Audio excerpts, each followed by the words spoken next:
out of people's radar. But I'm just glad, you know, get a top.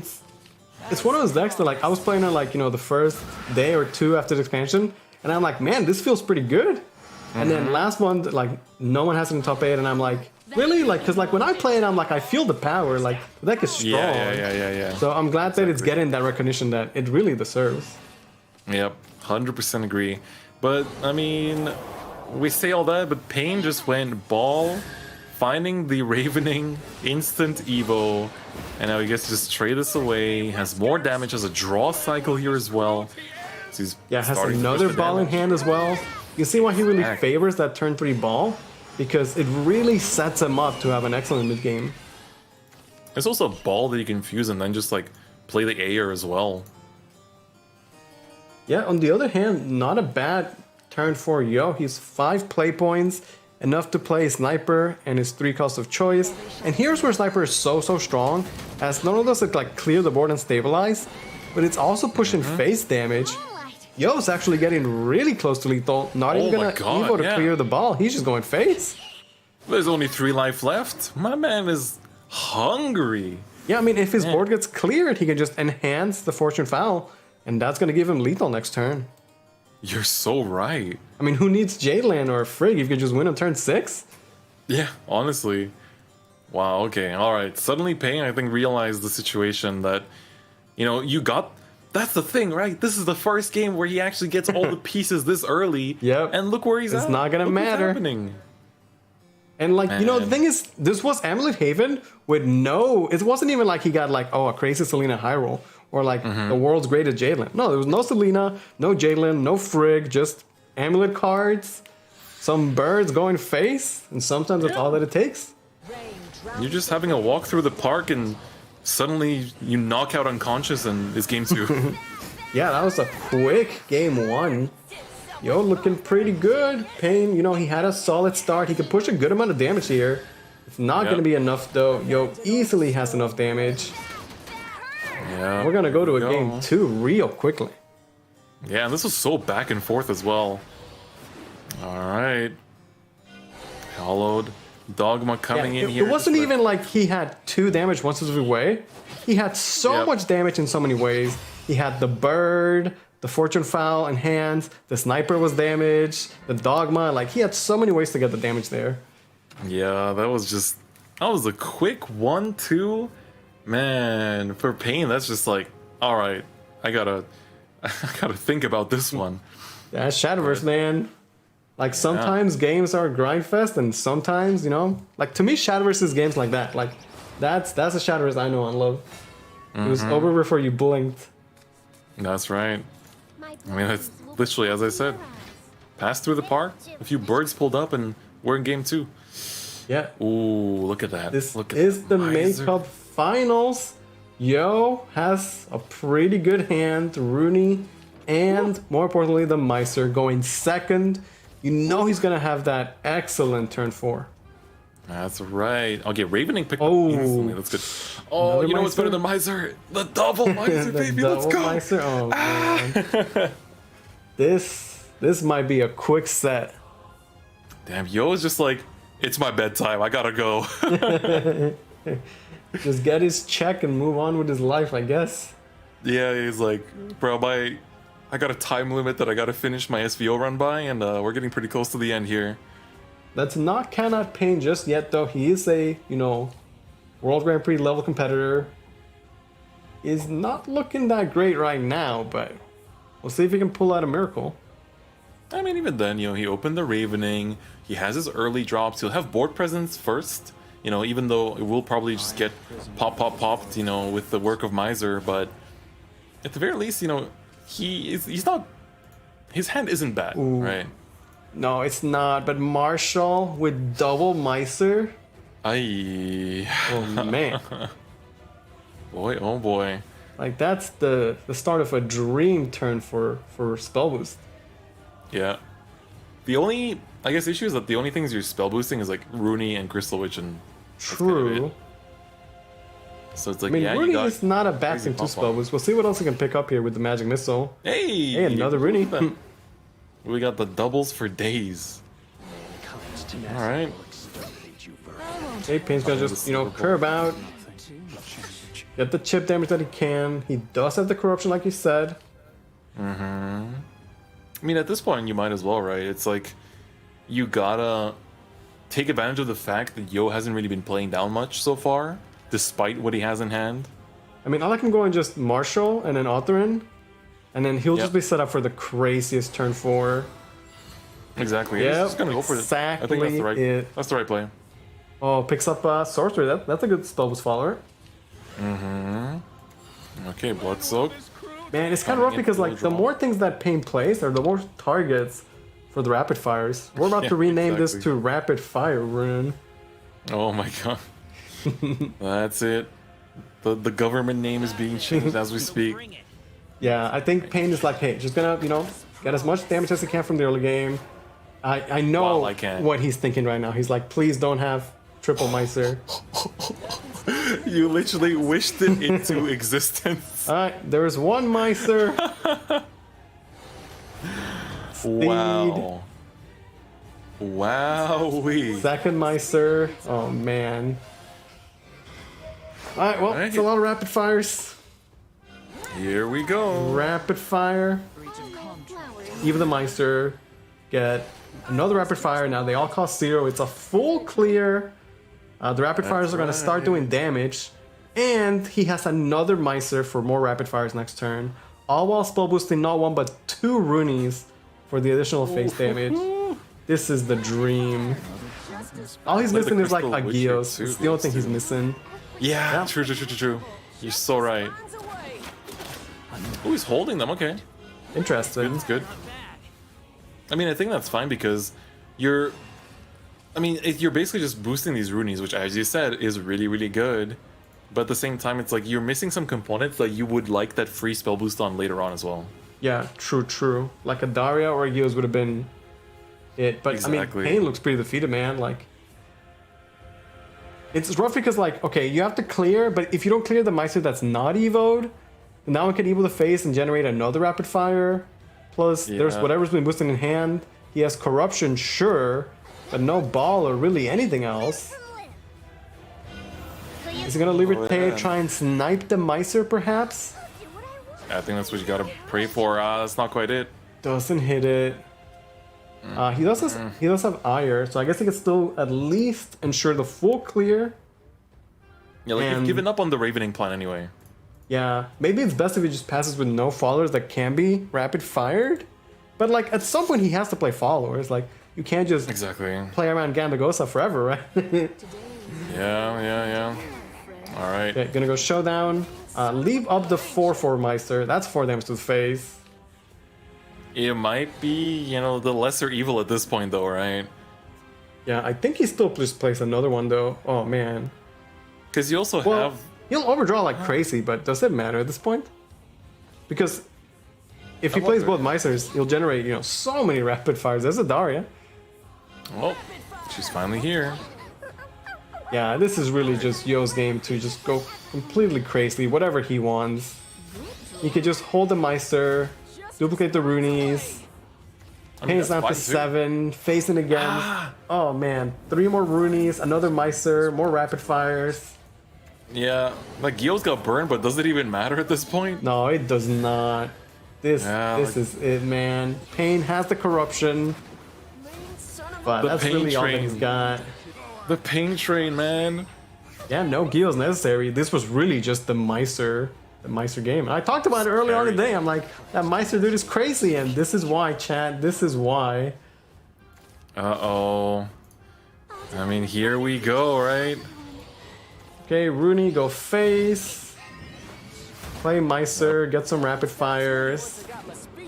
Yeah, I'm just gonna burn through this. Grimoire Sorcerer is at 0 as well, just sitting there waiting. Uh-oh, here we go. Yeah, that's gonna be the game going to Yo.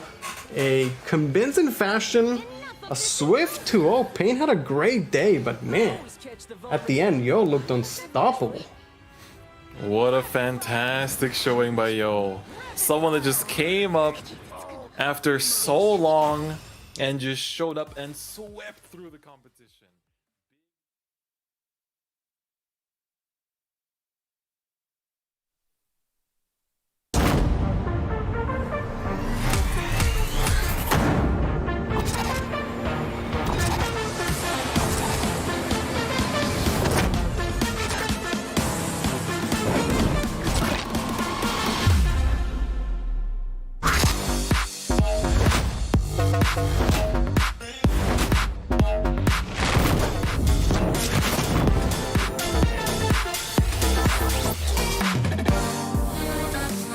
Welcome to the Shadowverse Open. This is the June monthly cup. Today's tournament is very important as the winner will automatically qualify to the Contenders Cup later on this year. We are your hosts and casters as always. I'm Lewis. Joining me today is Chris, Different Fight. How you doing, man? That's right, folks. It's good to be back, and boy oh boy do we have a show for y'all today. There's gonna be so much going on. We got, legends of the past, we got new blood in here, and as you said, the June Cup is one of the really important ones because this is your one-way ticket right into Contenders. And boy oh boy, man, it's been a crazy format. There's been all kinds of decks running around, but with these players, I think it doesn't matter what kind of decks are in the format, because with these people who are going to be watching, it's going to be a different experience, and we've got a lot to take a look at today. So Lewis, let's kind of go over what we're actually looking at today throughout the tournament. Yeah, so on top of that, we also have some information for you guys later on. We have a card reveal and info on the Contenders Cup. But here's the format for the tournament. That's always a 2-day event. Day 1, we had 7 rounds of Swiss. For the rotation format, 3 deck, 1 ban, as always. That's right, and of course, Day 2, what you're watching today is the top 8. The 8 best players have come today to take it all down on the battlefield, and of course, the winner will go straight to Contenders with the rotation 3-deck 1-ban Conquest format. So it's going to be great, and honestly, I'm really looking forward to how things are going to go down, and I'm looking forward to seeing the bracket, but that's going to be a little bit later because, these players, they are playing for some pretty crazy prizes. It's not just a Contenders ticket, they're also going for $1,000 in that first place prize, and of course, $600 in that second place prize. We also have 3rd and 4th going home with $400 and 5th through 8th, $200 as well. Always a lot of money on the line on the Shadowverse Open. On top of that, players are fighting for those league points because the standings, we're nearing the end of the season. You can see Rinforzando still number 1, Duck Dodo not in top 8 today, but he was in playoffs, had a good month, 2nd place, 29 points. That's right, but look at the rest of this leaderboard. Everyone is so close together. Rinforzando is sure, you've been first for a while, dude, but he is still just barely ahead, right? Look at 3 people tied with 27 points, 3 people tied with 26. It's really neck and neck here, so it's going to be exciting to see how things are going to pace out throughout the remaining months before we go to Contenders, because boy oh boy, it's going to be intense. But of course, speaking of intense, today's bracket is quite exactly that. Let's take a look at the matchups because oh boy, we're starting off on, some would say this is the kind of game that you would see, in finals of the day, or you'd see at Contenders finals as you have, or hell, WGP finals. Azure Cloud versus Hishiro is gonna be nuts. This one's gonna be one to be remembered, a very intense game, and of course, no slouches, Night 4 and Historia is gonna be an intense match as well. And of course, for those two, for that second match, whoever wins that one will have to play against one of those 2 giants in top 4, so that side of the bracket is looking intense. And on the bottom side of the bracket, we have Shincha going up against Dolan. These are players that were in Contenders Cup last year. Dolan was the champion. Shincha is up in the standings today, and if he wins the whole tournament, not only will he qualify to Contenders Cup, but he might be number 1 in the standings. And then at the bottom, we have some newcomers in Itchan and Stickbar. I've not heard much of these 2 players, but today could be their day to make a name for themselves. Overall, we have a very exciting show with so much on the line. Azure Cloud Hishiro, that's going to be a crazy match. Oh man, there's so much to look forward to. I think that today's top 8 in particular is pretty insane, just looking at the kind of big names. And the thing is, right, even if you're, just starting out, or you just got your first ever top 8 here, this is not the easiest one to win. Because, even if you're on the complete opposite side of the bracket, you're going to be facing some of those legends later on, and it's going to be intense no matter what. But of course, SVO is going to be intense, it's going to be crazy, action-packed, but we have something else for you guys this month. Something a little bit more laid back, something a little bit more exciting, because June, while it is a very exciting SVO, is also a very important month for Shadowverse because it is the anniversary, and not just any anniversary, the 5th anniversary for the game, and we do have a special live stream planned for you guys as well. Look at that Rowan out here. What a celebration indeed. I couldn't have said it better myself. Lewis, run us down. When is this happening? Yeah, so this will be on June 26th or 25th, depending on your time zone. This will be hosted on twitch.tv/SVO_esports. You guys definitely don't want to miss it. It's going to be a great show. Chris and I will be joining Instant Igni. We have all your favorite casters. It's going to be a great time. We're going to celebrate 5 years of Shadowverse goodness. That's right. It's going to be a great time. You know, going to have all us talking heads together on one screen. It's going to be a great vibe. But of course, that's not all. We also have the Shadowverse weekend coming up at the start of July 3rd or July 4th, depending on your time zone. And on top of that, for July, we have the next SVO tournament. This will be the new expansion, Renaissance Chronicles. For Southeast Asia, this will be July 17th and 18th. And for the West, we'll see you guys July 24th and 25th. That is right. It's going to be another intense event. You know, we barely have any left. You know, there's just a few more events, and you know, the points and the ladder standings and everything, they're slowly solidifying. While they're still very much neck and neck, they're slowly solidifying, and we're starting to see a good picture of at least some of the players that might make it to contenders here. So it's going to be intense. But of course, you know, I think I've said the word intense at least 10 times in like 2 minutes since we've gone live. But I'm going to say one more time, we have a very, very intense first top 8 match here between Hishiro and Azure Cloud. So let's take a look at what these players are bringing. Oh boy, we got that. Of course, the tried and tested Shadow, the tried and tested Portal, but some interesting third choices here as well. Yeah, the story in this match is pretty crazy. So last year Contenders Cup, Hishiro and Azure Cloud, they fought for a slot in the World Grand Prix, and Hishiro took that set. You know, we had Azure Cloud make the top 8 in the Worlds, but Hishiro was top 8 in Worlds too. Now this year, neither of those players have the standing points to get to Contenders yet.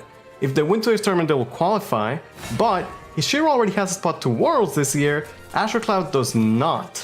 So this match is very crucial for both of these, but for Azure Cloud more than anything else, because even if Hishiro loses, he's at least still going to Worlds. That's right. Hishiro already has his slot there. You know, he's chilling. He's basically just here to, I mean, just kind of scout the competition, right? He's like, all right, I need to deny these people from making it to Worlds, so I have less competition. You know, looking at the international scene, there's already so many big names that are making it. You know, all the big events have been giving a good picture of the kind of playing field going into the next WGP. But of course, for Azure Cloud, this is, you know, back against the wall. He has to win and in this one. You know, his points have been looking pretty good, but not quite good enough yet to line him a spot in that in the tops of the leaderboard. So this is definitely going to be an intense game for Azure Cloud here, starting up with that dragon too. Yeah, when you have players like Hishiro or like say Noir, even though they might already be qualified for the World Grand Prix, they're not going to take it easy this year. They still want to go to contenders, they still want to be top of standings, they still want those cash prizes, they still want that glory, right? Absolutely, that's what we're all here for, right? So of course, you know, nobody's a slouch. Everyone here that makes it to the top 8 is just giving it their all, and you know, just trying to win it all. So of course, let's talk about Portal for a second, right? We're seeing, Portal, you know, is pretty crazy. Pretty traditional start. Dare I say traditional? I don't know. But, you know, Hishiro is definitely on a good start. This, you know, you might be thinking, oh, what did Portal even get? Like, I don't see that many new cards in here. You know, surely there's been a few, but there's a particular buff that has definitely put Portal on the radar here, which is definitely the culprit, I'd say, of why we see Portal so well represented in all the top 8s across all the regions. Yeah, we were talking about this before the show started, Chris and I. It's like, Artifact was already a pretty good deck. We saw it last month, you know, it was a skillful deck, it still is, but it already was powerful. Then on top of that, they got good cards in the main expansion, and Ralmia was buffed, and her buff is pretty crazy. She's now an Artifact, which just enables all sorts of shenanigans for the deck. So Artifact, pretty undisputed top dog along with Last Word Shadow, which is what we'll see the majority of today. But Bike Dragon is still, you know, Darkness over Bell, so you cannot sleep on the Ganda Ghost and Reggie going face. That's right. As long as this deck can go face, there's no stopping it. It's, you know, we've been seeing it for as long as possible, I think. I want to say throughout the entire year. I'm not sure if we saw it in February, but man, it's been an unstoppable train at this point and just keeps getting new tools. And I look forward to seeing what kind of tools, you know, it's going to get going into the next expansion too. Whereas for Artifact, I mean, sure, we're talking about the Ralmia buff, but at the very least, I'm pretty sure she is rotating. So that will change things quite dramatically. I mean, next month we might be seeing some Baldane Dragon, you know, but let's not skip ahead to that. Yeah, so the Artifact early game, all about generating those paradigm shifts, and then what is key to me is when the factory is going to come down, whether it's going to be like a turn 5, drop the factory, or like wait till 6 or 7, play factory, and immediately get value with some of the smaller, cheaper artifacts. Right now in Shiro's hand, he has, you know, paradigm shifts, only 2 of them, and the Bahamut is a very cool card. I'm a big fan, and the way it works in artifacts is like, which you put the airstrikes, they go phase, then you Bahamut them, then they do so much damage. So almost like a combo piece in a way, yeah. Yep, 100%. The interesting change also with Spinaria now is that because Spinaria's artifact, essentially, you know, if it, you know, leaves the board, if its last words activates during your turn, then you do search out an artifact, which in this case just, you know, searches out Realmia all the time. So you get that confirmed combo piece essentially. Yeah, you don't have to put artifacts in your deck. Realmia just is in your deck and she is an artifact, so that works out well. Asher Cloud going very aggressive here with the Chaotic Adventure Evo to the face. I mean, to be fair, he did just draw that Ganagosa, which is surely how he hopes to finish the game. And I think for Bike Dragon to beat the artifact, he has to do it fast, right? He's got to get the damage as early as he can and just look for that one big Roy or Ganagosa finisher. Because the more time you give artifacts, the more cheating they're going to do, as they're going to start drawing a billion cards, gaining a bunch of play points, you know, draining, doing damage with the Bahamut. So you got to just finish it quick, I think. Yeah, I absolutely agree. I mean, with artifacts, like, they still need those few turns to set up. They still need those few turns, you know, to actually discount those paradigm shifts, you know, have the factory online and everything. There's quite a bit of setup that's necessary. And as a Dragon player, again, looking at it like, okay, if I can ramp fast enough, I should be able to close this out before their setup goes out of hand. Yeah, and the artifact deck is still a bit reliant on the factory. Granted, you know, they could have the card draw with the license to pick it up, but it's nowhere in hand for Ishiro. I'm looking at my left, looking at my right, I don't see a factory anywhere. Yep, nowhere to be found. As large as a factory may be, sometimes it can still escape your eye. I like this from Azure Cloud though, like he's like, alright, I see the Ganagosa, we're just going in face. We need to finish this game stat. Yeah, and I like that he's recognizing that. This man is playing Shadowverse. One turn evil phase, second turn evil phase, next turn Ganagosa, turn after that Roy, like, yeah, he's playing Shadowverse. That's right. Alright, here we go. Get that Keen Edge to start healing back a little bit. Can't let them get away with too much damage, you know? Yeah, part of Artifact Strength too is it's a bit of a toolbox in how much you could do with all different artifacts. You know, being able to be defensive with the Ward and the Bane, getting life back with the Drain, or going aggressive with the Airstrike. You get a little bit of everything in that deck. And Ishiro, you know, finds the pretty good 5 heal. It's going to go a long way in keeping him alive.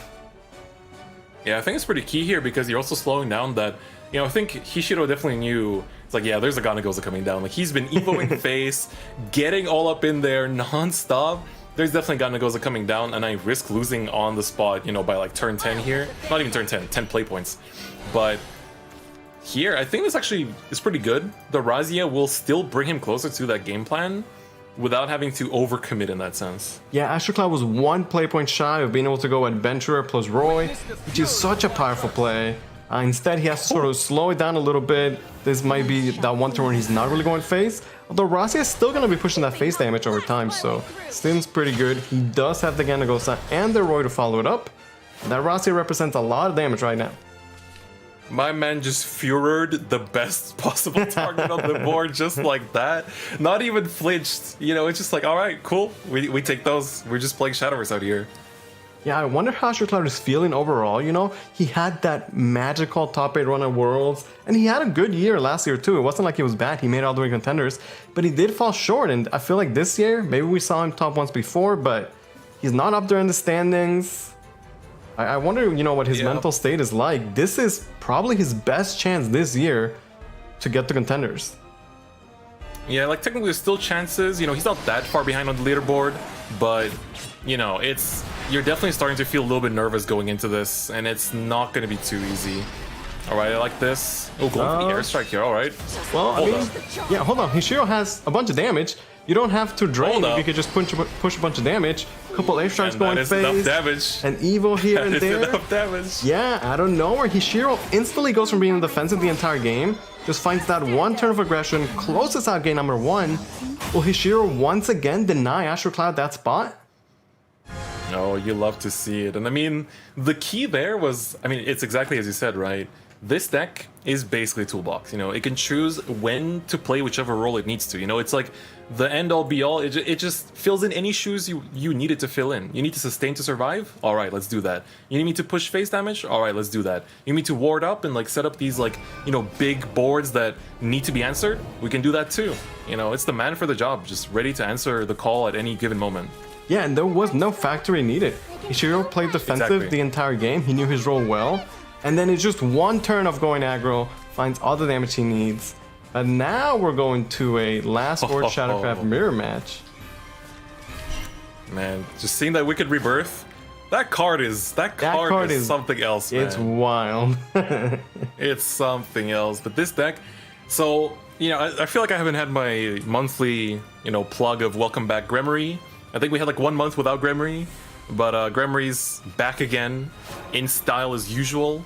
You know, the thing fantastic card, just doing work. Yeah, the Gremory effect is just so powerful that like as soon as any deck could find any way to abuse it at all, it's like, well, surprise, surprise, Gremory's tier 1 again, right?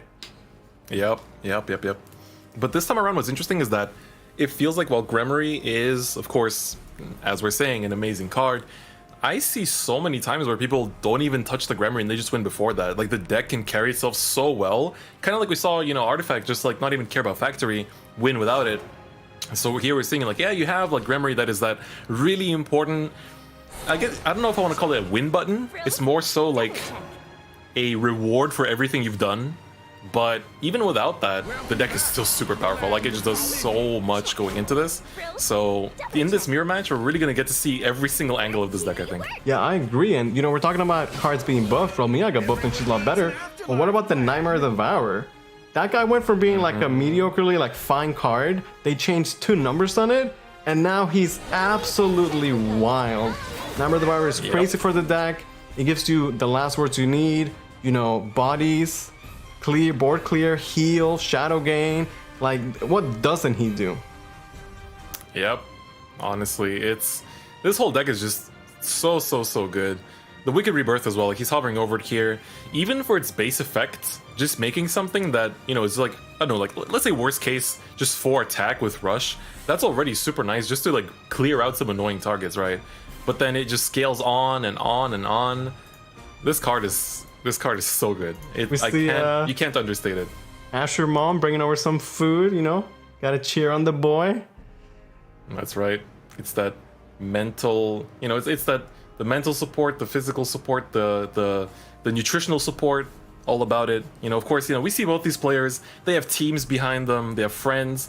Of course, you know, families is also there rooting for you. Yeah. Watching over you and making sure that you can make it to the finals. I know for a fact that Hishiro's parents also watch his games, so it's nice to see the players being supported because, you know, when you do something unconventional like professional gaming, like it's nice to have that parental support. So shoutouts to, you know, the parents. Happy Father's Day. That's right. Hey, perfect timing.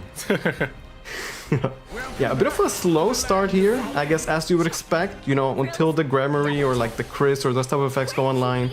We're just taking it a bit slow, getting as many last words as we can here and there.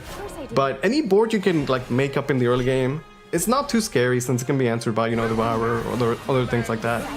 Like any follower plus Wicked Rebirth is an absurd amount of clear already, right? So.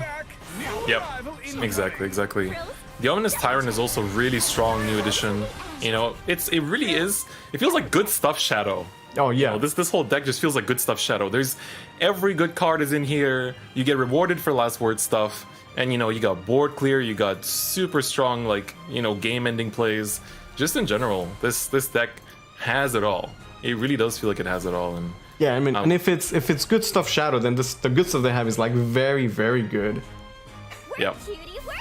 100%. All right. Cutie's putting in the work right there. Yeah, well, Hishiro's hand is loaded with legendaries. He's got 9 shadows, which is, you know, a reasonable Nightmare Devourer. For 5 play points, he's gonna get not 1, not 2, not 3, but 4 Elephants, 4 3 rushes. That's 4 last words added to his count. He can get some of his shadows back if he, you know, rolls the 50-50 on the last words as well. And just like I said, 1 Devourer answers the board, gets Hishiro back in the game. That's right. Man, it's It's a good time to be a Shadowcraft main, let's just put it that way. Like this deck, you know, as I said before, throughout this mirror we're gonna see every single angle of it. I feel like the mirror can sort of drag on a little bit as well, because we've really seen both players just kind of mirror each other's like board states and everything. And so I feel like it's gonna still looking to continue for a little bit here. Yeah, you know, Look it's for the until evil here as well. the late game where you might get those explosive plays of like the Necro Impulse, or maybe in like Yeah. just playing Bone Maven to get a Hinterland Ghoul, something crazy like that. The trio with the Gremory, like it's those kind of legged power plays that can close the game out. But here in the early to mid game, it's hard to get like a big advantage. Like yeah, that Devourer was amazing from Hishiro, but Asher Cloud can just play his own and instantly answer it right back. Absolutely. It's looking good so far. Yep. So far, we're still mirroring each other perfectly. You know, 1 for 1. Trade. Last words, last words. We Doing saw the good stuff. Hishiro spend an Evo to keep an additional Devourer on the board. I wonder if Asher Cloud would consider doing the same. Looks like he's not going to opt for that. Instead gonna, you know, hold on to his Evo. He did go second, so he even has that extra Evo on top of that. Maybe that's how we'll get the lead later on. Yeah. Necropos picked up here as well. Very important, you know, win con for the deck. I mean, I say important win con, but the deck does have a plethora of 1,000 win ways to die, cons. yeah. Yeah. I Celeste do is like quite interesting the, too. I've seen it discussed a lot. I like Celeste. It was a card that like it was released a while ago, like didn't really see play, and now it's like the deck is right for it. It's good as a 6-drop. It's good as an Axel. It's just a solid card. I'm a big fan of it. Yep, 100%. And it just also just the fanfare just shuts down certain matchups. It's literally checkmate sometimes, and you're basically just stalling out that turn for them. They can't really do too much, and you basically set up to win the game next turn. Yeah, it's one of those cards that like it's just good, but in some matchups or situations, its effect is insane. Just absolute game winning. Yep, absolutely. Even in the mirror match, right? You basically shut off Necro Impulse, right? And look at this hand now, you know? Necro Impulse is off, Wicked Rebirth is off. It's good. It feels great. Yeah, Hishiro chose not to use the Evo though. I think he didn't want to be down 2 Evo points because that just feels kind of bad. But now Asher Cloud, maybe it's the time for him to, you know, take the lead. Finally, we see a player be able to push some damage. Asher Cloud taking 4 damage from the Devourer and gets the Tyrant, which also has a good last word, so he's in a decent spot. Yeah, this Tyrant is solid. It's very good. And so, gonna be putting in some work here, but I don't imagine it's gonna stick as the Devourer is coming back. Hope you missed it, because it's here to stay. Yeah, how many Devourers have we seen this game already, right? There's the Wicked Rebirth, and you see how insane that card is? 1 play point, he gets 2 5/2s, and he draws 2 cards, like, crazy. This is what it's all about, ladies and gentlemen. Yeah, Look you see at how this. the shadow works? Like, Devourer spends all your shadows, technically, and he's already at 5 shadows, and when he trades these, he's gonna go up to above 10 anyway, right?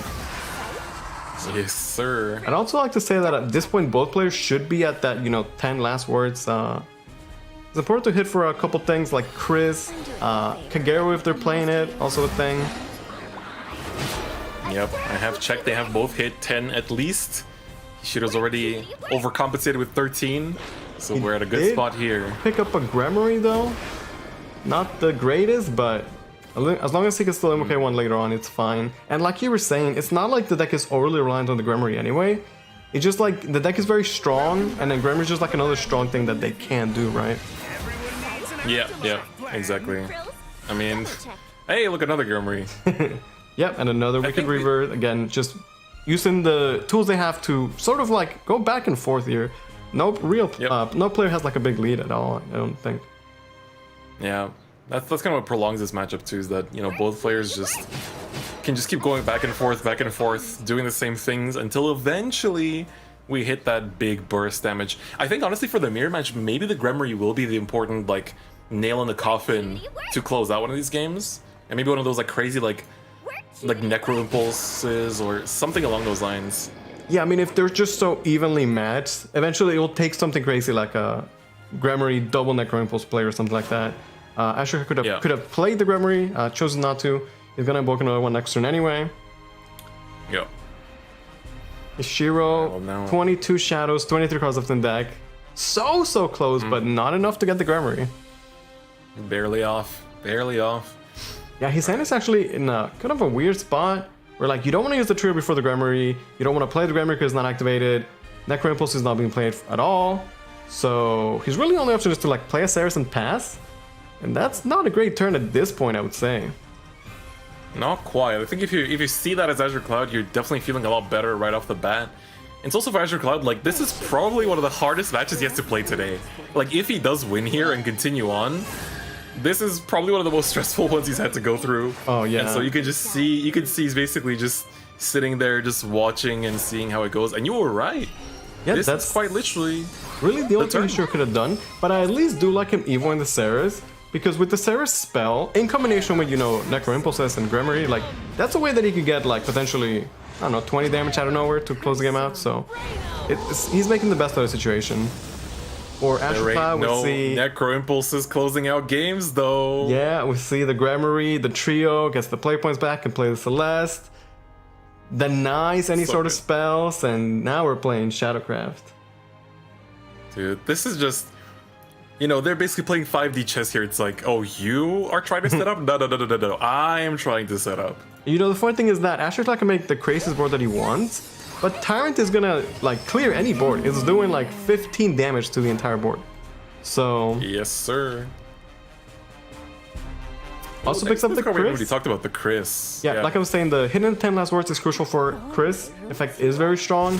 It's one of those that takes the deck from, like, good to, like, you get the Chris effect and then you just snowball so hard. Yep. Okay, there's the Gremory. Finally, Gremory trio, get those play points back. Yes, sir. And no spells for Ishiro this turn, so cannot get the Darkest Desire or Necro Impulse being played. But still finds pretty solid things to do. Trio always feels good with the Gremory. Funny interaction there with the last words, right? Loaded. Yeah, everything just like answering itself. The Chrissy only gets to buff the Ghostly Rider, but he has the leader effect now. It will definitely be relevant later on. It's funny that both players have, you know, now Gremory, and they both have 2 Necro Impulse in hand.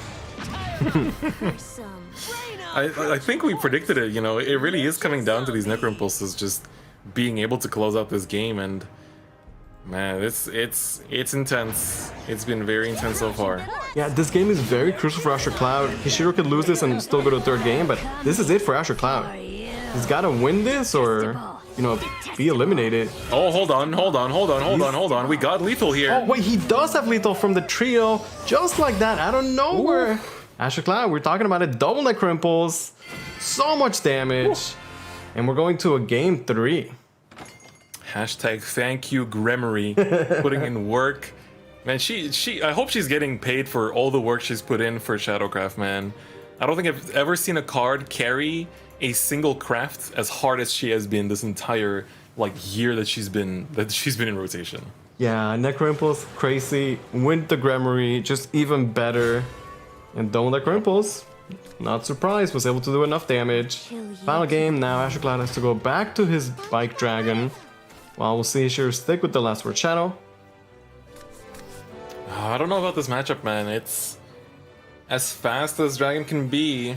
I mean, I think it's the same thing as it is with Artifact, where it's like, yeah, Bike Dragon is strong, you know, it was good for a while. It's just not as good as Artifact, it's not as good as Last Word Shadow. You could hope to like draw well and just like go face real fast, really hard, but as soon as the Artifact or the Shadow that gets going, like, they're going to be able to respond, right?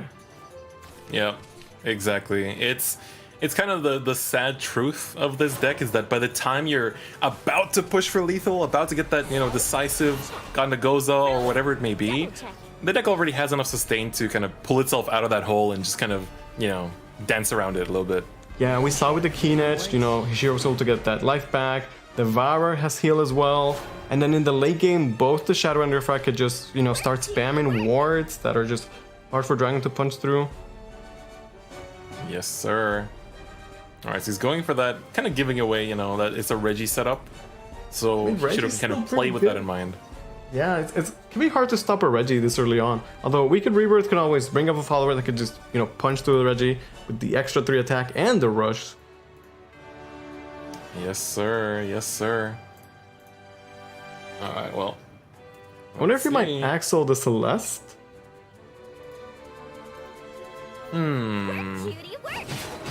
This is Okay, what just take the I wonder trade if for that's now. Gets the worth it. shadow. Yeah, he's hovering over it. I feel like it's the best time to do it this early on. And then he It's can also like still Yeah, hold the sorry. Reaper to go Reaper Rebirth next turn to answer the Reggie. And that looks like it's going to be Hishiro's line of play. I was gonna add to that as well. We saw Celeste's actual like body effect come in super huge in the last matchup. You know, you're basically just denying the win to your opponent's deck.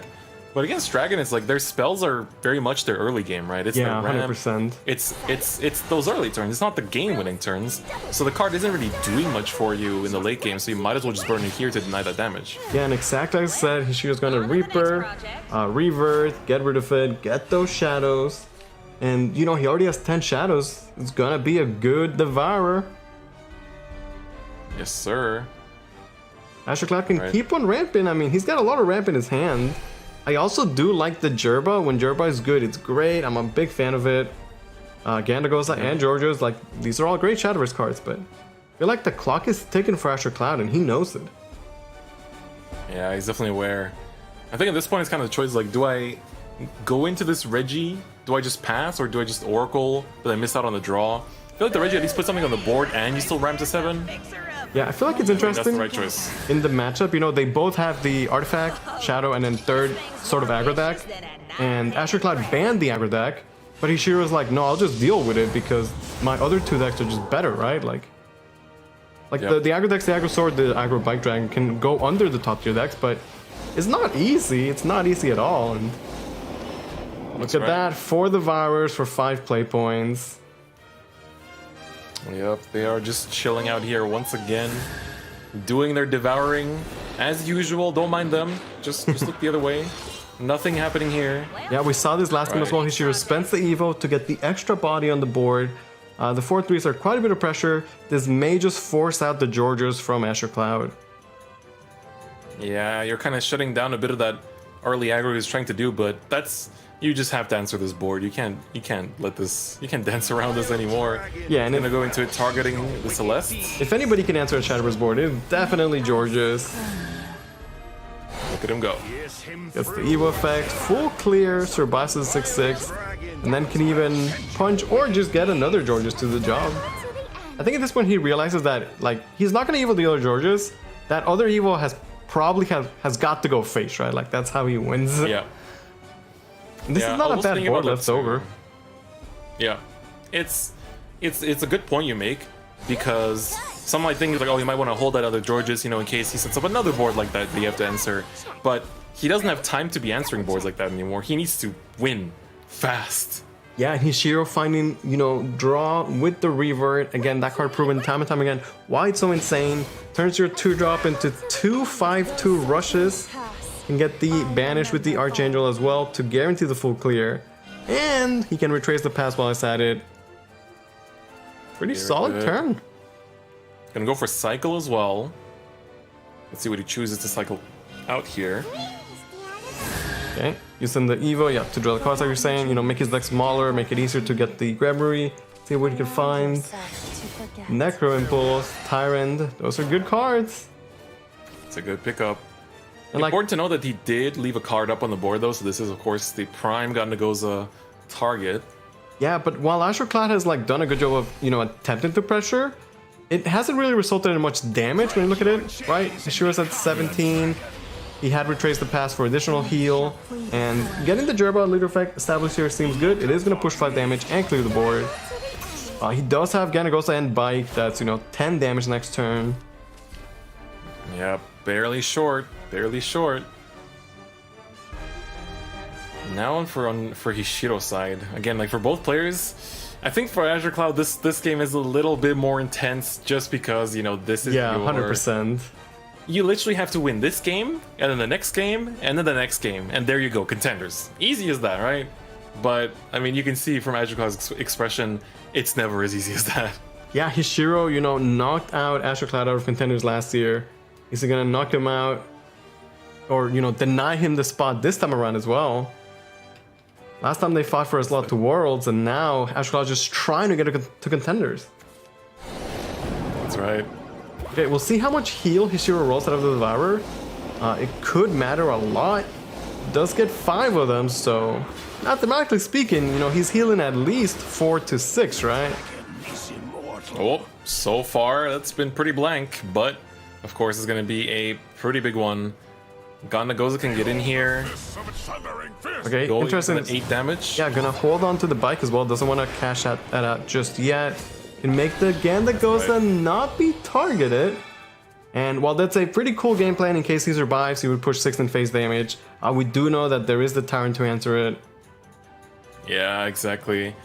I feel like the Tiamat, you know, the actual amulet effect has been getting a little bit worse and worse going into this. You know, a lot of decks just can't actually get around these kind of situations or get around the can't be attacked. Yeah. And, you know, as you said, Tyrant is one of those answers. It just feels like a big gamble, you know? Like, I understand why he does it, because he doesn't really have much else to do. It's one of those things where it's like, I hope you can answer, and if you can, then I win the game. But if it is answered, then now Azure Cloud is in a terrible spot. Ooh. If he had top decked another Ganagosa, he would have had, you know, lethal potentially. I mean, there is still Engineer, Reggie, Rearin, Prey. Just draw into another rearing, yeah, let's go. I mean, Run it down. I don't know what else he's doing. You can't even answer the virus to just give him heal. Yeah, you just have to believe, I think. Okay, so Reggie with the bike is 4, Rearin is an extra 2, and he still has 5 play points left over. That's not it. Well, That's not it. Kind of. technically, Rossi is 3 damage. Technically, It right? could be it. It could be it. Wow, this is intense. Oh, this is the way really awkward. Shadowverse works. If the Rasia dies, like the game will just end. Hishiro won't get the heal from the Devourer, because as soon as your life drops to 0, like it's just over. It won't resolve the effects after. So if he attacks that Rasia, he's actually just, you know, losing the game. That's right. Meaning that he could play the Lovers to clear without attacking it. That way he's only taking 2 damage from it, not 3. But he would be at 1 life left over. Hope that he gets healed from the Devourers and Astroclad doesn't top deck like Ganagosa or something. Is that his best play? Yeah. This I is feel like close. it might just be. Oh my god. Yeah, I didn't expect it to go down to this, man. Yeah, funny enough, the Dragon Reared and Prey was the best play, and he found something good enough. I think Lovers is the line. Astroclad, you can see him. Okay, it all comes down to the Lovers. Lovers gonna wipe the board. Let's see, the Devourer. Oh, he gets... Okay, he only rolled heal once. The top deck is... Yerba does not go face. That's not enough. Man. That's not enough. He needed like That's a Ganagosa not enough. or something like that. Playing it out. Oh, it was close. Still playing it out. It was very, very close. But just like that, Cloud. Ishiro's gonna take the set. Once again, knock out Astroclad out of the tournament. We can still see Astroclad later on this year, but I feel like this might have been his best chance to get the Contenders. For Hishiro though, he will try and capture yet another tournament victory. My god, like you could see the flames in his eyes. Azure Cloud bet everything on that turn, trying to finally draw into the win, but it wasn't quite enough. Man, but like I said it at the start of the day, this could have been WGP Finals easily. Yeah. Like that last game, we would have seen everyone on Twitter blowing up about it, just going crazy, like, oh my god, I can't believe the situation. Like, it's like when these two players sit down to play, this is what you're down to see. This is what you see. This level of play, this level of hype, this back and forth. Oh my god, man. Like, you know, I don't know if I should be saying this, but the rest of today's top 8 has a lot to live up to. Like that game, it had me, you know, it had my heart in the palm. I was, God, no words. Yeah. No words. I don't know what to say anymore, man. It was a good set. I did like the way Astroclad played. I feel like he understood his role when in those matchups. You have the more aggressive deck. You have to try and go under this top tier monstrosity that is the Shadow. And he was so close, right? Had to bet it all on the top deck. He got the Rasta, which might have been enough. Hishiro had the correct understanding that attacking it would have lost him the game. Instead, went for the Lovers. And then on top of that, Astroclad had one more chance to maybe potentially draw a Ganagosa, you know, something like that. It just wasn't enough. It was a good set and a great way to start the day, I think. I think it highlighted just the magic of competitive card games all in all. You know, when you have two players that are at the highest possible skill level, what it often comes down to is like, you know, it's they both understand each other's decks, they understand the matchup, they understand what they want to be doing. But what it often comes down to in situations like that is those moments, those end game moments where when you're that matched in skill, that's where luck kicks in. That's where it comes down to the smallest, weirdest situations that determine everything, right? And it's just, I can't highlight it enough how insane that was. I really can't talk about it enough. I think if y'all are responsible for making highlight reels, you know, talking about these games, talk about this game. Because this is one that I want people to remember. This was an insane set. Yeah, it was very fitting the way the game 1 and game 2 played out, where both Astroclad and Hishiro, they were kind of just like going slow, and then out of nowhere they found enough damage. Hishiro with the airstrike going face, and then Astroclad with a double Necro Impulse. And then that game 3 was very, very close, came down to the wire. You see how like Dragon is, like Dragon can't do it, right? It's still a good deck. It just fell a little bit short.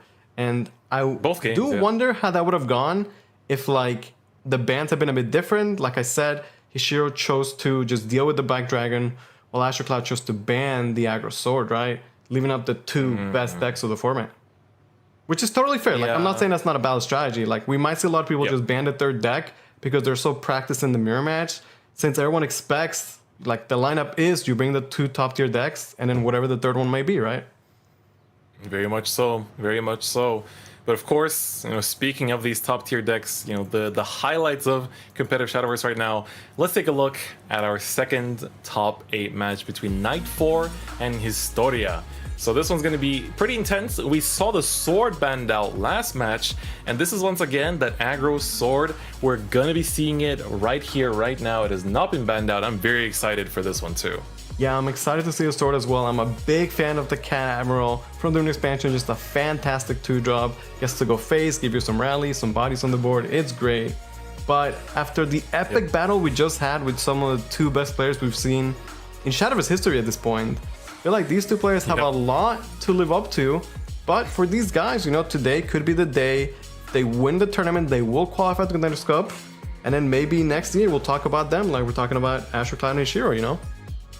That's right. And I mean, these players got their own matches to focus on, right? You know, as hype, as crazy as that first top 8 was, you know, they're the ones trying to make it here, and they're the ones that want to make it all the way to finals to play against these giants. And nothing is in their way right now, as both players have an equal chance here going into this top 4. But let's see who's going to take it all. Starting out with, ooh, this time it's Portal versus Shadow. We didn't get to see this matchup yet. Okay, well, let me say, just based solely on their cameras in the rooms, Night 4's got, like, I think a teddy bear. Is that a bunny and a dinosaur? I like him taking the set.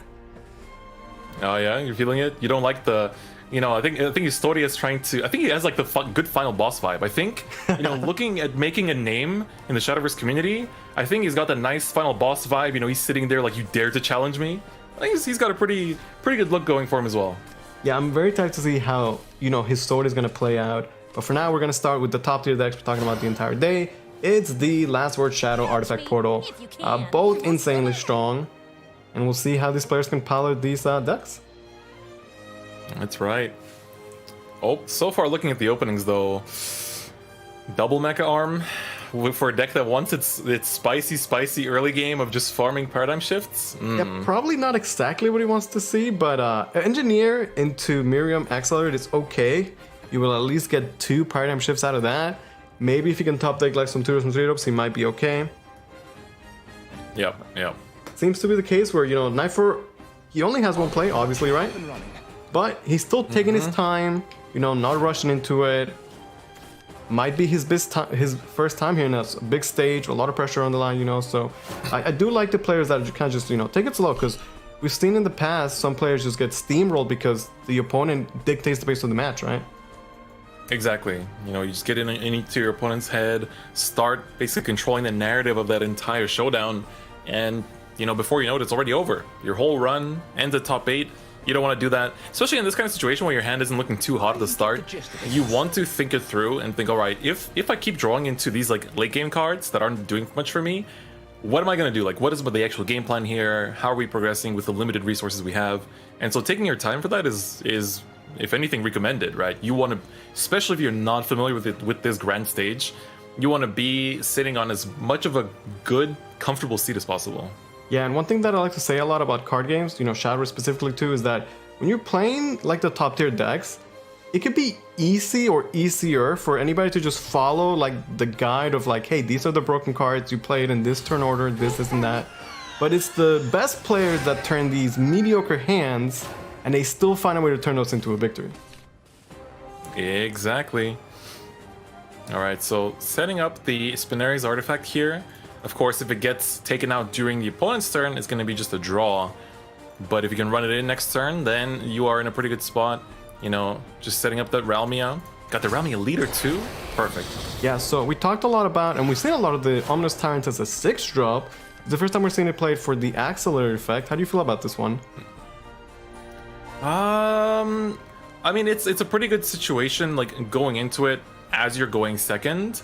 But we'll see how much it actually control, because at this state, you're also denying the Spinarius artifact search. You kind of give yourself time. Oddly enough, you did top deck the Realmia, so there's there's that. But I don't know. You're kind of losing out on that board presence, but at the same time, you know, board presence doesn't mean too much when it's going to get taken out easily too. Yeah, I mean, you do get 2 pretty good followers out of it. Although the Unleasher is not a card you would like naturally play in your deck. When you get in it for almost free, you would definitely take it. And the Lurching Corpse, you know, for players like myself that have been playing Shadowverse for like 6 years, it's just such an iconic Shadowverse follower.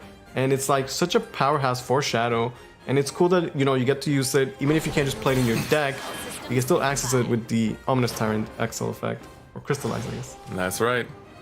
That's right. Yeah, I didn't even talk about the actual last words. I mean, it's pretty insane in that sense, but thinking about it in terms of tempo, you know, you basically also allowed Nightfall here to just keep making this board wider and wider and wider, right? Yeah, it's like a Haven play, you know, you play an Amulet early on that's, you know, not good now, but it's going to be good in a couple turns. And I think it kind of works out okay because even if you fall behind a little bit in the early game, he already has Devourer in hand, and there's almost like no board that a turn 5 Devourer can't come back from, so... Yeah, you make a good point. You make a good point here. Alright, well, that board's going to stay uncontested. Oh, well. We talked about, you know, we talked about Ralmi a lot, but here's a new card that's definitely not something to sleep on. Quicksilver Aegis. Oh dear. You know, this is... What was her name again? The 2-drop that wiped effects? It's on the tip of my tongue. Mugnir.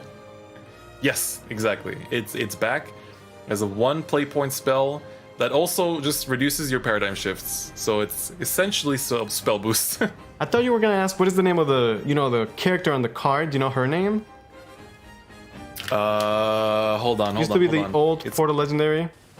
Yeah, and it got buffed and it became really good all of a sudden. Hold on, it's on the tip of my tongue as well. Come on. I got this. I know Chad knows it for sure. Does it start with an S? Yes. Oh, it's on the tip of my tongue. Well, like we're saying, it wasn't just... Oh, it's Shion. There we go. All right, I knew it. Because I used to call her she was the secret sauce when she got buffed. You used to be able to buff all your artifacts, +2/+2, and just like take over games.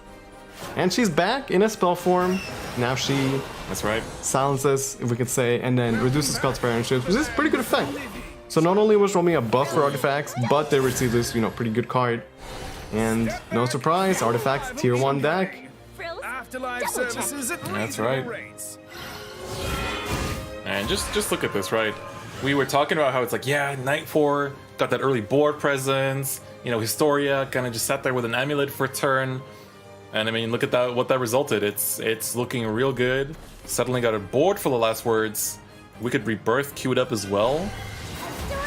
Yeah, he doesn't even need the rush, but you know, why not? Make his board a little bit better. Still an extra last words follower. And how is Knifer going to respond to this? I don't see a Georges in his hand. No, sir. There is definitely no Georges. I might have to call the admins if there was. Yeah, but the Mechar mechanic is like okay. It's not the worst, but yeah, I don't know, man. It does something. But against what we're looking at here, it's a bit difficult.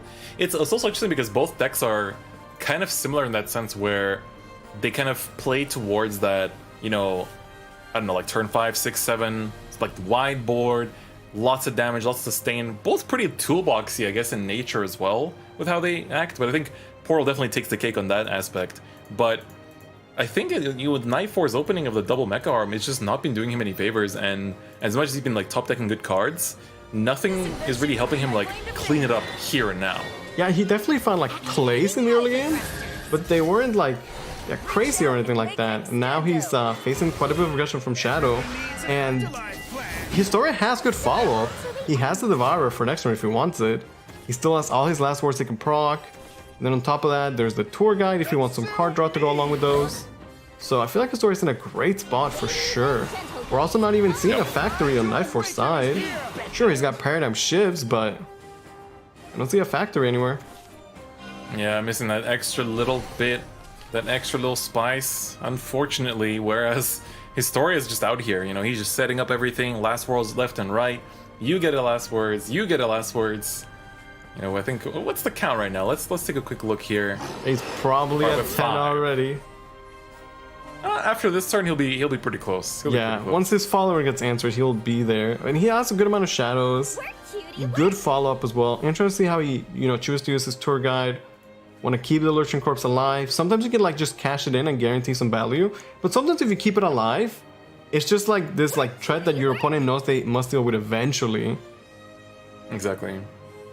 It's just that little annoying. It's not even that strong, but it's that annoying presence that kind of warps the way you play, you know, your deck in general, because you have to always play around it. So we'll see how long it takes until it gets answered. Okay, 2 Plumes of Thor. He's gonna use the Bone Maven. Just another great Shadowverse card. Both the, I mean, the Axel is primarily the reason why it's played, but hey, sometimes you just need a Hinterland Ghoul. And I'm gonna use the Evo on the tour guide and swing over the Analyzing. Speaking of tour guide, I'm glad that we're both, you know, cultured gentlemen. Did you vote for her? Both voted. That's right, baby. You know I did. Great pick. Let's go. Yeah, I hope she That's wins. right. Yep, same here. You know, I hope everyone at home, y'all in chat, made the right vote too. Yeah. Don't let anyone tell you otherwise. Choice, yeah. Hey, Looking at 9-4. this turn. Under so much pressure, you can see it in his face. Doesn't look that comfortable, and I don't see a factory. He does have Paradigm Shifts. Like, he has some plays. He's not facing like Impending Doom like right now, but that might change once Historia gets one more turn to go. Yeah, exactly. And you don't want to give them too many turns because these things can get out of hand real quick. Yeah, 17 shadows, 25 cards left in the deck. He's getting ever closer and closer to that sweet, sweet Grimoire payoff. All right, Night 4, take your time. This turn might be more decisive than you might think. I mean, he can take his time as he should, we were saying, but Artifact's also one of those decks where sometimes you gotta just go. And sure, he doesn't have the factory yet, so he's not gonna get those crazy Shadowverse turns, like right now. But that clock is ticking, and he's gonna make a decision. And it looks like Cornelia is gonna be the play. With Evo, he gets not one, but both the 2 play point Artifact Golems. Surrender. That's right. All right, I think... I don't know, I think this is probably the best you can do. All right, we didn't lose the ward. Good job, team. Good job, team. Yeah, and he's gonna hold on to his Paradigm Shifts. He had 2 Flames left over, so we definitely could have played at least 1 or 2, but just gonna hold on to them. They still may be better if he waits just a little bit. Yeah, and as you said, you know, once you hit those turns where you just gotta go, you gotta go. Yeah. You know, the timer is basically you have a new opponent. You know, you're getting 2v1'd by Historia and the timer, and you definitely don't want to lose that 2v1 right there. Yeah, that's part of where like the practice comes into play, where it's just like in the moment how well you know the deck, because you can't plan out your turn, since once you play cards you start drawing. It's just like you just have to go and then do correct play as you draw new cards. And you know, we're gonna see a lot of Artifact today, so I'm sure we'll see some of that. Absolutely. Sarcophagus is kind of interesting. You know, it's still being played very much so, but its use, I guess, has been kind of awkward sometimes. Like, you basically just you mostly just play it, what, going first, I think, for the most part? Pretty big here, though. Yeah, I mean, it's okay. His story is like definitely in the lead, and this is how he chooses to, you know, push that lead. Goes Sarcophagus, gonna give him a lot of shadows and card draw. I think he's just maybe focused on getting that Gremmy as soon as possible, and we'll see if that's the correct line to play for him. That's right. Factory finally picked up here. Let's go. Yeah, I was talking about crazy turns. We're about to get one right now. He's gotta go. Let's see. Show us what you got, Knife 4. The clock is ticking. That's right. New challenger approaches. Gotta run it down quickly before it's too late. I do like how he started this. He has not waited. Like the whole game, we saw him like take his time, and now he's just going, as he should. Yep. Exactly. Exactly. We love to see it. Realmia coming in, our favorite artifact. You know, he's graduated into artifact school. If there could be a third opponent he has to go against, it's the game's animation. Because sometimes you're just bound by like, you hit this, you gotta watch the animation, the effect, the card draw, like, that takes up a lot of time. Oh, he's slowing down, man. I don't like it. Uh-oh. He's getting... He's losing the 3v1. Yeah, he has so much he could still be doing. Any second now that the red circle is gonna show up. That's right. That's the opponent just, you know, the meter's filling up. You don't want to let him do the combo where the turn just ends. There it is. Okay, some paradigm shift, some evos. Animation. Yeah, take the trade. Definitely able to fully, you know, clear the board. And again, look, you see how many cards in his hand are still glowing. He can still be playing, but time's up. That's all it is. That's all. That's all she wrote. It's funny that like he started that turn with 2 0-cost paradigm shifts, and he ended with 2 0-cost paradigm shifts, right? Yeah, that's. Oh my god, so, you're right. Wow. On the other hand, well, there's the Grammary, so Shadow can do his story, gets his own shenanigans now if he wants. That's right. I mean, we just watched the big old Shadowverse turn from Night 4, but now, you know, Historian, his final boss pose, he's ready to show one of his own. Yeah, I feel like it's... Luckily for... Oh yeah, go ahead. It's so scary once you're going up against the artifact that I've already have the factory and stabilized. Because now it's like, he can make the greatest board that he wants. You know, get some heal, get some wards, push some damage. Yeah. But you know, the potential for artifact is like pretty much limitless, right? Like he could potentially take 40 damage next turn, heal 30, like draw through his entire deck. So we'll see. Right. It's always a scary position to be in.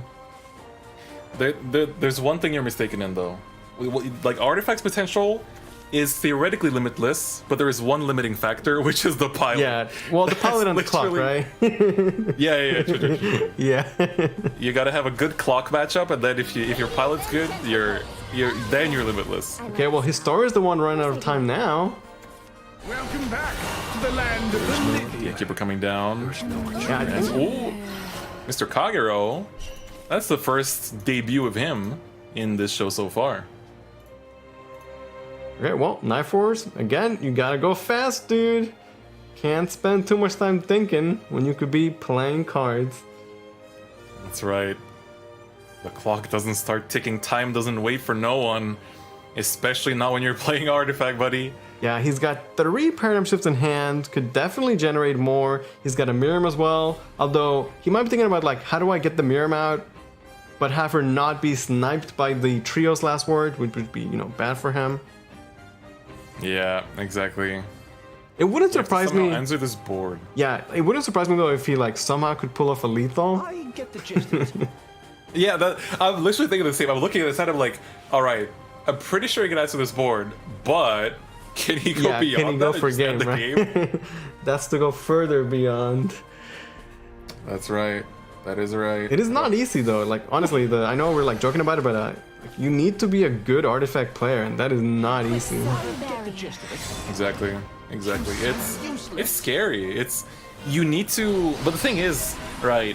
Night 4 made it to top 8, and he's definitely had to play this deck throughout the Swiss rounds. So it's not like he's just, you know, walked through his portal getting banned every single game, and he just like waltzes through with Dragon and Shadow.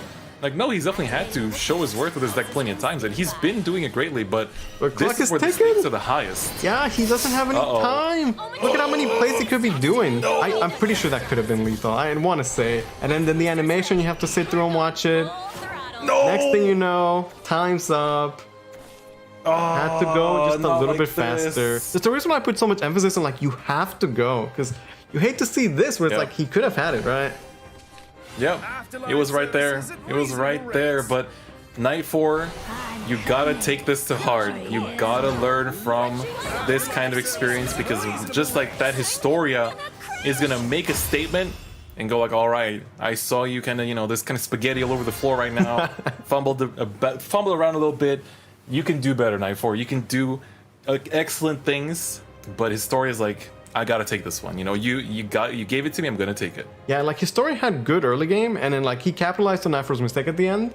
But it definitely was Night4's game to lose. And like, don't get us wrong, it's very hard to power the deck. Like we always say, it's like the highest skill cap deck in the game for this reason.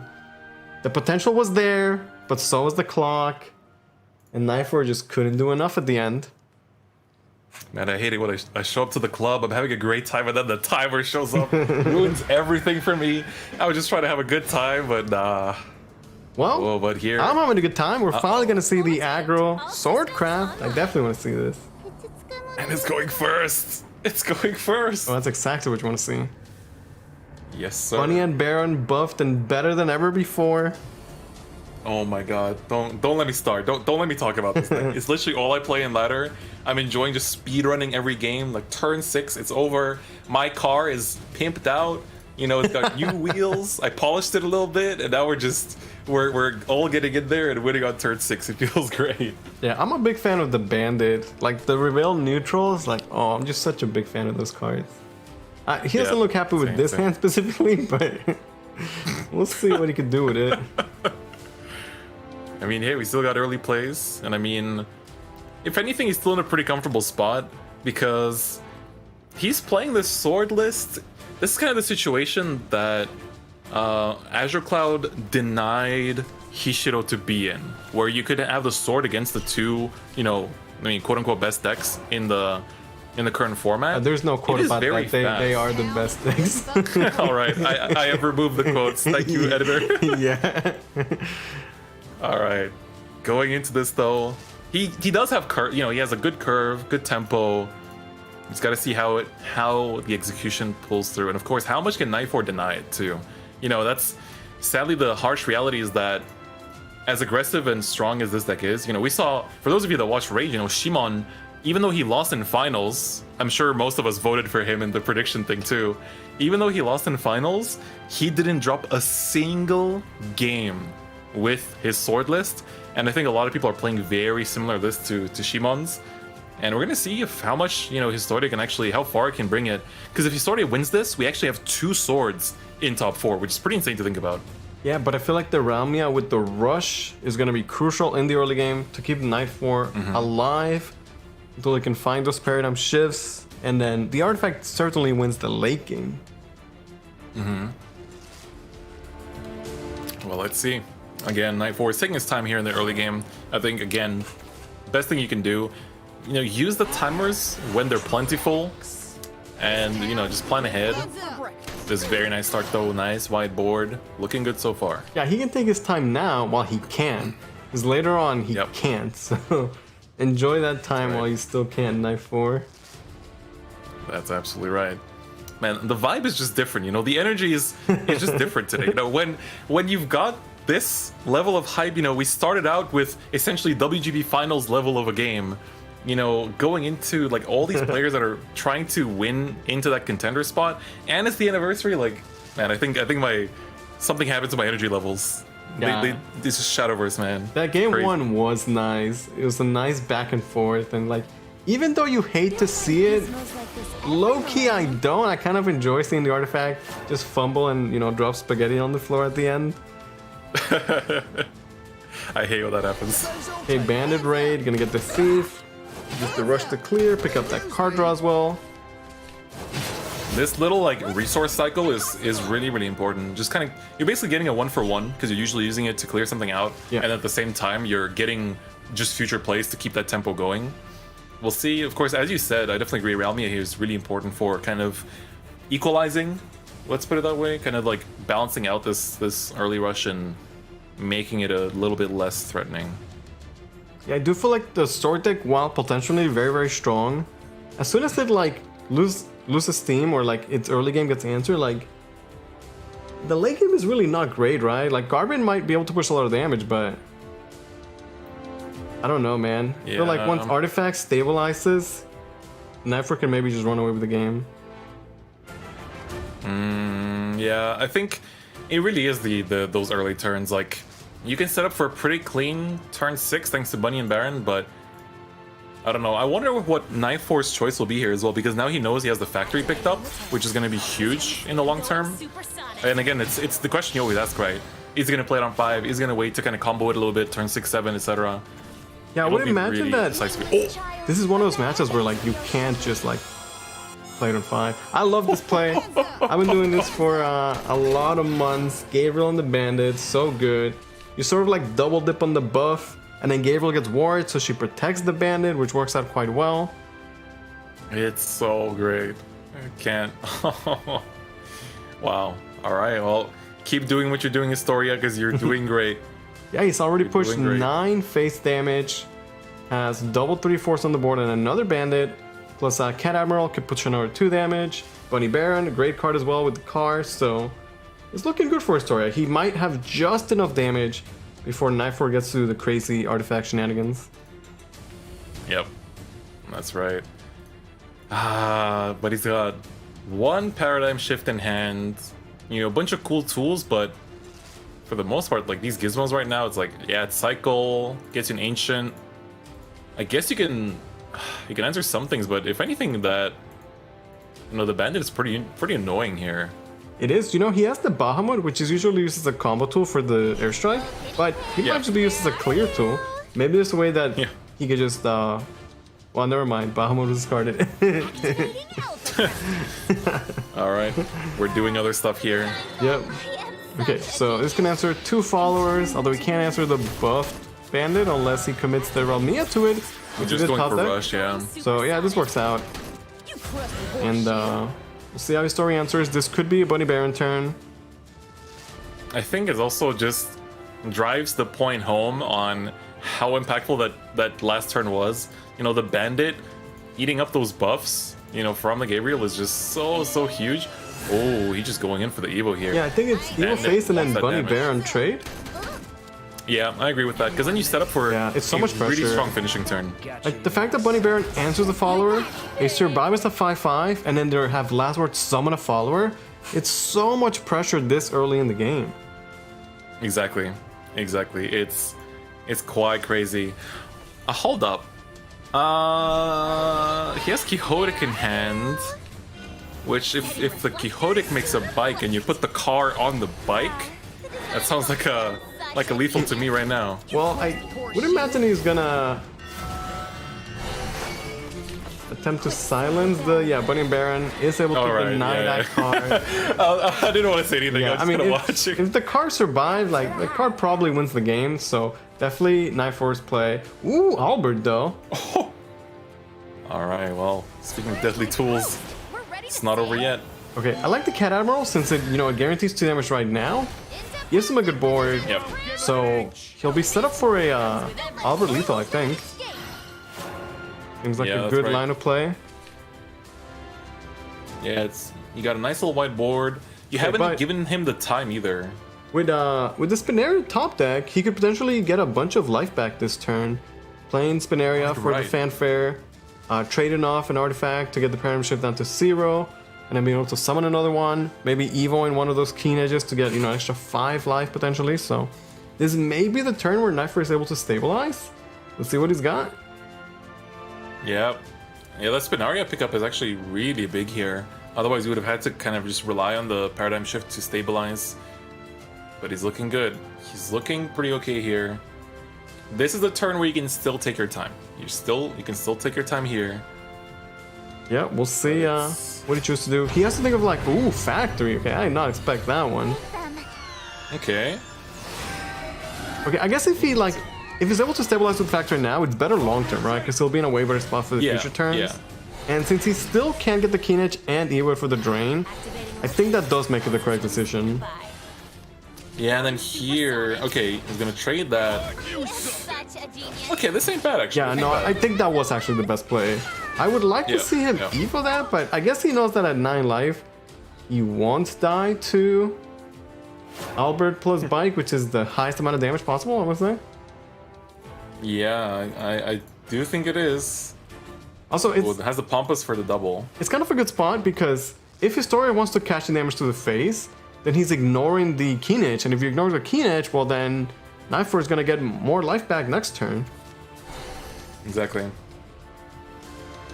I don't know if that was... I don't think those were the draws he wanted. Now he can't go Adventure into Albert. And then the two cards he top decked are like, here's where you draw your 1-drop, 2-drop in the mid to late game, and they're not that good at this stage, right? Yeah, like the bikes as well, they want to be going face, pushing that damage, and don't really want to be waiting for that turn 9, you know, Bahamut Albert, you know, Uncharted desert. Yeah. Bahamut role-playing Albert, I should say. The fact that Nightford had the Quicksilver Aegis to deny the getaway car, I think completely changed the course of this game. Yes, 100%. That quite literally, I think, stabilized everything he needed. He would have just lost that turn, you know, that was Yeah. basically it. And now with the factory online, Night Force should be in a way better spot. He still has an Evo, so he has the potential to gain 5 life back with Keen Edge plus Evo. And Historia has, you know, not a lot of resources. Albert is good, he could push some damage, but if Nightford gets to like 12 life or potentially more, I don't know if Sword's gonna have the damage. Yeah, I mean, this is what we talked about at the very start, right? It's just, once it gets to the late game, this deck just stabilizes and it just sets up its own win con. It's quite literally just a matchup playing itself out. Yeah, this is how you expect to go. You see the Sword almost was able to go under it, just like we saw Dragon almost be able to go under the, you know, artifact, but I Yep. think once you get to this point, it's too hard. The top 2 decks have too many tools. Their defense is good because they can heal and set up wards, so it's not just one or the other. And the clear is always there, like he'll always be able to clear the board now. That's right. There's another paradigm shift added as well. Slowly but surely setting up for the big burst turn, which I really like to see here too, and back up to 12 life just like that. Yeah, again, all because the Bunny Baron car, the getaway vehicle, was denied. Oof, Well- I don't see anything here. We're one turn away from the Bahamut Albert. He's gonna pass on it. Yeah, he tries to, you know, board lock him, so it's not like a lethal or any more pressure. But that just means that Nightford is gonna get another 5 life back, and now it's 17 total. There's just no way Historia is gonna be able to do that much damage. Sure, Albert will clear the board, only for, you know, impending doom to follow. Yeah, quite literally, right? It's you do a good job here, push 6 damage and clear the board. It's great, but you know, Nightford had every follow-up there in his hand, and we're gonna see it right here come through just like that. Plethora of ways to win the game, and Nightford's gonna take it, secure it. We don't need paradigm shift shenanigans where we're going. We just gotta wait it out. Yeah, we're going to a game 3. We saw the sword for the first time, and while it didn't look bad, it just didn't have enough fuel, not enough damage to close the game out. And again, like I said, once the artifact gets to their mid game and they're able to stabilize, which was a great stabilization with the factory from Nightford, you know, the sword just can't close it out. Yeah, exactly. And so it's going to be pretty intense. Again, it's very fitting that, you know, it's this month of all months that we're having these intense, super close, you know, 3 game sets. You'll love to see it. Yeah, again, the winner of today's tournament is going to qualify to the Contenders Cup, which is how players qualify to the World Grand Prix. And, you know, these players, I'm sure they would love a spot in the Contenders Cup. But only one of them can advance, and whoever wins is going to face a Shiro, which is quite the opponent. Quite the opponent indeed. He's just sitting there waiting. There's like an aura around him and everything. You got special soundtrack and everything. Man, I'm also thinking, you know, this is completely unrelated to everything, but June is a stressful month for anyone, right? If you're a Shadowverse player, you have the SVO that potentially determines that you get into contenders. But, you know, this is like final season for students. You know, it's pretty intense for a lot of people. You're graduating, you're finishing stuff, you know, at work, you might be on that crunch. But for Shadowverse, you know, it's an important month. This is, you know, we got 3 of these per year, and it's definitely not a time to relax. Yeah, we saw Sword not able to go under the artifacts, but will he be able to smork down the shadow? That's right. Missing that turn 1 drop. We're not going to see the magic from last game. But he does have that Ola one. You know, the Chariot by... I really love this card. I really do love this Please card. tell Yeah, me I do. why. It's great, dude. It's just... You one moment, you look at the game, you're like, oh, great. And then suddenly it's gone. Just somebody exploded, and the set is done. It's over. I mean, you say that makes it a great card, but I'm sure that Noir would disagree with you.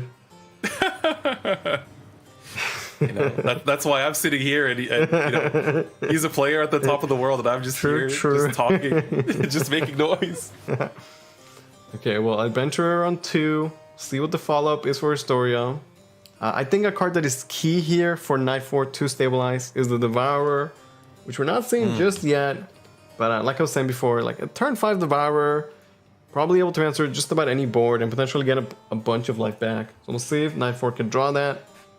But for now, he does have options. We saw the Tyrant being used by Historia early on for the Excellent. We'll see if Knight 4 chooses to do the same. Although against the deck like Stored with the early game pressure, it might not be the way to go. Yeah, that's what I'm thinking. I think you actually lose a bit too much momentum from having to basically, you know, have a blank turn 2.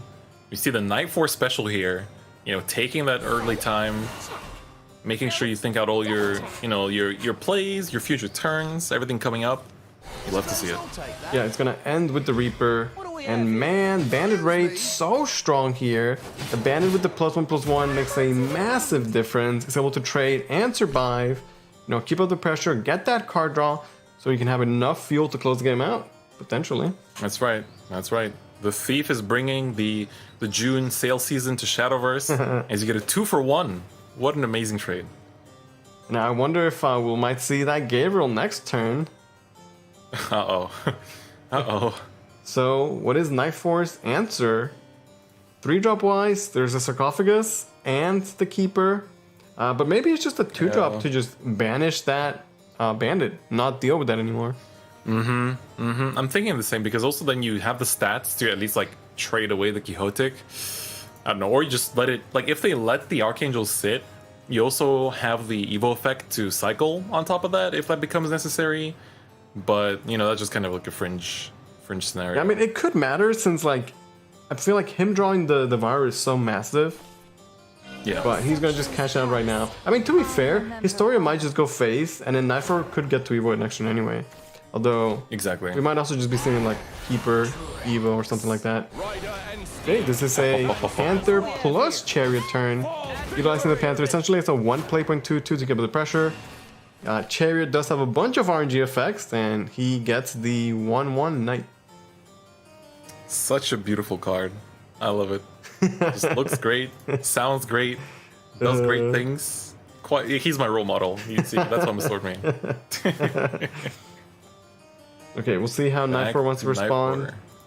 Yeah, he does have the Evo available if he wants it on the Archangel, but it might just be better somewhere else. Yeah, like the cycle. I don't know if the cycle's your biggest concern here. Yeah, I gotta just answer the board, right? Like that Chariot has to go, and it's not going away without committing an Evo to it. That's for sure. I love it. Everyone fears the Chariot. It is scary, you know. Like sometimes it's what it represents, right? It's like that hint of madness that you know your opponent has. It's about sending a message. That's what play Shadowverse for. Okay, there is the Keeper, like we expected. Evo's pretty strong. It summons another follower. It's a bunch of last words for Knight 4. Gonna build a bunch of shadows as well. Build to clear, not the full board, but he does have 2/2s left over. And at 17 life, he's still relatively healthy.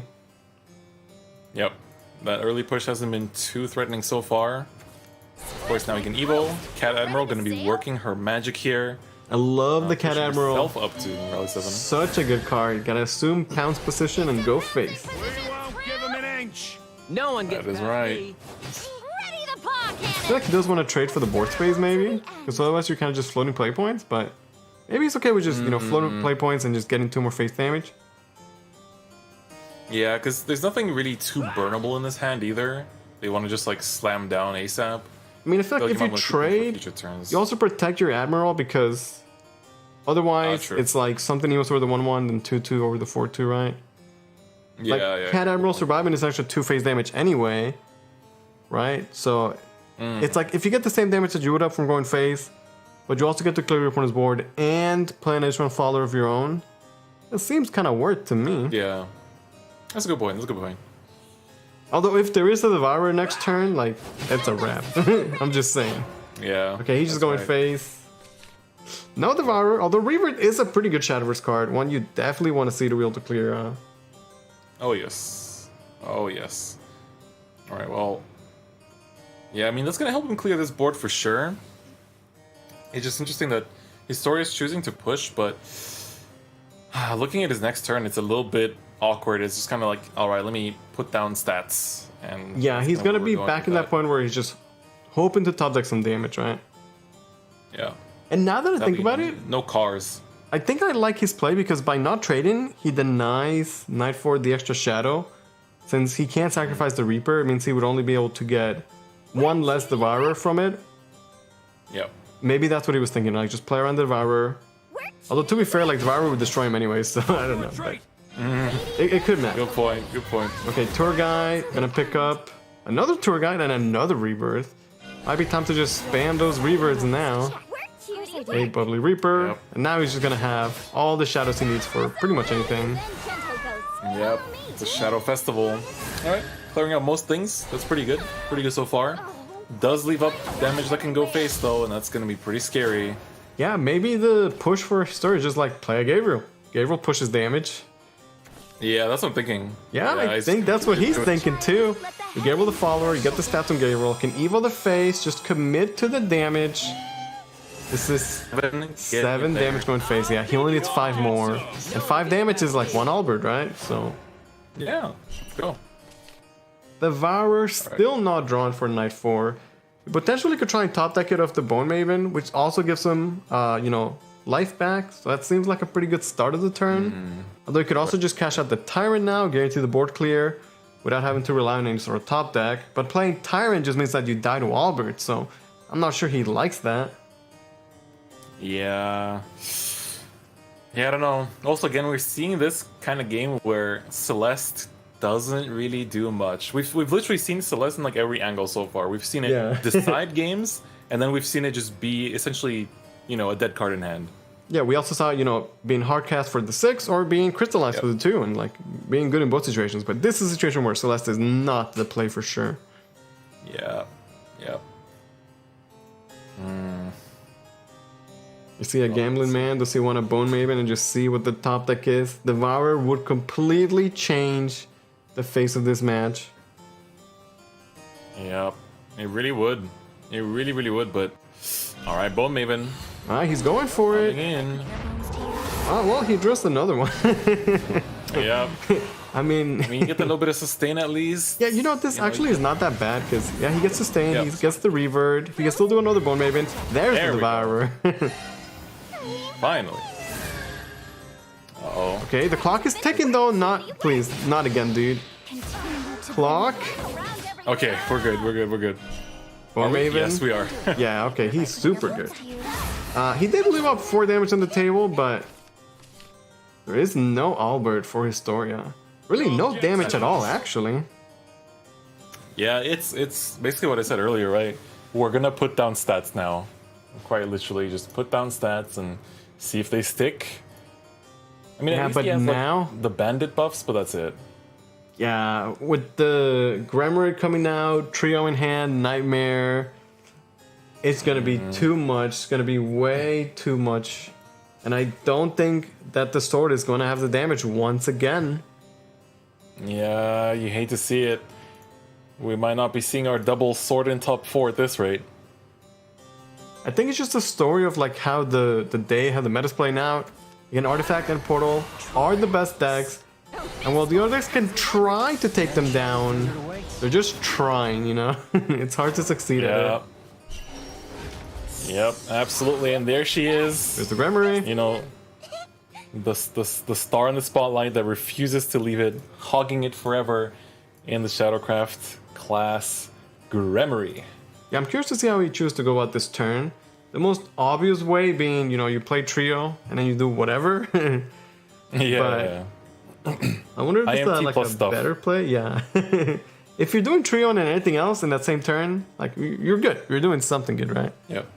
There's like no bad outcome. Because it could be like trio and then tyrant. Okay, you're gonna start with a nightmare. To maybe try and get some life. Retrace the Trace the path. going for Yeah, he's gonna sustain. get quite a bit of life. Because he can also Wicked River the ones that survives the trade. Well, I used Yep. something. Yeah, look at all the life he's gaining. I think you should trade with it first, right? Yeah. Yeah. Okay. Trade it away. Pop it off. There we go. Woof. Okay, get some Bubbly Reapers, get some card draw. Necroimpulse means that, hey, he might have lethal next turn. That's right. You love to see it. That's gonna be huge. Here for Historia though, he's like, uh-oh. Is this it? Is this the end of my run? Yeah, just like that, the game has completely changed. He still has trio for next turn too, but he was able to go up all the way up to 14 life and still end with a ward anyway.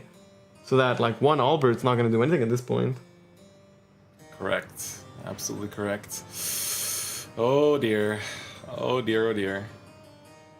Yeah, I think for Night 4, he's done what he can. And now it's gonna be up to Historia to see what kind of answers he can present. I mean, we've seen this before. The sword just didn't have enough. Is down to like a 1-drop or a 2-drop in hand, and you know he had Albert last game, but Albert didn't do enough last game. He's not gonna do enough this game, and just like that, Night 4 is gonna take the set 2-1. Historia, the sword let him down at the end. Yeah, unfortunately, you know, it was that spicy pick, but Night 4 just had it that game. You know, it's, as we've been saying, you know, for Sword, it's a great deck. It can win fast, but these two decks at the top, they have the tools they need to stop it. They have the tools they need to kind of shut it down, bring it down a notch, just pace it out, and survive until they can win the game themselves. And, you know, for Historia there, it was basically, I mean, I think not even a top deck would have really saved him, even though he was at 20 life. It's just basically looking at it like, all right, it's not much we can do. Yeah, Night 4 had that game 1 where he had the plays with Artifact, kind of fumbled, he didn't execute properly, didn't have enough time. Like, we could say he definitely, you know, did not play it properly, messed up, but he was supposed to bounce back, regain his composure, have good plays in game 2 and 3. The 9D getaway card from Bunny and Baron was massive. It's able to stabilize against Sword both games and then just close it out pretty cleanly. Yeah, it was really, really clean showing. And it's also important, like, to highlight for Night 4 there, he had a shaky game 1. You know, game 1 was shaky, but he didn't let it get to him. That's the most important thing, because oftentimes, like, if something like that happens, you know, on a big stage, you know, you might just basically just tilt to the point that you start fumbling your plays for the rest of the set. But he didn't let it get to him, and he just showed an excellent series of plays throughout the remaining 2 games, and now he's looking at top 4. It's not going to be an easy top 4, but it's definitely going to be a top 4, and that's for sure. But before we get to any top 4s, we still have 2 more top 8 games, but first we're going to take a short break, but don't go anywhere, because we have a lot more really hyped games and a card reveal, and lots of other cool stuff coming for you guys later on in today's show. So don't go anywhere, we'll see you very soon.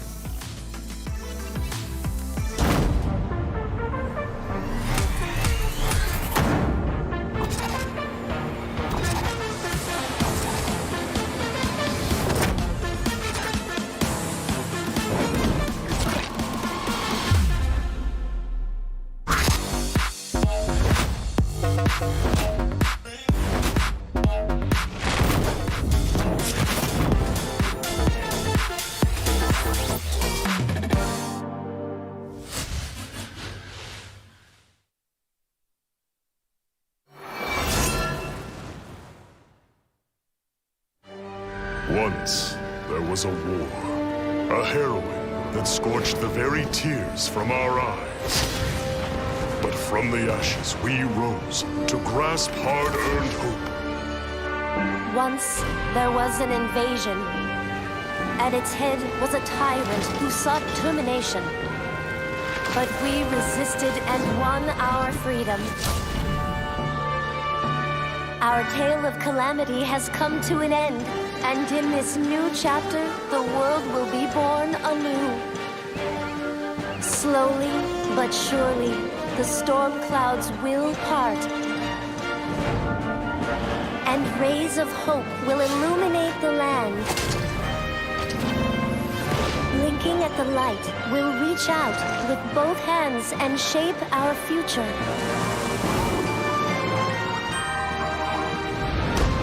Of course, not all scars fade. They are a reminder that not everything lost can be found again. We can't turn back time or rewrite the past. Yet so long as we believe in our destiny, our future will shimmer like the dew.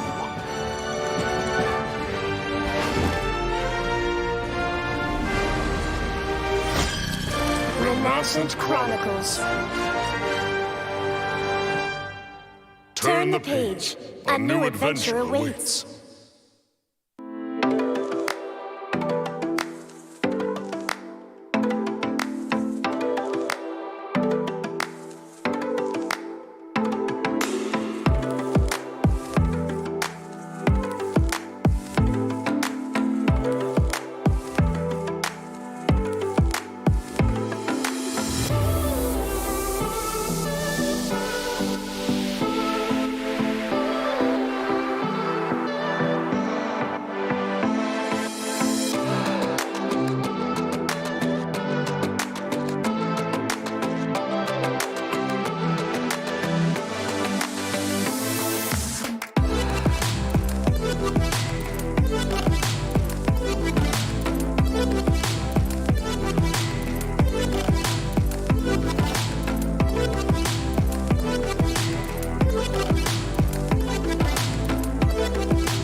Welcome back to the Shadowverse Open. This is the June Cup, where the winner of today's tournament will automatically qualify to the Contenders Cup. We had some great matches so far, and a lot of more great matches to come.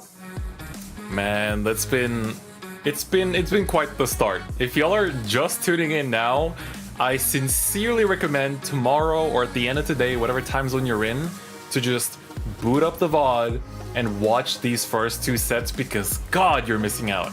If you didn't see those first two sets, God, are you missing out, more so than ever before, because these have been insane. And I'm pretty confident even that this next one is going to be just the same, because we have Shincha versus Dulan here, duking it out for a spot at top 4 to begin with, and this is going to be insane. Both faces that I'm sure everyone is very familiar with, and we even got the same bands. Yeah, so again, these are two titans of the West. Dolan was the champion in Contenders Cup, so he has a slot to World. Shincha was the Contenders. He did not make it through, fighting once again to go to Contenders Cup. Now we're seeing the maybe more standard. We have all the both tier 1 decks, and just ban out the third one. Just don't deal with it. they prepare for the mirror matches because you know it's Shadow and Artifacts time. That's right. It's kind of like they're looking at each other's direction too. I love it. All right, we're gonna get that artifact mirror match as well. Let's see these opening hands. Yeah, I feel like we've seen Shinja so many times in the Shadowverse Open broadcast, and Dolan, you know, now with Temple Storm, champion in the Contenders Cup. You know, pretty good player. I remember a clip Yes, of sir. him popping off with the artifact when, you know, scan was 0 cost. Yes, sir. I remember that. I vividly remember that pop off as well. It's, oh man, I want to see it again. Just give it to me one more time.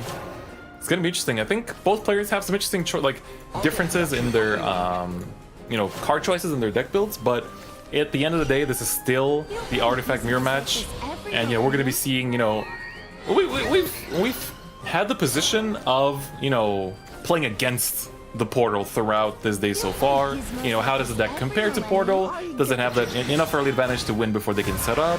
Do both decks just kind of, you know, stall out until the later turns? But here, I mean, these are both decks that can easily just wait until they're set up. It's gonna depend on those opening plays, and so far these are looking very similar opening plays while we're at it. Yeah, you know, while you're talking about that, we're already on turn 3. This might be a very fast set based on the way that these guys are playing. We saw Nightfort take his sweet time, but Shinja and Dolan, they're going fast. That's right.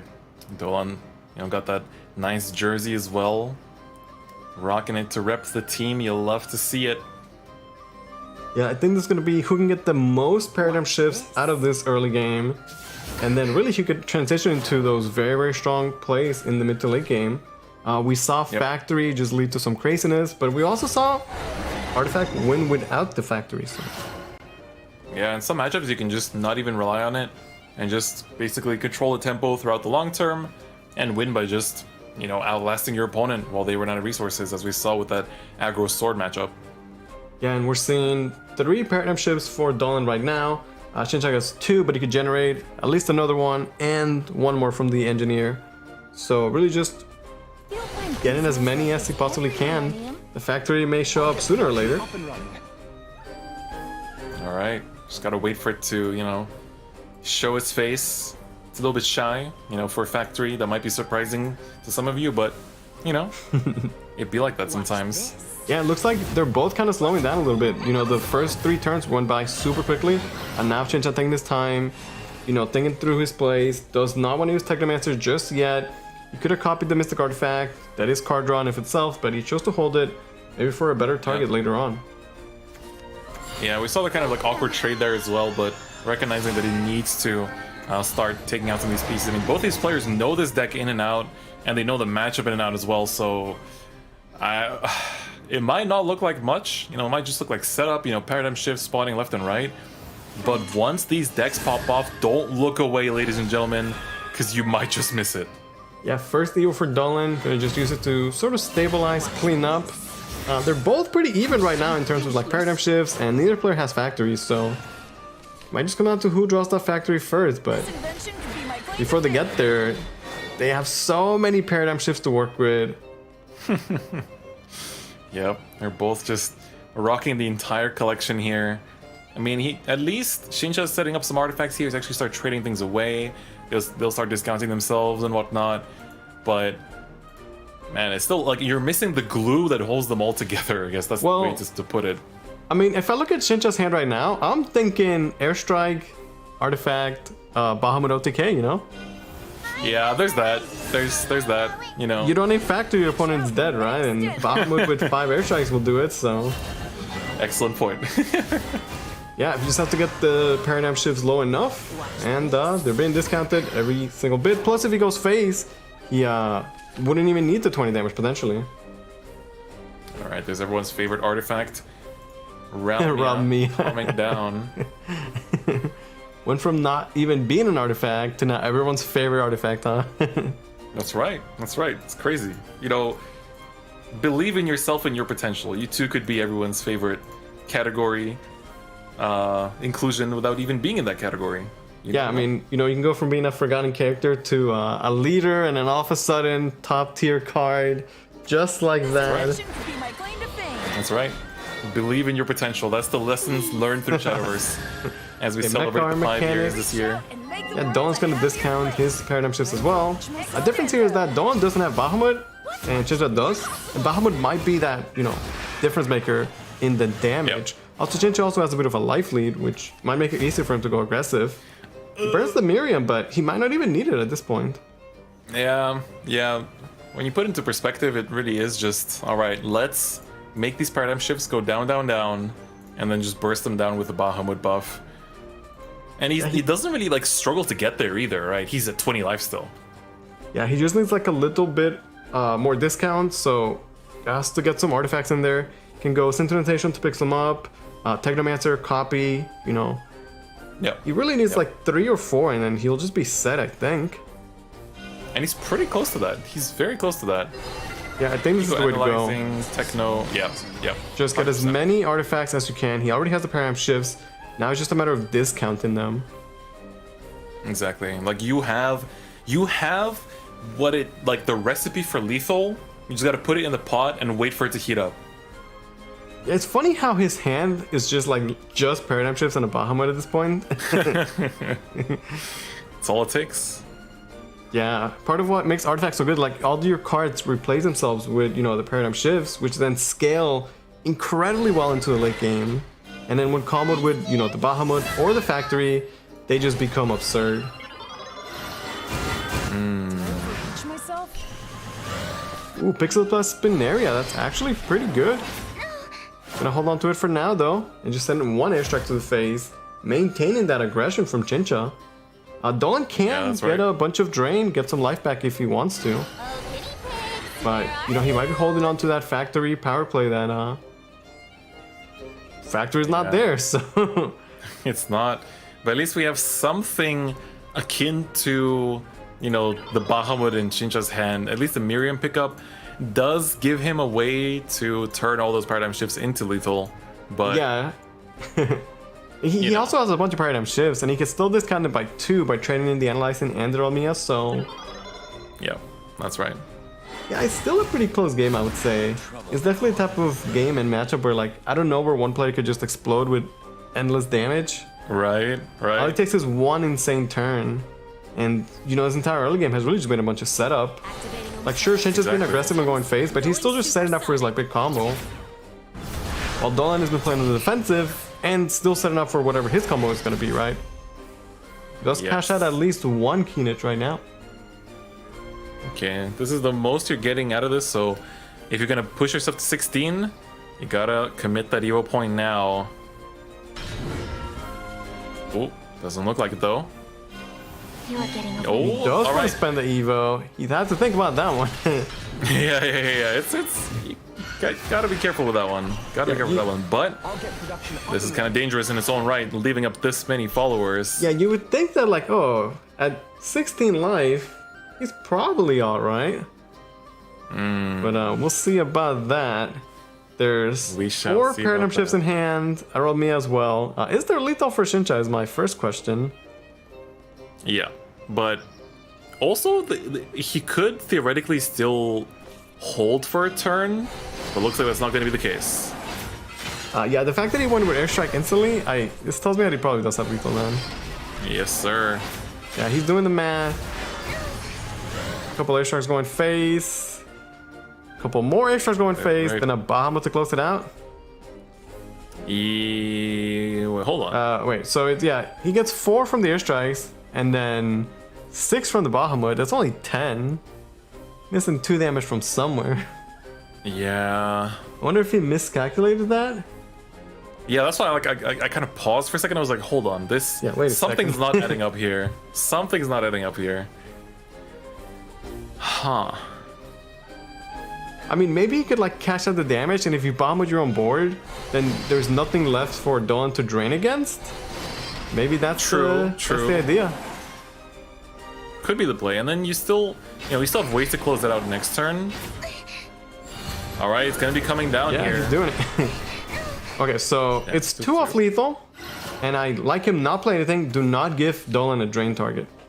Now, Dolan can get a bunch of wards, sure, But the wards won't help against an airstrike, just, you know, last wards doing 2 Yep. damage to the face. Precisely.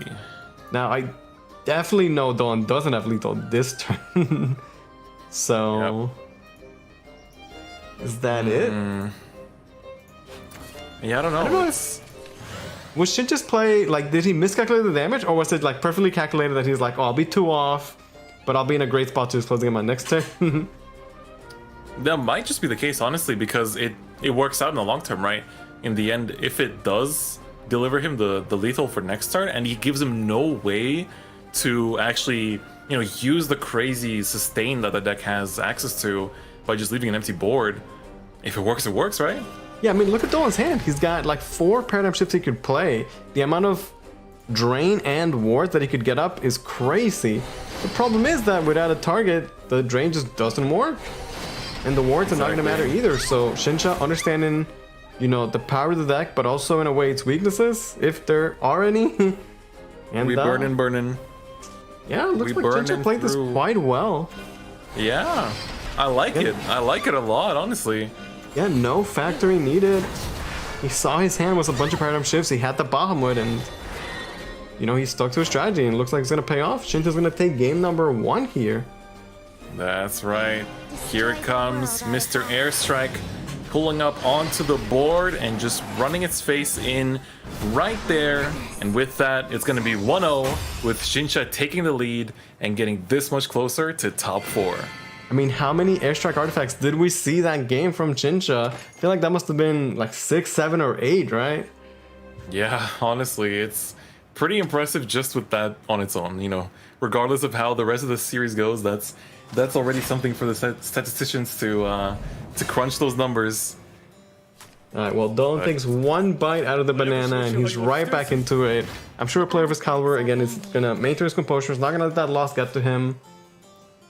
Absolutely. But we'll see. Shinta's looking pretty good right now. And I feel like every time we see Shinsha in the SVO, and we see him a lot, I feel like he always does great. Yeah, it's I'm always just, like, impressed by his play. barely short. Yeah. Yeah. And I mean, he's consistent because he got the Contenders Cup last year, and you don't get there by being inconsistent, so... Yeah, exactly. Engineer opening, very good. I also like that Shinsha here has the Wrath going first as well. It's pretty nice there on 3 to just kind of drop it down.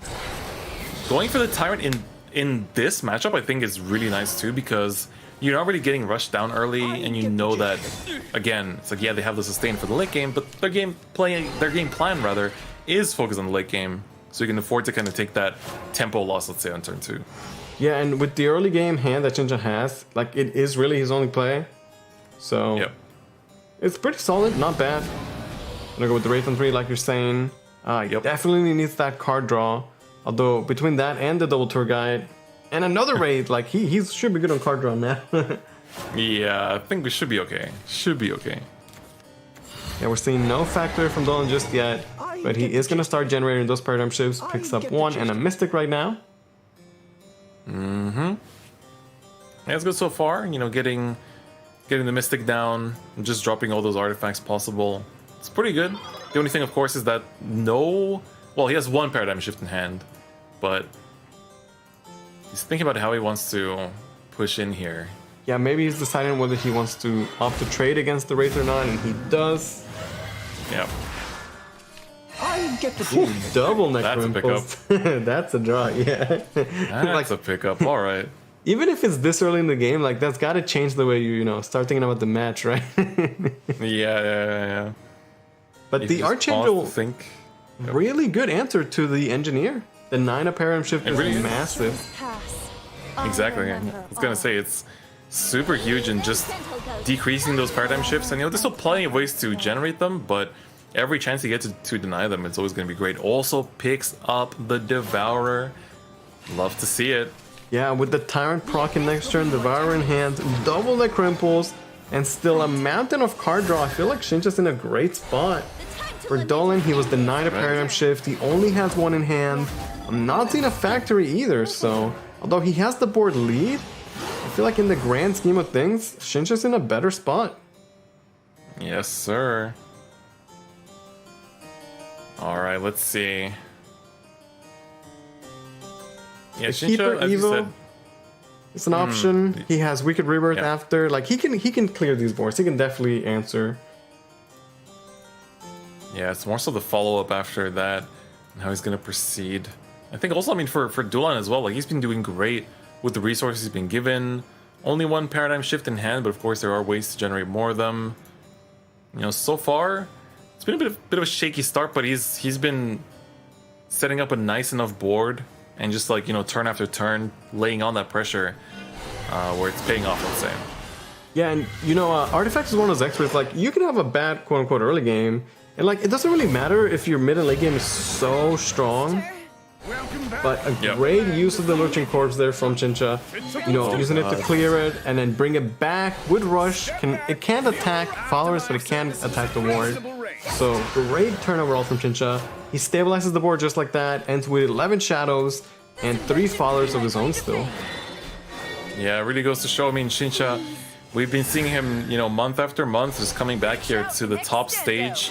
Again, one of those consistent players that is like, sure, even if he doesn't win here today, he should be in pretty good standing for points because he's just been looking fantastic and just showing off why, you know, he's a player of such caliber. And same goes for Dulan as well.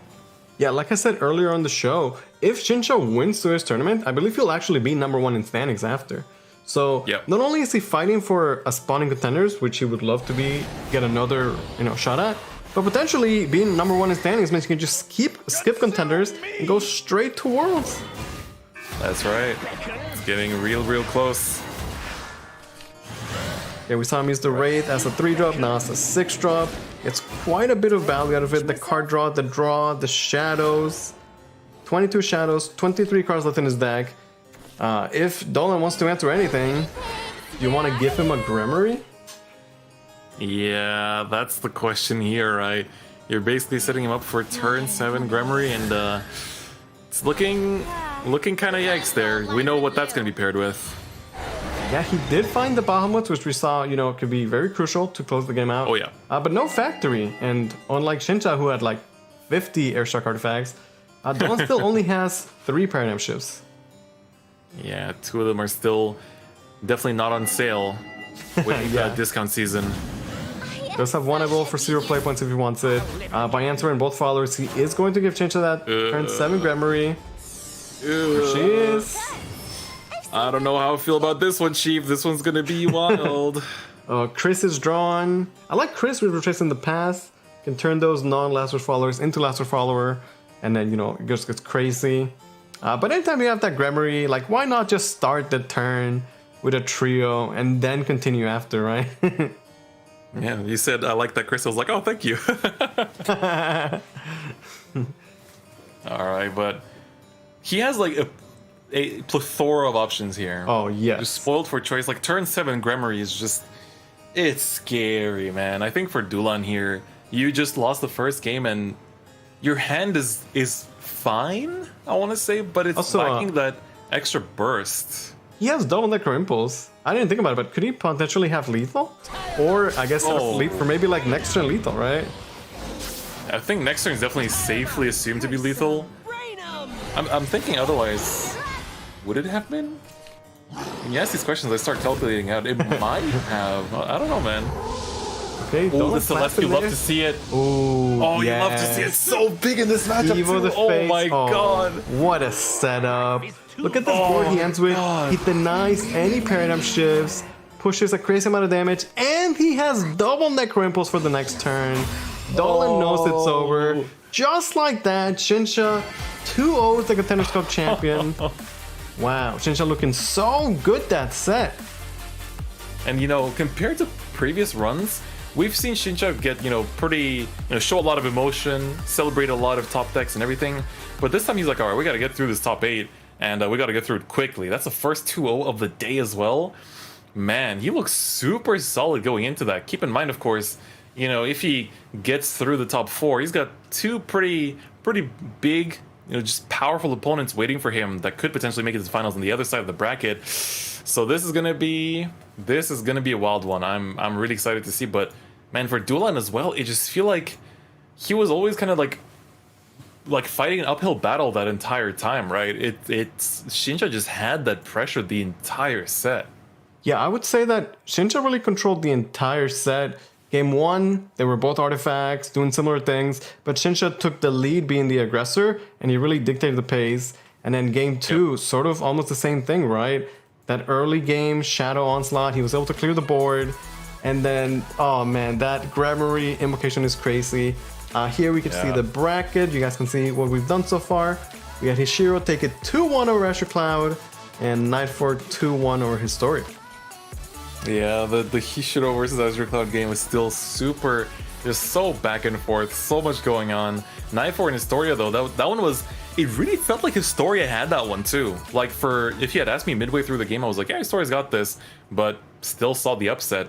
And that last set was also, I mean, that one was probably the most dominating set we've seen so far. The least back and forth, and just Shinsha's presence really being felt throughout that entire set. Damn, you know, that's the kind of player you should aspire to be. If you can instill that pressure in your opponent going into whatever deck you're playing, it's a good sign. That's a good sign of a good Shadowverse player right there. Yeah, and while, you know, a lot of these players we're seeing returning from Contenders Cup, again, Dolan and Hishiro already have their slot to Worlds. So I almost can't help but root for Shinsha and Asher Cloud, who were in Contenders but didn't quite get there. Asher Cloud has been eliminated. He will not be going to Contenders, at least not yet. But Shinsha could win, go to Contenders, and at the end of the day be number 1 in standings, which would be massive for him. He could be the number 1 player in the West at the end of today. Yeah, that's right. You skip that entire kind of like stress fest of Contenders, you know, those crazy back and forth games, and just, you know, it's definitely good to get that first spot in the point rankings, but oh boy, oh man, I don't know. It's going to be intense. You know, it's going to be very, very intense. Also, looking at our next matchup here between Ichan and Stigvar, we didn't really talk about it yet. You know, the players are still setting up, but Ichan and Stigvar have some interesting picks because we've seen a lot of these players so far bring very safe picks. You know, it's been very much lots of artifact, lots of Last Word Shadow, you know, the occasional Bike Dragon, occasional Aggro Sword. But these players, we got Ichan on Evil Blood, and we got Stigvar on Sekka Forest still, and he actually doesn't even have, like, his second deck is Bike Dragon, it's not even Portal. So that's a pretty interesting lineup there that he's got going for himself. Yes, Stigvar the only player to not bring artifacts and still do well in Swizz. On the other hand, Ichan, like you said with the Evil Blood, I do like the deck. It's one of those things that we saw a lot in the past. We saw like Amulet, Haven, Evil Blood, Spell Boost. Those decks are nowhere to be seen now, but you know, Ichan still got the Evil Blood. And talking about these like very established, well-known players like Asher Cloud, Hishiro, Ichan and Stigvar, I don't think I've heard of them at all. But as I often say, today could be their day to make a name for themselves. Again, if they win to this tournament, they'll automatically qualify to the Contenders Cup, and I'm sure they would love to do that. Yeah, precisely. It's, I mean, we say this every month, right? It's your opportunity to make a name for yourself, and, you know, March, June, those are the cups you want to be looking at. Those are the SVOs you want to be looking at, where you can go from being, you know, unheard of in the community to just being at Contenders. And then if you make it, if you get that single ticket to Contenders just like that, you essentially just practice until you get to it, right? You don't have to worry about points. You have to worry about, you know, winning and like doing great at all these SVOs. You just practice for Contenders, and then make that run and go to WGP, and there you go, from zero to hero, just like that. Yeah, like you would think the best way to do it, or the most standard way, is just to be consistent. You know, players like Doc Dodo, who do well every single month, getting those 5-2s. You know, players like Den being very consistent up there in standings. But you could also just show up out of nowhere, win one of these tournaments, go to Contenders, and then win Contenders, and then next thing you know, you're at Worlds, right? So it is nice to have that bit of like wild card way to get in there. So For sure. Makes these tournaments super exciting. I can't wait to see who's gonna win, who's gonna make it to the finals. We still have some great players. Hishiro's still up there. Shinsha looked unstoppable, honestly. After that set, I don't know if anyone can stop him. Yeah, I don't know. Even for Hishiro, that might be a bit of a struggle. You know, Hishiro, he has his slot already. You know, he's secured in there. But what's stopping him, right? What's stopping him from making the entire run? You know, I think both of us have a special thank you to him as well. You know, he's definitely helped out the community. He's not just an insane, like amazing player, but also just an amazing community member. You know, does a lot for the community. Great just resource for the community as a person himself. And so, It's going to be great to see his performance in top 4. If he can make it to finals, that's going to be quite the statement for WGP as well. And, you know, speaking of which, it's about damn time we see someone from the SVO scene win the WGP. We've come so close now. So close. So close, but every time it's just barely short. I'm sure we can do it this year. This year is the Wonder Run. We got it. We're gonna send, you know, our finest, whether it's West or SAO. I feel like this year feels like the one. You know, we've seen nothing but amazing plays throughout, and so please, y'all, you gotta make the run for us at home. For us at home, the believers, you gotta make the run. This is a very special year for Shadowverse. We're actually celebrating 5 years of Shadowverse. It's a special anniversary stream coming up next weekend. You guys definitely want to tune into that. I mean, just look at Rowan. He's so happy. And this is at twitch.tv/SBO_esports. Definitely don't want to miss the chat. That's right. That's right. Make sure you're following this channel you're watching on right now. You know, stay notified. That way you can always find out. So yeah, it's gonna be pretty exciting. Just a lot of cool things happening, you know, on the stream. Can't talk about it too much, but you can see some things, exhibition matches. It's gonna be pretty hype. It's gonna be pretty hype. Plus to look forward to. You know, do you actually remember the day you found out about Shadowverse? You know, now that we're getting kind of sentimental talking about the 5th anniversary, do you remember the day you found out about the game? I do remember, yeah. I was watching one of my favorite streamers, and he was just like, hey, we're playing Shadowverse today. And I saw it, and, you know, I instantly fell in love. It's kind of funny because we're celebrating 5 years of Shadowverse, but I've been playing since the beta, so it's almost like 6 years for me. And, you know, Shadowverse has it's changed my life in such a massive way. And I'm really grateful for it. I really love Shadowverse, so I'm happy to, you know, sit here and be able to do this and celebrate 5 great years of Shadowverse, and looking forward to the future, you know? Yep, here's to 5 more great years at the very least, because it's gonna be a great run. You know, I'm very excited for next week. We'll have way more sentimental moments, way more emotional things to talk about when we get into next week. But now, let's get into this game between Ichan and Stigvar. Ooh, and we see both of their spices, of course, left up. Both the forest and the blood, and they're gonna be the top batters as well. Yeah, what a great way to start this set. We saw so much artifact, so much shadow. How about some forest against blood? That's right. We even got to reveal a blood card last time as well, so perfectly fitting. Perfectly yeah, make sure you guys stay tuned. We do have a card reveal for you guys later on in the show, and you don't want to miss it. Absolutely. Okay, so of course this is the Evo blood variant, so you need those early pieces, bit of setup. Of course, the Alizar there is pretty ideal when it comes to early drops. Yeah, just toss the entire hand, picked up that Alizar for the early game. On the other hand, we see second forest, and I have to say it. Where's the Arya? I'm not seeing her. The deck, while strong, is just so overly reliant on that Arya on the first or second Evo turn. And that Sekka got banished. Oof. That is unfortunate. We're gonna have to do something here. The Intertwine Resolve does remind me though, you know, we're really going all the way with the next expansion with that kind of callback, you know, to a lot of the earlier story arcs. And it's great to see, you know, those kind of like revisits. I know a lot of people are looking out for some potential cards that might come back into the game now with this new set. Yeah, I look forward to seeing Vladica, Meowskers, some of my favorite characters come back. Yeah, they revealed the Meowskers today, actually. Yeah, I saw him. It looked pretty cool. Oh yeah, oh yeah. He's leveled up. Down. He's up from a common all the way to legendary. As he should be. He's always been legendary in our hearts. Yep. There's the Alizard on 3. I didn't play it last turn because the art channel was just so great, but you still want to get that Alizard as early as possible, that we can cash out on his time traveling effect in the future. That is right. Alberta, you know, got that little bit of sealing. A little bit of sealing for the deck is very important. Yeah, I like the Alberta with the trade, use establish the leader effect, which is important, but also use it to like combat the board a little bit so you're not just like hard passing.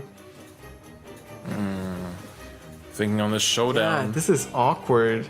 Like, yeah, the Thunderbolt into Naria is like guaranteed good turn 5 and turn 6, so it means he has to discard double Resolve. And while Resolve isn't good now, like, oh, it becomes such an insane card later on. So I don't know if he's like super happy about that. Also, he has to float 2 play points. It's just a 2/2. Not the greatest turn 4, but Ichan, he does have guaranteed great turn 5 and great turn 6. That's right.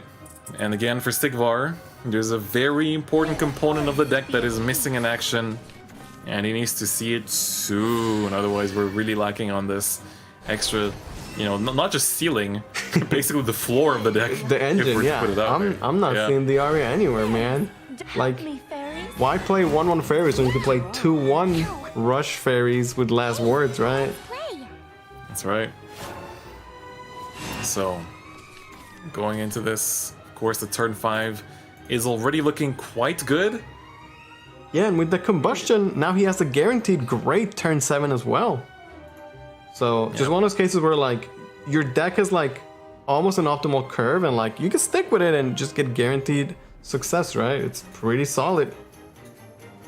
Yeah, absolutely. But let's see if he's going to commit. The Thunderbolt, yep, coming down just like that. Yeah, Thunderbolt's such a great card.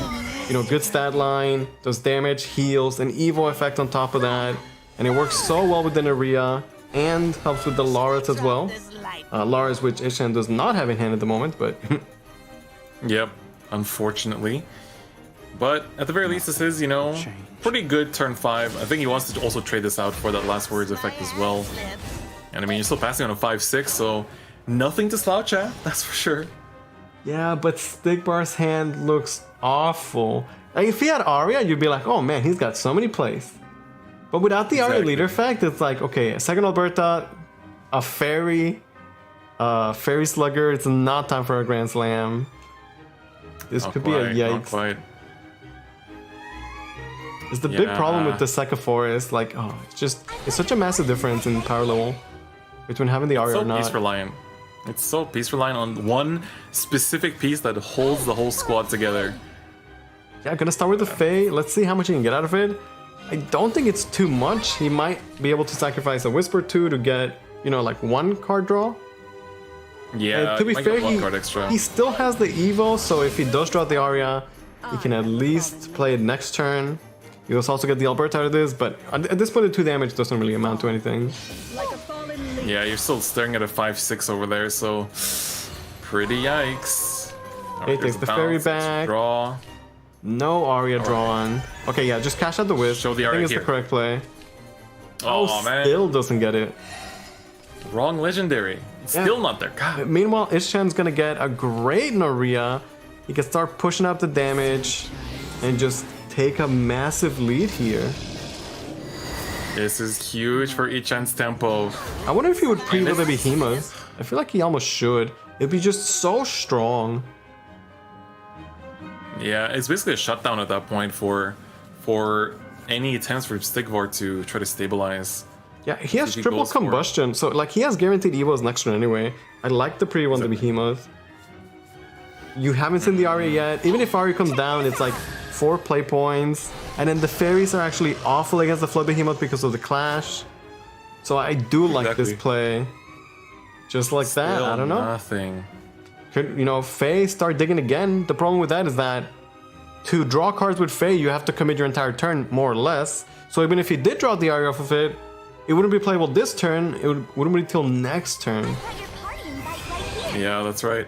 And it also puts it into perspective how we've been seeing these decks like Shadow and Portal that even without their, you know, quote-unquote engine cards, they can still find wins, still have super strong like board presence and just like push for game. But when you look at, you know, we're in the same expansion here, the same meta, and, you know, Second Force just, it's way too over-reliant on one specific card that if you don't open it, it really does start to struggle a lot against some of these, like, not even top-end matchups. You know, this is not Portal or Shadow that he's playing against. This is Blood. Yeah. Blood is looking real good right now. Just imagine in your head, you're a Second Forest, you don't have Aria, and you're up against Shadow or Artifact, right? Like, good luck. Yep. Okay, gonna use the Fae. Again, just to get maybe like a card or 2. Use the Shamu Shama. And at least answer the Behemoth, but, you know, it cost them so many resources. There's still 10 damage left on the table for Ichan. Hey, there's the Aria. Finally. Someone's a little camera shy today. Alright. Ooh, Alistar comes up. And Lara picked up as well. I mean, Combustion Demon, go face for 10. Yeah, exactly. Yeah, I think that's kind of set in stone already. He had to discard his resolves, but he does have Grimmers in the deck somewhere, and it's about to be at that point where like any Grimmer would just close it out. Exactly. And with this board state, oof, you're in a pretty good spot against whatever your opponent throws at you, so I think Combustion Demon just does so much for you that, I don't know. Yeah, because he could like attack with Naria first to keep the better board, quote unquote, but like you could take 1 damage on the combustions and just push an extra 5 face. I feel like that would be worth it. Exactly. Get all those Evos as well. Laura as well finally picked up, so that's quite good. Potential, you know, if he needs that extra little bit of damage later on, that might just be what is necessary. Yeah, the Laura's not really set up yet, but maybe over the next couple turns he could set it up. But Grimmer would definitely be good after Combustion. Actually, he might be missing 1 Evo, right? But hey, with triple Combustion in hand, I'm sure we'll get there eventually. Yeah, exactly right.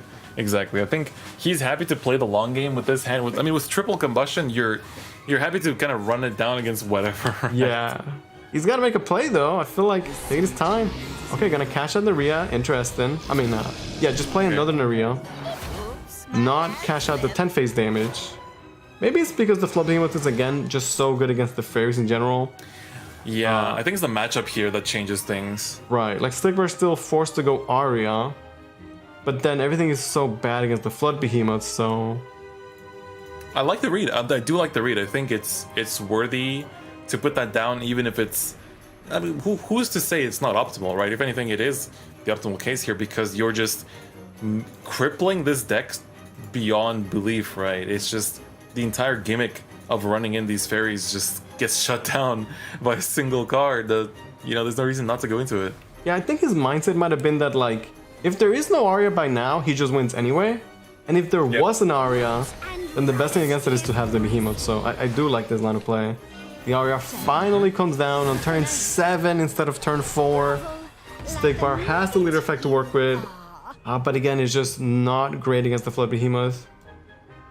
Oof. Alright. He could, like, use the Alberta to clear the Behemoth after he trades with Aria. And then send a fairy. No, it's not even good. He only has a Wisp after that. Oh man, it's just a struggle. I think for Stigmar here, you just gotta go for the mental reset, basically, and just hop into the next one. Yeah, I think so too. The Alberta is the best he can do, but it's not nearly good enough. Now the Wisp would get banished. And even with the heal, there's more than enough damage on Ikchen's side. It looks like it's gonna be game number 1. Going to the Evil Blood. Even picked up a Grimmer at the very last second. That's right. Just like that, Ikchen starting out his journey here. His legendary journey with that first game picked up. Got the win with his little pocket pick. The Blood looking real good here as well. But of course, it also felt like for Stigmar, it's again one of those situations where it was a 2v1 at that point. Basically playing against his opponent and his own deck trying to turn against him. Yeah, times are tough, man. You don't draw your key card, your deck just doesn't function. It's gonna be a struggle. Yes, sir. But now for Ikchen, he's 1 game away from going into a top 4 that's definitely not gonna be easy. No, it will not be. He is going with Portal, and the important thing here is that, again, especially looking at these, players that haven't been featured as much, how well can they pile this Portal? Yeah, I also kind of like Stigmar just sticking with it. He's the only player playing Forest. Although we saw the Forest not do well in game 1, he did get to day 2 with it, so it must have worked out well in Swiss. I think for you to play Forest at this point, like, you just must be like either a Forest player or a big Forest fan, right? So, I like to see him stick with it. Let's see if we can turn it around this time around. Doesn't have the Aria just yet, but he does still have time to pick it up. That's right. Speaking of, early setup, Overlord over here, looking real good. Man, that's just rough. That is just rough. Ooh, but Aria picked up just like that. You love to see it. All right, we're not gonna have a rerun of the last game. We are gonna see a turn 4 Aria here. Good, very good. Yeah, like maybe he'll lose his game, but at least he can go down swinging, True. Okay, how do we answer this board here? Just gonna go Alberta. Yeah, Trade. classic. Turn 3, you set up the leader effect. Turn 4, set up the second leader effect with the Ariel. Seems like a pretty solid start. Igchen did not have a good turn 3, but he does have Factory in hand. And we'll see how he wants to utilize that in the mid game. Ooh, the carrier is pretty good too. Man, but it's good. You gotta deny that specific Realmia search. Very, very specific Realmia search there by trading in. So I'd like to see that from last turn. But here, I mean, you're essentially just looking at, I don't know, the Aegis is like... Yeah, it's not the greatest turn either. He's like Theoretically could push an extra damage. Yeah. He's very far from, I think, being able to set up Factory. So I don't think he could hardcast it in 5, and he's a long way from getting, like, cheap paradigm shifts. Yeah, you're also looking at, you know, there's 2 floating paradigm shifts on the board here. You might just want to trade one of them in at this point, just to start generating more of them. You got Mech Power Mechanic for next turn, so... You know the 2-3 is gonna be whatever for sure. So maybe he just wants to get the discount for the paradigm shift while he's at it. And hey, he gets to push 1 damage on top of that. It's pretty good. It's pretty good. Alright, but do think carefully. It might not seem like a big difference here, but in the long run, this 1 difference in damage might just be what decides this game. Yeah, you know, oftentimes the games just come down to like 1 play point short, 1 damage shy, things like that, right? So every decision counts, especially at this stage, where again, the winner of today's tournament will automatically qualify to the Contenders Cup, where they could fight for a chance to go to the World Grand Prix. Correct. Arya, though, coming down. Finally. We've been waiting for you all this time. All this time. And finally you show your face. Yeah, so the leader effect is massive, makes those fairies be infinitely better, as fairies and Wisp will gain rush, plus 1 attack, and last words, deal 1 damage to the enemy leader. That is right. Wow, That I is mean, right. yeah, he's just landing the Factory. Maybe that's the correct play. If he doesn't have like a great mid game, then why not just get it over with, play the Factory, and then you can try and stabilize and recover after. I get the gist of it. Because That's right. Stigbar did not use the Wisp to clear the Engineer, it means that he can also, you know, not leave the area up on the board. He doesn't have to just tank 5 damage. So maybe the Factory play there is the correct play. Yeah, I think we'll see if that's the case or not in the coming turns here, but... Whoa, he's debating, but you gotta answer No, that. yeah, he definitely got a trade, right? You gotta answer that. Okay, well, second Another area picked argument. up. Not as useful this Nothing time. too Leader important. effect does not stack. It'd be crazy if it did. He does have double yeah. Sekka in hand, and like surely that's how he plans to close the game out.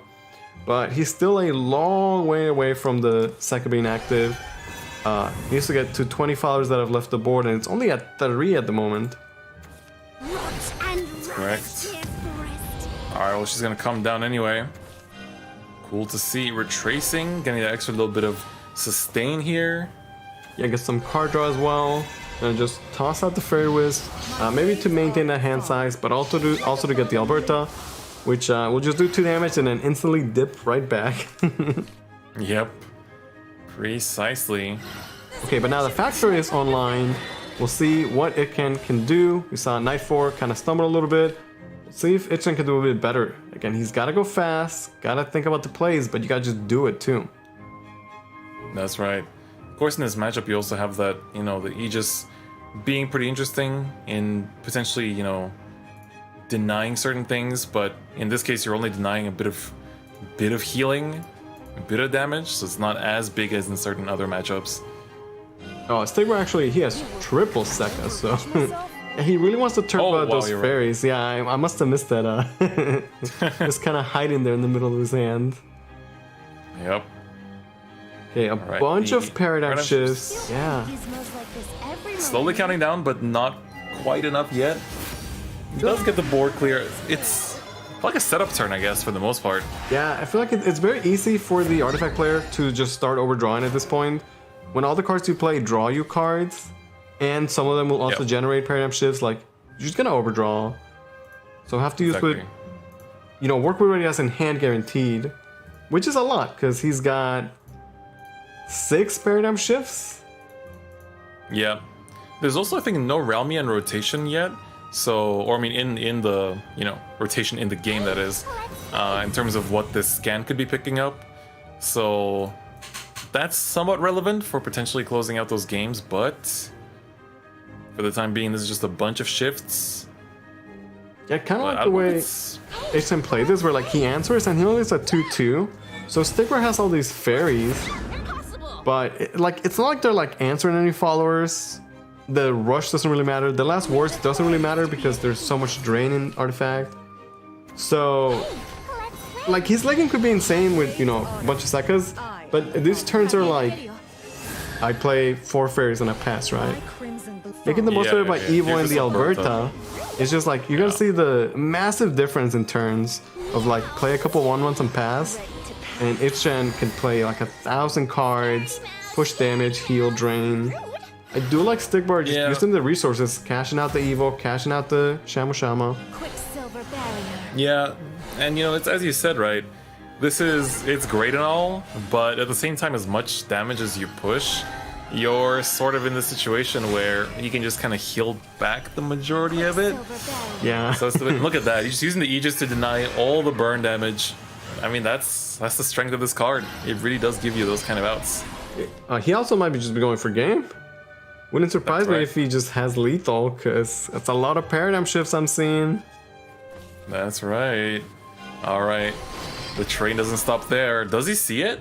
Well, when they start summoning airstrikes like that, yeah, you just feel a lethal coming. That's right. I don't know if he Right, actually this one- has it or not. He might not, but if he just starts going for it, burns a Realmia, Synchronization. and more another paradigm shifts. I mean, board space is a thing, but he can trade away the airstrikes. Okay, now he took a keen edge. Maybe being like, okay, I don't have lethal, let's slow down a little bit, get some life back. Can still get quite a bit of drain. And I'm having a really big deja vu for some reason right now. I feel like I saw this before, where it was committing to those airstrikes, and then at one point the double dip into the keen edges. Maybe end with a ward? No, just still take more damage. Oh, there's a Bahamut. Alright, well, he definitely has lethal next That's turn. huge. So basically, does Stigbar would indeed. have to win the game this turn. He does have triple Sekka. X is only equal to 13 though, so while he does get the resolve of the 9 Fox, he will not get the Storm and the +4/+4 on Sekka. True. And you're slowly getting there, but not quite yet. Yeah, I feel like this game is a good example of like the difference in power level, where we Yep. saw the Forest whiff, and then it just looked bad. This time around, the Forest did not whiff. The Aria was there, like he had the place, he had the Alberta, he has the Sekkas. Yep. And yet, against the tier 1 deck, with, all the plays, the factory, the artifacts, and everything, like, it's too much, right? Even at the best, the Force just, it feels like it can't really quite match up to it. Yeah, it's still a huge uphill battle, as we're clearly seeing from this game. But at the same time, like, Ichan did make it, Stigvar did make it all the way here with that Forest, so, I'm sure it's not by miracle. He didn't even have Portal in his arsenal either. Yeah, to be That's fair, definitely like, part of it. maybe he's just one turn away of getting crazy Sekkas, because he's so very close to it, and he does have 3 of them. Yep. Surely he could find enough damage with one more turn. Exactly, but I don't think Ichan's thinking about giving him any more turns after this. Yeah, Stigbar maybe just going with the, let me give my opponent nothing so he can't drain, but no drain's gonna be needed when everything can just go We phase. don't need it. Yeah, we we're gonna don't need see drain where we're going, baby. 1,000 This is gonna airstrike be artifacts a going to the huge turn. face, backed up by a Bahamut to clear and push additional damage. And just like that, H-Man's gonna take the set 2-0. That's right. The bottom side of this top 8 bracket is all about the swift 2-0s. Yep. Ichan looking pretty strong. And in particular, I mean, looking at the level of the Portal players throughout this day, Ichan looked good. He recognized the right situation at the right time. He played with a timer in mind at, in every possible situation. That was excellent. I'm really impressed. For someone that we haven't seen at the SVO yet this year, that was really good showing. Yeah, I like Genuinely. the turn he had where, I don't know if he had lethal or not. I'm sure he didn't either, right? So he starts with the airstrike because like there's a chance that he could draw it and just win the game. And then as the turn is going, he's like, okay, I don't have lethal. Let's, hold down a bit, go with a keen edge, stabilize, and knows that next turn he will have it. So he did play well. Artifact not in his deck to pilot, but an incredibly strong deck, especially in the hands of the right player. His next opponent, though, it's gonna be a battle for him. Oh, yes, indeed. Let's take a look at that bracket and see what he's going to be playing against going into this, as now we have our top 4. So there we go. Ichan just made it, but going to be playing against Shinsha, who looked almost unstoppable in that last game. And of course, on the top side, we have Hishiro against Knight 4. Ooh, for Knight 4, that's going to be an uphill battle as well. But we've seen him, you know, have a pretty steady showing so far. So you never know what kind of upsets and miracles we might be seeing here between these remaining players. It's gonna be hype. Whew. Yeah, it's kind of cool because we have on both sides is like the veteran of the Shadowverse Open against sort of the newcomer, right? On one hand, obviously Hishiro, top 8 at Worlds, Shinsha, very, very consistent. And then we have the newcomers trying to make a name for themselves. And what better time than a monthly cup where the winning just gets you to Contenders Cup, right? Exactly. You want that safe comfort, that nice seat at Contenders already, so it's gonna be exciting. I can't wait to see how this goes down, and it's definitely possible we might just have like a rookies finals. You know, that just could be it. That's basically the dream for these players, and I think they, you know, surely they had to go through quite a few of the titans throughout the Swiss rounds as well, so I'm sure this isn't the first time either, so it's going to be very exciting. But first, of course, we're going to go for a bit of a break before the top 4, but don't go anywhere because we are going to have these really exciting games. We have, of course, a special card reveal later on and plenty of other amazing announcements, so y'all don't want to miss it. We'll see you guys very, very soon.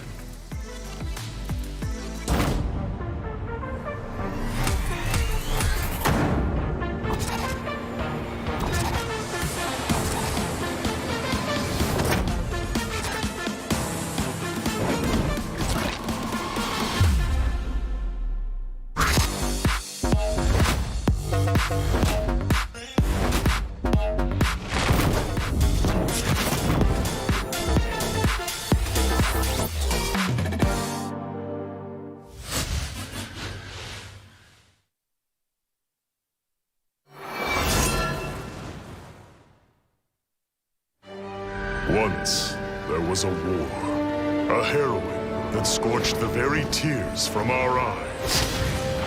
But from the ashes we rose to grasp hard-earned hope. Once there was an invasion.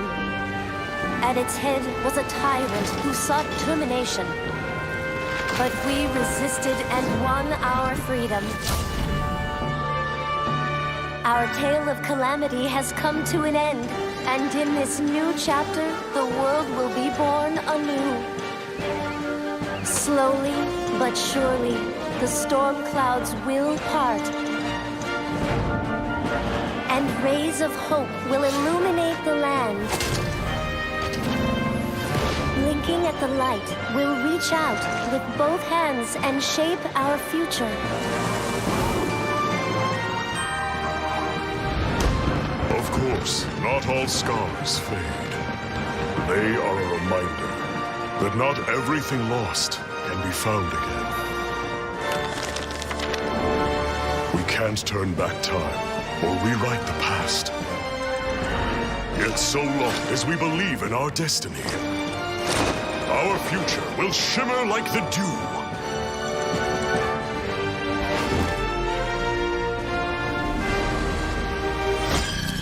Renascent Chronicles. Turn the page. A new adventure awaits.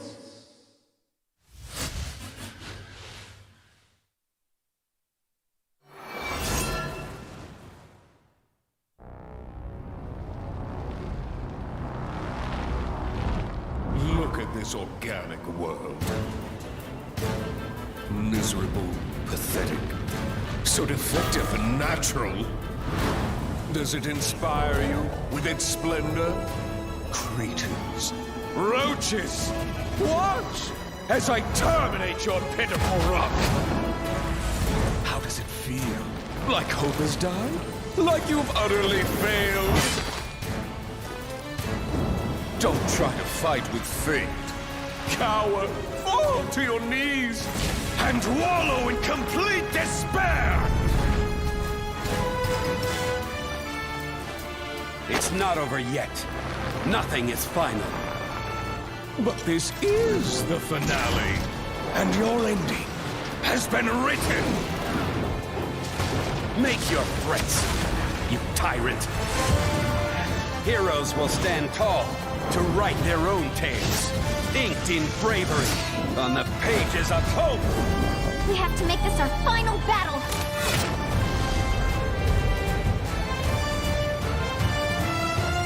The seeds of destruction We'll uproot this world no longer.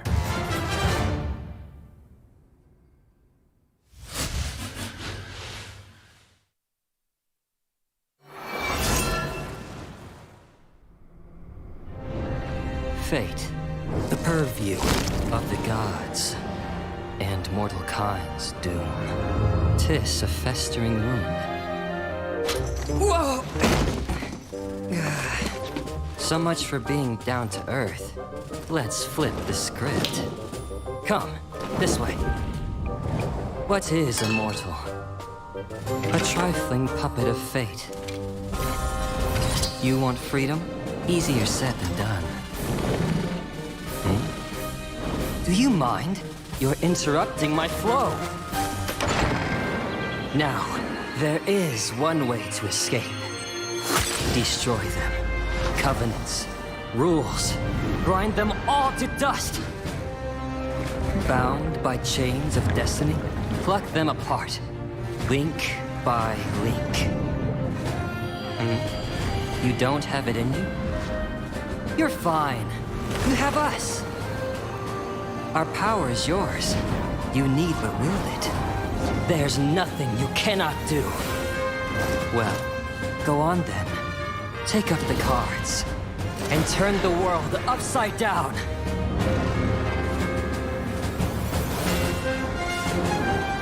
For you are the arbiter of Fortune's hand. We are more than mere playthings of fate.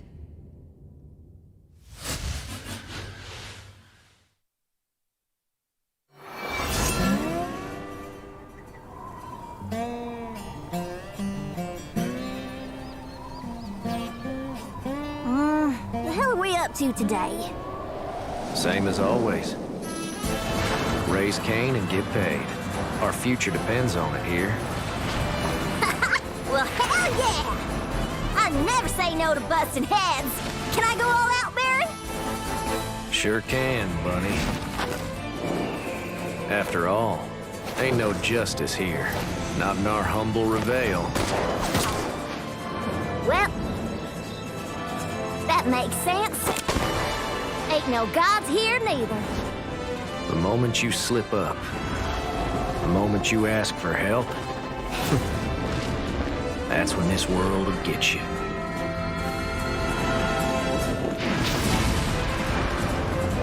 That's why we got us our 3 rules, right, Hoss? Believe in your own damn power. Don't let nobody in your own damn way. And finally, don't fear a damn thing. Now, let's get this show on the road. Nobody's gonna walk on us. Not till we've remade the whole plum world.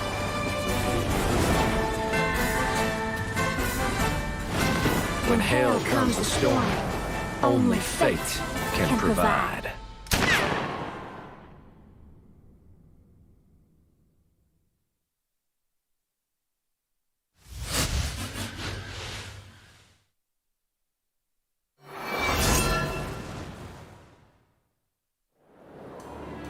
As it is above, so it is below.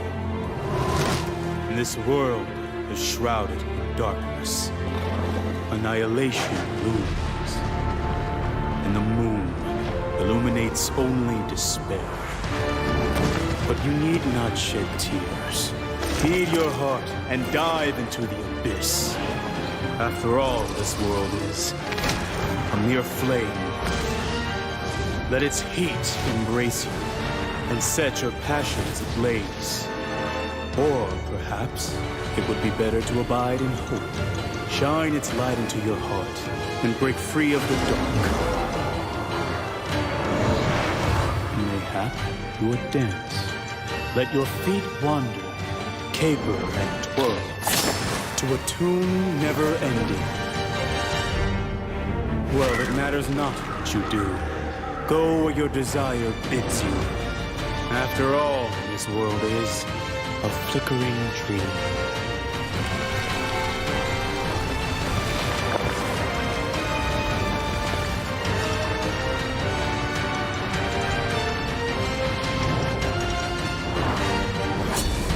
Darkness over Velsar. May the twilight reign eternal. They are both ball blood, I believe. That's right. So I'm curious. I mean, Shinsha is like, just looking at him is like puts a smile on my face. You know, he's just looks like such a great dude.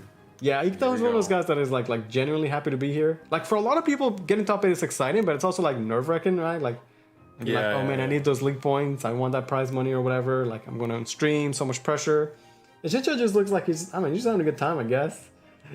Yeah, honestly, that's something that like I feel like the top players, you know, the pros don't talk about enough. Is like, how do you deal with that pressure of being on stream? Like, you know, we see some people, they call their friends, you know, they call their team, you know, just kind of like talk to people, listen to music. You know, we've seen plenty of people just bopping and, you know, grooving, Den jamming out, some nice beats. Exactly, you know, Den just out there jamming.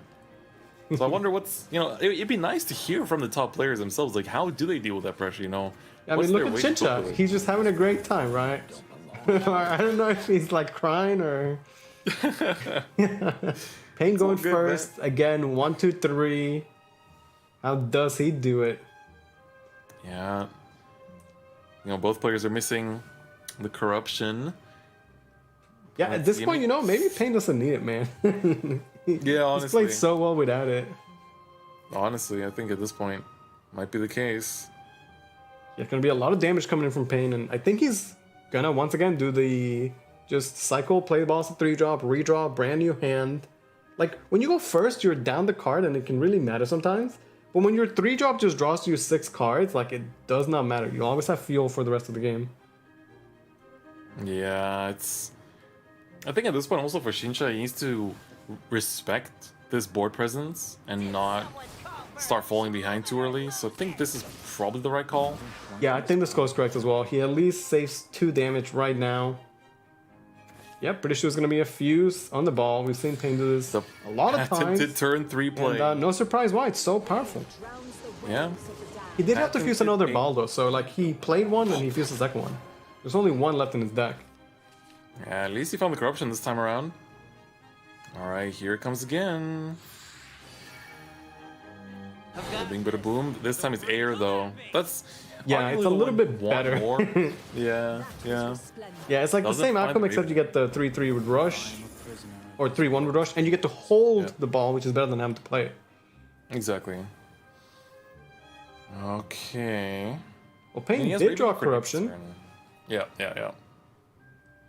The ways of this world change overnight. Ooh, we just pushing damage. Okay, I'm about just it. Go and face the 2/2 storms, the 3-drop, not bad. Cash in as much as possible.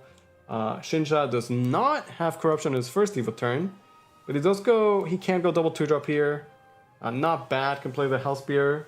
He's gonna be an Avarice if he Libertates first. Yep. Seems to be the play. Should be a full clear here as well. That's right. Yeah, I like what he's doing here so far. Ooh, that's I mean, nice Skull's as a bit well. better. Now you can take a value trade instead of trading away the Hell Spear. Exactly. Remember, his ball already has a bunch of cards fused into it, so he only has to fuse 2 more to go to 6. But again, he doesn't have corruption, and Pain is going to have corruption in the first Evo turn, and that might be a massive difference. Yeah, let's see where. Oh, well, I'll make that double corruption. All right. Would love for that one of those turn to a ball, but we'll deal with it. We can work with this. Yeah, this first corruption turn isn't amazing because he has like no great follow-up. Skull does clear, and that's good enough for now. Yeah, but now he has the corruption leader effect. Now he's going to be in a great spot for the mid to late game. Exactly. You just want that time bomb to be active, and that's all. Like, that's all you can ask for at this stage. You'll naturally continue proccing it, and especially with how aggressively Pain plays this list, those, like, you know, ball is ball, right? But I feel like he can win without it just from those like few extra pings that will bring him closer to lethal. I think just by playing the way he's been playing so far, I think that's gonna be enough. Yeah, he's very good at turning the ball into like a new age aggro blood, basically. Yeah, yeah. He just like controls the tempo really well, and that's one thing that I'm very amazed by. You know, we've seen quite a few people play this deck, and this one feels honestly the most, like, I guess, smooth in terms of all the pilots we've seen so far. Yeah, Shincha with some awkward plays. He had double Haonisa, but he had to throw them away. Haonisa is a card that we talk about being so strong, but in this matchup with 1 health, just to get pinged off by the corruption, feels bad. He just tosses both of them. And a spend able to clear, and I guess at least get a 3/5 Storm Ward. Yeah, next thing he refills a little bit. You know, gets to draw 2 extra at the start. Ball is Alsar ready as comes well. back. Hey. Yeah, funny enough, Alsar's a perfect answer because it does 1 damage, and then it'll be a 4/4 enough to clear it. Yep. After that, I don't know if you play Abuela. He needs to start getting that card draw. Here's where, like, his early game was good, but he did commit not 1 but 2 balls in that early game. So, Yep. only has 1 left, not in his hand. That's right, and there's still 25 cards to go through. If it's anywhere near the bottom side, that's can't do much about that. So all you gotta do is, you know, just play these Wellas, get that extra card draw, and just run through it. I mean, it's extra pings that are confirmed to go to face now as well. Yeah, I do like the Abuela, and it curves up nicely with the Hell Spear. He's gonna spend the manual evil, turn that evil from basically 2 extra damage to 3 extra damage, put Shincha that to 8 life. He finally gets corruption now, but is it too little too late? It's enough for him to go corruption into ball. So maybe that's just the play. I mean, what else is he gonna do? It might be fine. Like, I don't... He could get burst down, but at the same time... I might as well go for it, right? It's what the deck does. What else is he doing? I think it's the play here. See, he needs to fuse Okay. just a little bit more. No, he only needs 2 because he fused in the early game. Yeah. So he even gets to hold another ball if he wants it, which is nice. He gets 1 less ping, but I think that's a worthy trade to keep a ball. At this stage especially. Yeah, for sure. He gets a full clear, 5 damage to the face. That's a 5/5 and a 3/3. And it's going to show that he has the second ball right away. Yeah, he's prepping it already. Let's see. Yeah, it works out because the Hell this Spear. way you can play Ire and then redraw or refuse. As opposed to having to fuse, you can only fuse once a turn, right? That's definitely the correct play. He's hovering over the Hell Spear. I get that. It's just that sweet storm damage, but I mean, every card turns into a ping anyway that you can then turn into more pings thanks to Air here, so... Okay, does Pain have 7 damage? His ball is activated, but he's not in Vengeance. If he was in Vengeance, that Skull might have easily done the damage, but actually not in Vengeance. You know, it's funny because if Shincha could fuse the extra ball, he would have put him in Vengeance. So not only is it correct because he gets to hold the ball, but respecting the Vengeance is actually so relevant here. So very, very well played from Shincha.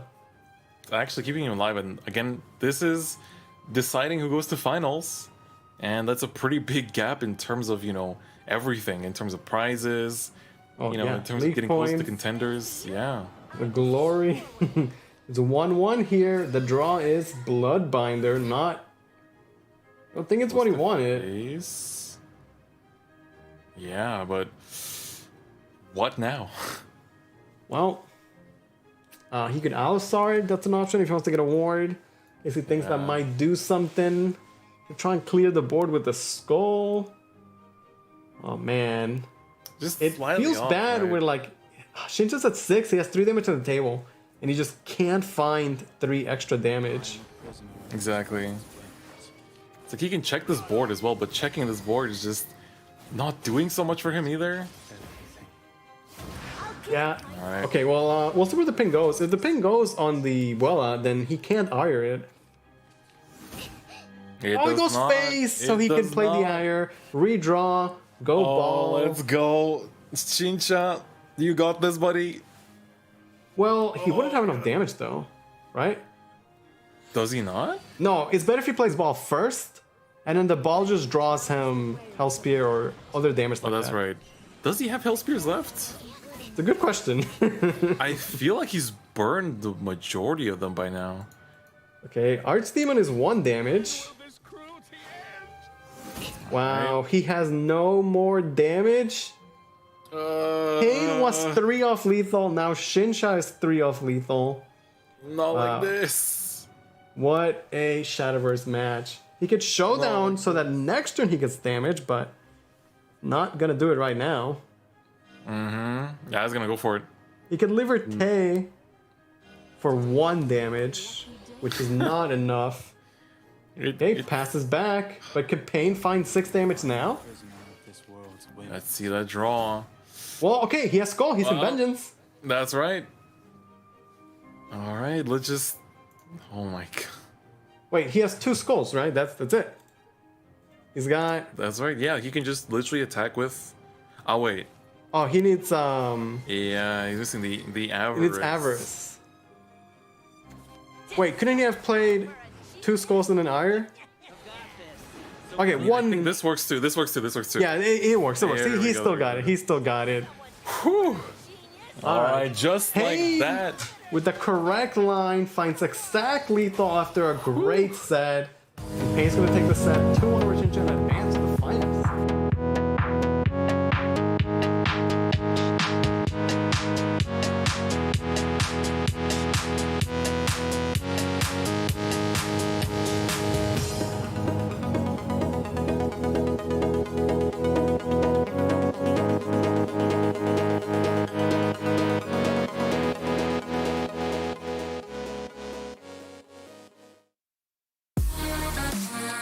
Welcome back to the Shadowverse Open. This is the June Monthly Cup, a very special one because the winner of this tournament will automatically qualify to Contenders Cup. We've had some great matches so far and the action has not stopped yet. That is right. That is right. It's been some pretty hype games, some pretty hype stories, to be honest, and those stories are now evolving as we speak, as it's going to be pretty exciting to see how it's all going to go down. So let's take a look at the bracket to see how these players have gotten to this top 4, because we have some big names in here. Of course, at the top here, Hishiro versus Knight 4. Hishiro had a very emotional top 8 game against Azure Cloud, and of course for Knight 4, that was a very close game against Historia. What about the other side of the bracket there? Yeah, down there we had Shinsha beat Dolan in a 2-0 convincing fashion, as well as Ishin take a 2 over Stick Bar. Now they'll face off in the semifinals to see who will move on to the finals. That's right, it's been a pretty emotional start to the day. You know, some very, very close 2-1s, and then of course, some pretty one-sided sweeps with 2-0s, but here we have your next matchup between Hishiro and Knight 4. He's going to be running that sword. He was especially proud on Twitter, you know, saying he's ready to rock the 2B leader. So it's going to be exciting to see him, you know, show what he has with the sword list, because again, you know, we've seen people do some wonders with it, you know, being the only deck sometimes that they win with in tournaments and still be able to go undefeated with that specific list. So I want to see if Hishiro can repeat that kind of miracle, or if Knight 4, you know, has what it takes. The portals are both banned out though. That's pretty big. Yeah, we saw Knight 4 look a little shaky on the portal at first, but he regained his composure and he had a good set. Although, like you said, portal being banned out for both players, we'll definitely see some shadow. And then I believe Knight 4 is the Bike Dragon. We did have somebody in top 8 with a Roost Dragon. Actually, no, it is Knight 4. Knight 4 is the Roost Dragon player, the only player with Dragon that is not Bike. So that's pretty exciting. Bike, Roost Dragon, and then Aggro Stone on the other hand. Yeah, that's right. It's gonna be exciting to see how things go down. Yeah, Roost Dragon, I think we saw on the SEAO side a little bit here and there, so it's gonna be cool to see how it performs on the west side as well. But of course, for Hishiro, you have a pretty interesting matchup here as well, because you know, against a normal Bike Dragon, you would have, you know, pretty strong start, go in on that aggro, and just see if you can clean it up before they can really like ramp up too much. But we'll see how it goes against this type. Yeah, like you're saying, Hishiro with the 2B leader. We'll see if the sword can perform here. You know, it didn't look the greatest when we saw it in the first set previously. It was close. It just... Sword was never able to close the game out. We'll see if Ishiro can, you know, turn that around. Yeah, that's right. That is right. His opening hand, you know, got the Bandit, got the Chariot. Your favorite, right? Yeah, that's right. That's my boy right there, putting in work as always. On Knife Force side though, there's like no early ramp. You know, he's gonna of course use the Knife Force special here to just think it through, think about the matchup and everything, as he now knows what he's playing against. So you got to think is like, all right, Sword is gonna be quick, and the game might be over, you know, on turn 6 already. So you really got to carefully. Ooh, kept the call there. That's interesting. So he basically kept the Bahamut as the board clear to stabilize, but you gotta ramp into that first.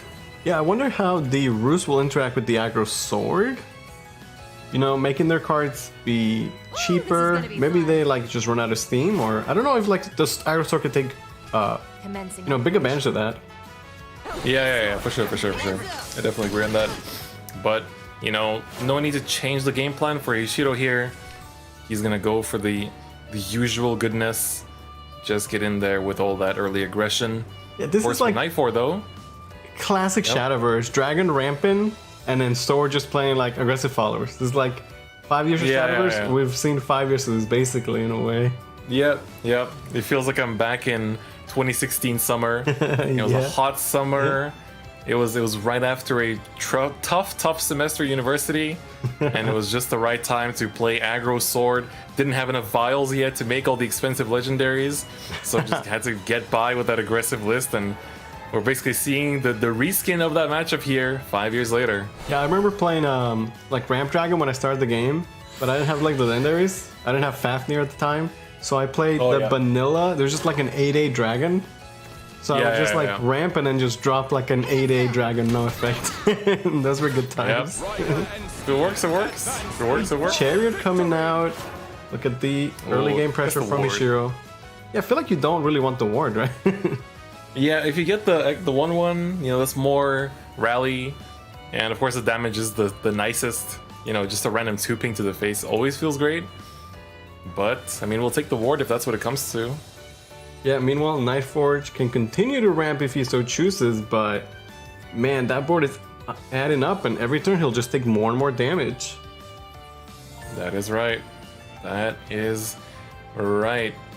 Although gaining a play point, yeah. If he gets a play point right now, he can Bahamut next turn, which is good. He'll take 6 to the face, go to 10 life, being Vengeance, and then finally be able to stabilize the board, maybe. But I don't know. And does he want to be in that position? That's a maybe indeed. Yeah, like ramping into Bahamut is probably the game plan here, but even then, it's pretty X. It's pretty X. Yeah, because but it's the matchup where that card is particularly strong, so you kind of have to respect that too. Yeah, a lot of times against the aggro decks, it's kind of like if you answer the board, but you spend your entire turn doing so, and then you just give them playables to, you know, make another board, it might not work out. But we'll see. Like, if board gets wiped and Hishiro's like, okay, cool, I'll just Albert you in the face. Like, might be okay with that. Let's see what effect Chariot gets this time around. I'm also curious to see now, does he read that? Does he see the Bahamut coming here? And does he just kind of play more conservatively this turn? Or does he still kind of push it in? If there was a Bahamut coming and he was going to predict that, what do you think the play would be? Would it just be like play Adventurer and just, you know, set up for a better Albert, or? Yeah. Oh, it looks like he's basically just saving that opportunity that the Chariot might have given him the 1/1, and he got rewarded for it. Unfortunately, the Cat Admiral isn't doing anything yet, but still in a great position. Of course, you knowing here that your opponent will play Bahamut and just pass on it. So you got to think about what's the follow-up, right? Does he just go Albert Evo face next turn to push 5? Yeah, I mean, this like forces the Bahamut, right? Yeah, for sure. Even though Nightforge might want to get his Roost online so he can, you know, get his deck going, you just cannot ignore that much pressure, especially with the Cat Admiral, which could then be Evo to the face and then do 2 damage end of turn. It's just way too much damage. And at 10 life, he just cannot take that. Exactly. Oh man, I love that the stage is back on stage rotation. Yeah, it's kind of nice, right? Yeah, it fits. It fits the vibe here. I think it's just, you know, we're seeing all these back and forths, all these crazy turns going on and on. I'm gonna use the Devouring Dread here, and there comes the Bahamut, of course. Okay, so board is wiped, but Hishiro, you know, he has 5 flames to work with. He does have the Albert. If he waits a little bit, the Albert could be a bit more damage. Ooh, I but like that. yeah, I mean, could just do Albert on 5, Conviction on 6, and Evo both right. of them. Yeah, that is 11 damage if he doesn't heal anything. I like what I see, but does Hishiro commit to that very greedy game plan? Yeah, at this point he has to be thinking like, okay, how can he optimize his damage, right? With the next 2 turns, how can he generate the most damage possible? And he says it's actually Adventurer plus Erica's Light. I think because next turn he can go Gunslinger, sacrifice it to Albert to push 7 damage. So it's 6 damage this turn, 7 damage next turn, which does appear to be the most efficient. Too slow. Yeah, I think this is actually the way to go. So really well done by Ishiro, just maximizing his damage output as best as possible and keeps putting Knight forward to the sticky situation.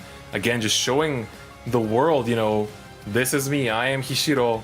You know, this is a name that the entire competitive Shadowverse community knows very, very well. Yeah, and so you know, every opponent needs to remember it. Like Grant's Resolve, Resplendent Phoenix Evo is a full board clear. He gets his Roost online, he heals 2 life. You're like, wow, he's in a great spot. And then bam, dead to Albert, so... Yep. I don't know if he wants to go with a different line of play, but he can't leave anything up on the board. I think his best bet is just to do the play that I said and then just hope that there isn't immediate storm. Because if he has 1 turn with Roost, he can like, you know, call, pick up a Pumpkin Dragon, this and that, and then maybe stabilize. But we know that the Albert's gonna be just enough. Like, the World would be a great follow-up. Oh man, that would be great, yeah. He's not gonna get another turn. Albert gonna go phase for 7 damage. And that's gonna be game 1 going to Ishiro in a rather quick fashion. That's right, as I said earlier, turn 6, that's where it all ends for this deck. That's where the gas starts running out, but Ishiro had the tempo needed. He had the cards necessary to win it out, and there we go. First game so far of the set, 1 step closer to finals. Yeah, he maximized his damage, didn't go for the obvious turn 5 Albert, but instead, you know, cashed out the Conviction first and then guaranteed the Albert extra 2 damage next turn. Exactly. Really, really well done. Just overall, fantastic. But let's see how he's going to be running it with the Shadow here. We have seen this Shadow in top 8, and he looked quite good with it. But we'll see in, again, it's the Dragon matchup where I feel like he's pretty favored here. Yeah, I feel like Ishiro's such a good spot. You know, he's up 1 game, he has Shadow, and he doesn't have to go up as the artifacts, right? So, like, 2 chances to win with Shadow. With a player of Ishiro's skill, he's just in a great spot at this moment, but we'll see. Again, Nightforge, like, he had a bad start to his first set. He had a bad start to this set. He bounced back before, but, you know, can he do it again? That's right, that's right. He's definitely capable of making those returns, making those necessary plays to just get by and make it through and win the set. But can he repeat it? You know, it's quite different, right? You had that top 8 game, but now you're playing against one of the region's finest. And that's a pretty tall order there. Yeah, he did open up with the Resplendent Phoenix, so he is going to have his Roost online going second and get it as early as turn 4, which I'm sure is exactly what he wants for his deck. He even picks up again the Gosa. Ooh, that's a pleasant surprise. Nice visitor for today's show. Yeah, maybe he would rather... Roost. Maybe he'd rather draw it after the Roost is online, though, I guess. Perhaps. Okay, early game for Ishiro. He has some options. We'll likely see the Celestia, I think. Yeah, I don't see much else that he could really go through. Yeah, I think that's just a play. As we've said plenty of times before, you know, it is a powerful card, but the body effect is for those certain matchups where it is very punishing. Dragon, not as much. Yeah, no turn 2 Oracle or Draconic Call or Dragon Devourer and Dread Fusion from Nightforge. Just passing. And against the deck, like the last word Shadow, yeah, that might come back and bite him. Now he gets the Oracle. It's a bad feeling where you're like, you top deck the card that would have been good last turn. That was just kind of bad. It really does. It really does. But at least, you know, next turn we can start roosting up. But gotta be careful. Okay, Hishiro gets the Celeste. He has a pretty solid board at the moment. We'll see what he opts to do here. Has a lot of options. Looks like Tour Guide's gonna be the play. Go Tour Guide and then maybe Gremory or any other 2-drop he might draw. He's gonna go with the Gremory, keep up the pressure. It's almost like he's playing this in a very aggro manner too, right? But it's not really an aggro, like it's just the way he's drawing.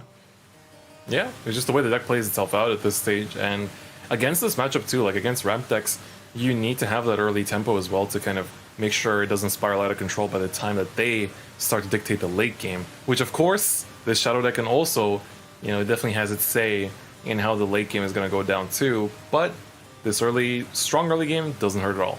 Yeah, Night Fort can activate the Phoenix Roost here. Oracle, so it'll be an Overflow next turn.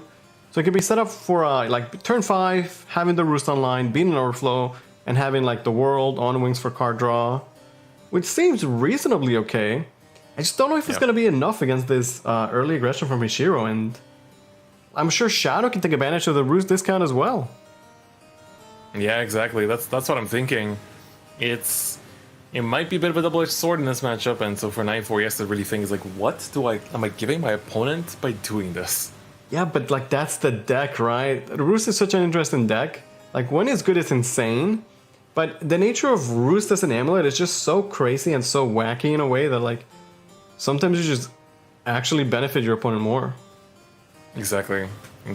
Especially when you're not playing out that much this turn either, and the time is ticking. We've seen him lose to this formidable opponent plenty of times before. He's gonna just double. Ooh. Okay, so he does not get the Roost online, but he will be an Overflow. Interesting. Just wants as many Plaguemons as possible. I guess he could do Phoenix Roost Girl and then World next turn. That's a total of 7 healing, potentially, and the cards he draws from the World would be discounted. Maybe that's what he's thinking. Yeah, and I guess, I mean, that refunds the majority of the damage that he's taking here as well. This is going in right now for, I want to say 9 damage? Yeah. Yeah, he's sure just going in, cashing in all the damage. Gonna just hold his resources, not even gonna play a card, Wicked Rebirth or anything like that. Evo in the face gets him a free 2-drop, and that's good enough for now. Yeah, just save your resources and, you know, cash them out later on. For the time being, this is a pretty good board too. And while Nightford can get a bunch of life and get the Roost online, he's not actually fully clearing the board unless he commits to like a Tiamat instead, which may be the way to go. He does have double Tiamat as well. Yeah, that takes out the, you know, with an Evo that basically takes out everything. Oof. Pretty rough. Yeah, both games he hasn't been able to set up the Roost, and I wonder if he's still thinking about it or is it just something that is not even gonna go for at this point. Yeah, that's right.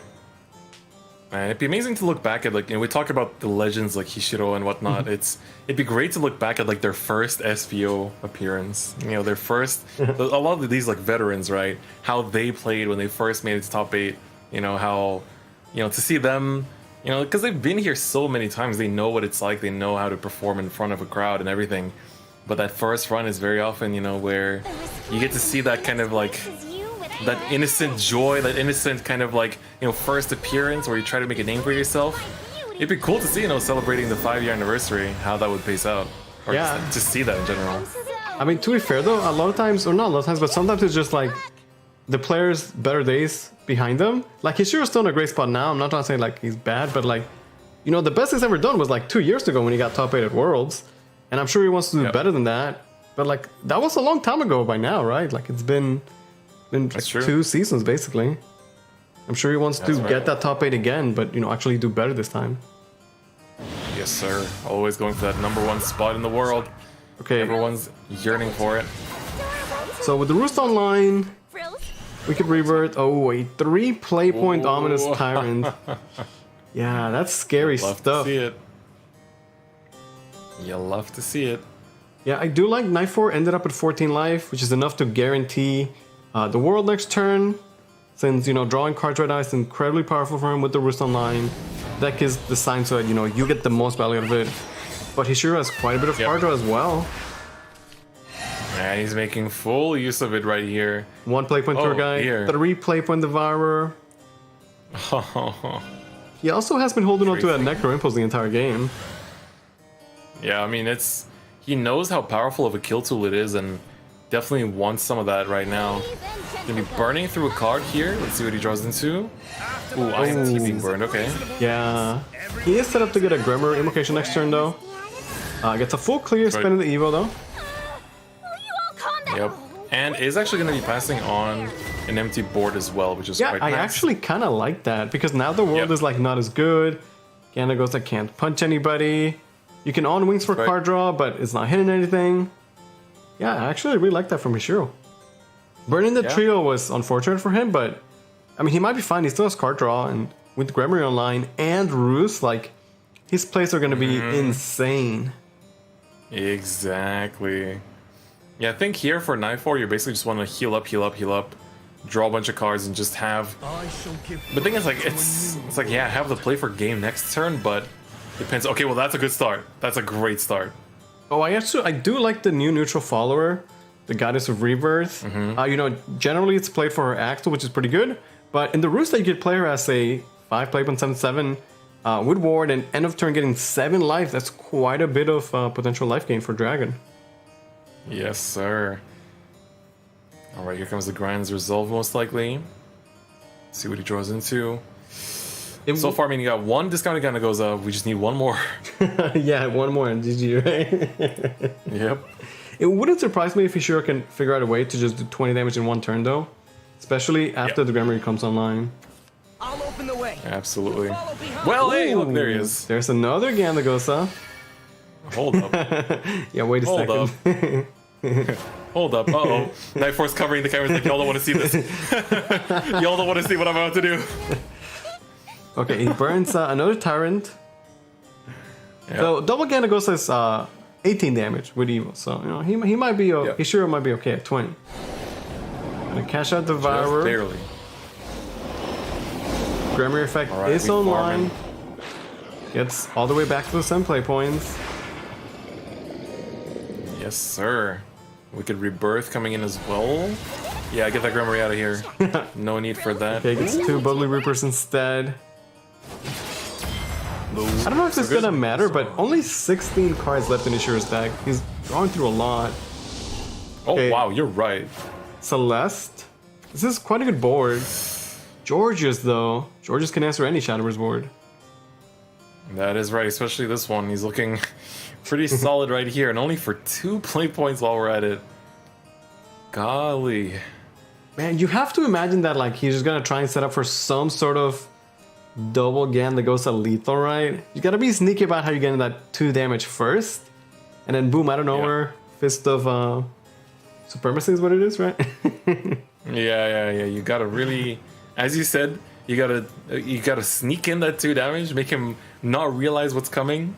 There's definitely no double Ganagosa coming next turn. Nope. Don't see anything along those lines. Some people would tell you that like Orisa or Rowan are the face of Shadowverse, but in my heart, Ganagosa is the face of Shadowverse. Absolutely. Like, and you know, face is definitely a great way to describe it. Yeah, he just embodies what Shadowverse is like so incredibly well. Absolutely love him. Okay, Georges is a sneaky way to get in that damage. Because he's like, oh, I'm just playing Georges for the clear, right? Not for the damage. Yeah, that's the big brain. That's the big brain, right? You're like, oh, I'm just clearing your board, bro. Don't think about it. Don't worry about it. I never mind. He just cashed in the 1 Ganagosa. But now he only has 1 Ganagosa left, which technically with Evo is 10 damage.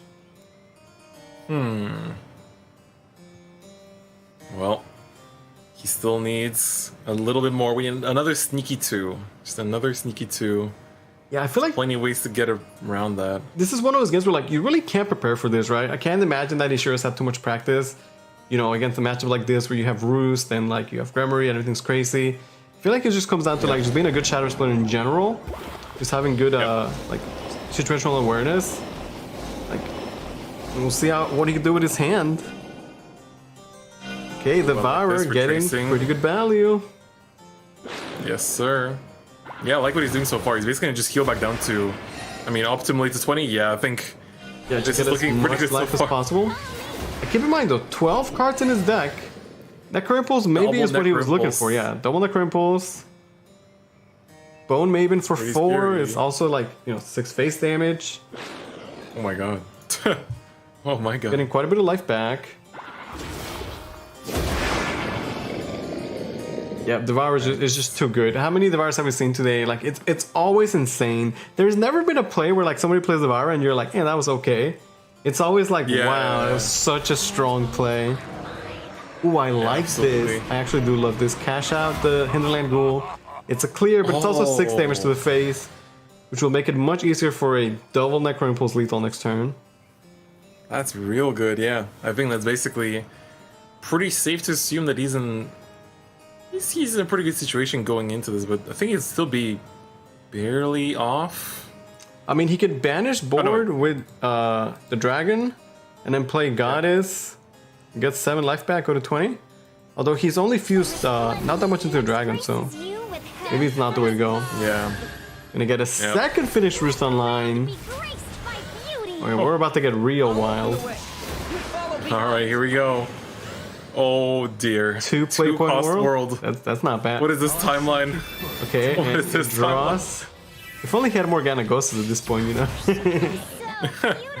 Damn, if only there was a 4th one, 5th one, 6th one, it'd be over in a flash.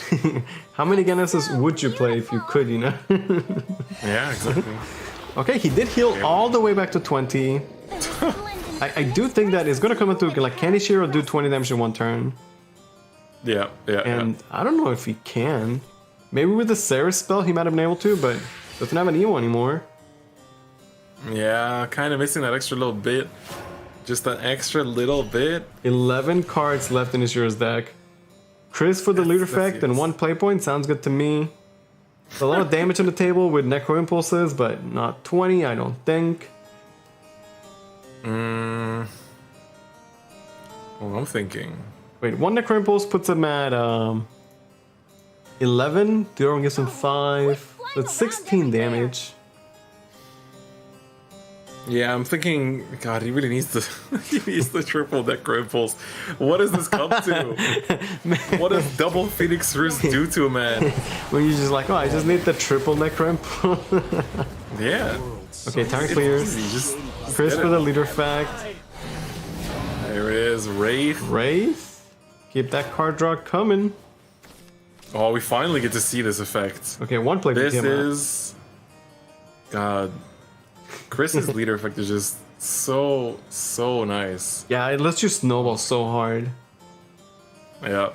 And it's tough for any matchup to take care of this kind of board too. Well, unless you're like Artifacts or Portal, I guess, which is like kind of funny. Yeah, I mean, we don't talk about that. Okay, he's fusing. Ooh, 3 play point Bahamut. I'm about that life. I foresee a Bahamut plus Ganagosa in the future. Yep. That's definitely coming to cinemas near you. That sounds like a good time. Wow. After everything we've been through, all like the crazy super back and forths and emotions. Pumpkin Dragon. I'm just watching this. It's like watching fireworks just going off in the distance. Like, wow, there's a lot going on over there, and it sure looks vibrant and colorful. I respect the man that would get a second roost on the board. I respect that. Yeah. 1 roost is crazy enough, but 2? Okay, that's a full board banish. Pumpkin Dragon for the draw, I guess. He doesn't really need the heal. Picks up another 3 play point Bahamut. Is this the deck out speedrun? Because Knight 4 is definitely gunning for the top spot here too. Who's gonna deck out first, right? Well, no more overdrawing here. You know, it's funny because of the banish. Hishiro's Amulet didn't proc. Which is kind of funny, right? That's nasty. That's a very precious board space that he does not want to be giving up here. Luckily, he has another Tyrant that can he can take care of the Dread here. How much damage do you think that Tyrant is doing? 21. 21 damage. 21. Good God. I think that's the play, Ishiro. I don't... Okay, Tyrant and then what? Yep. Indeed. And then what? 40 shadows, 10 cards left in the deck. How have we reached this point?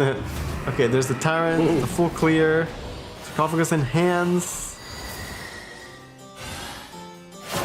Okay, he ends with an 8-8 and a 3-4. It's actually like not that strong, really.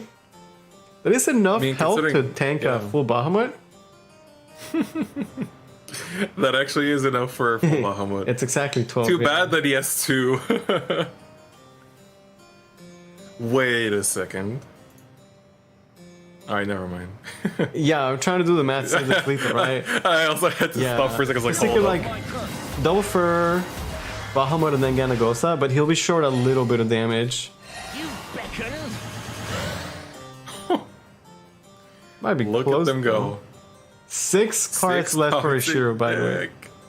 And I'm not seeing that third neck Rimples. Where's the third neck ripples, man? That's what we're looking for here. Oh, Nightforge is sweating, I think. I mean, this is for him back against the wall. Yeah, he it's a needs to crazy win this to game. go to have a chance to go to finals. Okay, dropping again Ganagosa. See, I mean, I don't know if catching out Ganagosa without it being lethal, because like Ishiro could definitely heal. Yeah, exactly. Okay, another Georges. Bahamut is going to clear the board, push a little bit of damage, but he has no more Gandagosas left. That's right. Okay, 5 cards in deck. 55 shadows. What is the play, Hishiro? He has Grammar Effect, double Roost online. Could start with the Devourer. It's a good start. See how much heal he can get out of the punching the Bahamut. Oh my god. But like playing the long game here of just like healing, sustain, you're just trying to draw into that third Necro Impulse, but oh my god. The thing is, he might lose to deck out. Exactly. Okay, trio. Here comes IMT. Could play Celeste. Celeste is still good, honestly. Yeah, I like it. The 9 Yeah, sort of like Celeste. Curse Fair, any shenanigans like that. Push a little bit of Alright. damage. Tall and wide, boys. Tall and wide. Oh my good lord. I mean, if any of this board sticks, it's definitely going to be double Necro Impulse for lethal. Yeah, he But- can Nightmare clear some of these. But he has to give up a Precious, Bahamut, and Pumpkin Dragons for it. Yep. I don't know Yeah, if he he does would. actually. Like, would he want to play Pumpkin Dragon? 8 cards left in his deck. And Yeah, I his know, board right? space is not good either because he has 2 Roost online. Uh-oh. Okay, I don't think the Bahamut does that much. Pretty sweet. Oh, wait, sweet. no! Wow. Bahamut is a full clear with the Dread Dragon. Actually, super calculated. Oh! wow, that was you're genius. right. Oh my god. Okay, and now what? 16 life. He just passes. Doesn't even try to heal. 2 Necro Impulses. Bone Maven. Oh. Hold on. There's just no board space for him to get all the damage he needs. Because Bone Maven costs 2 slots that can't go phase. And if you Necro Impulse first, then Bone Maven can't give you damage because... Yeah. Okay, so Bone Maven first. Then Necro Impulse. Then Necro Impulse again. Double trouble? This is 9 and 6. Oh, it's so close, but it's not enough. One off. Well, Is that where we're ending it at? I think He's so. just saying, alright, we did what we could, boys. That We was did what we a could. crazy game of Shadowverse, but Nightfall is gonna take it, and we're going to a game 3. Wow. I mean, Night 4, I mean, if you're Ishiro, you gotta be sweating now because Night 4 has shown before that he can, doesn't look too good game 1, but, runs it back in game 2, and then just needs that game 3. The players did request for a very short break, of course. This goes without saying. After that game, I think we all need a bit of a breather. Good God. Yeah, that game was wild. God. Like I said, like one roost already leads to crazy games, and when you get the second roost online, it just got real wacky. Nightforge, he just ran through those Gandagosas, but it was actually the Bahamut coming in clutch at the end. Very well calculated, using the Bahamut to leave 3 falls on the board, so that Nightmare would then fully clear, playing around the trio's last words as well. Very well played at the end. And I don't know if Ishiro kind of just like tapped out there, or if did he miscalculate the 1 damage lethal, or... Yeah, I'm not sure. I'm not Just really coming sure down on to the that one wire too. though, he didn't have much left after all that. Like he had burned through all his devourers, he'd burned the other trios, gone through all the tyrants. So at that point, there's just like not a lot left in the deck. Yes, absolutely. But now the players are back, fully recharged after that short little break, and now we're gonna see if Nightfor can keep this streak up. Looked really good with the Roost, and now it comes down to the Shadow Mirror. Who is the better Shadowcraft player here? Yeah, I feel like before Hishiro was in a great spot to take the set, being up a game, having Shadow against 2 decks. But now it's just one game, and they're both playing Shadow, so really anybody could take it. This really could be Nightfor's day to become SVO champion, make it to Contenders Cup, make a name for himself, taking down the likes of Hishiro. That's right. I mean, if you can take down Ishiro in top 4 like this, that's definitely going to be a, something to write home about. But let's see how this matchup is going to pace down even the same leader too. Yeah, we'll probably see like a pretty slow early game, and then transition into that explosive mid to late game with the Gremmaries. Yes, sir. No more Roost shenanigans. Yeah, no more Roost this time around. Nightfor gonna cash out the Celeste early on. That's interesting that he's choosing to cash it out early, because I feel like it's also this matchup where this can really save. Like we've seen it in top 8, how this game this card can literally save you games sometimes. But it's still an amazing card as an amulet too. So yeah, and Hishiro just matched them with the same Celeste. What if you'll go for the Tyrant as well? Just play like the full amulet game plan. Yep, we Haven now. Yep. Yep. Sneaking a hollow dogma in there. Full amulets. Let's go. Alright, so that's coming down. Afterlife services, reasonable rates. Okay, a lot of good pressure from Nightfor here. Gonna use the tour guide. I like it because it ensures that Celeste is the target for last words. He also has a good word already, and getting the card draw just seems solid. Another time picked up. Probably gonna hang on to that one. The Archangel, pretty solid. One of those cards, again, when it's good, it's just very good. Getting the Banish, good Evo effect on top of that. Yeah, we see played in a lot of decks right now just because it has great matchups against some of the most popular decks like this, so great card. Yeah, it's a very interesting Evo effect. It doesn't just draw you 2 cards. You like sort of take a card from your hand and then put it twice in your deck. Very, very interesting. Allow yourself to forget. Yeah, I love this fight. The Chris picked up another Reaper coming down. Yeah. All that Shadow gain coming in hot. So far, it's been, again, a quick game. Just going through the motions, sort of. But now, Nightfor might slow it down. He's had those turns where he just, like, slows down and just thinks it through. Yeah, that's right. This might be one of those again. Just calculate out coming turns. It's definitely been, working in his favor too.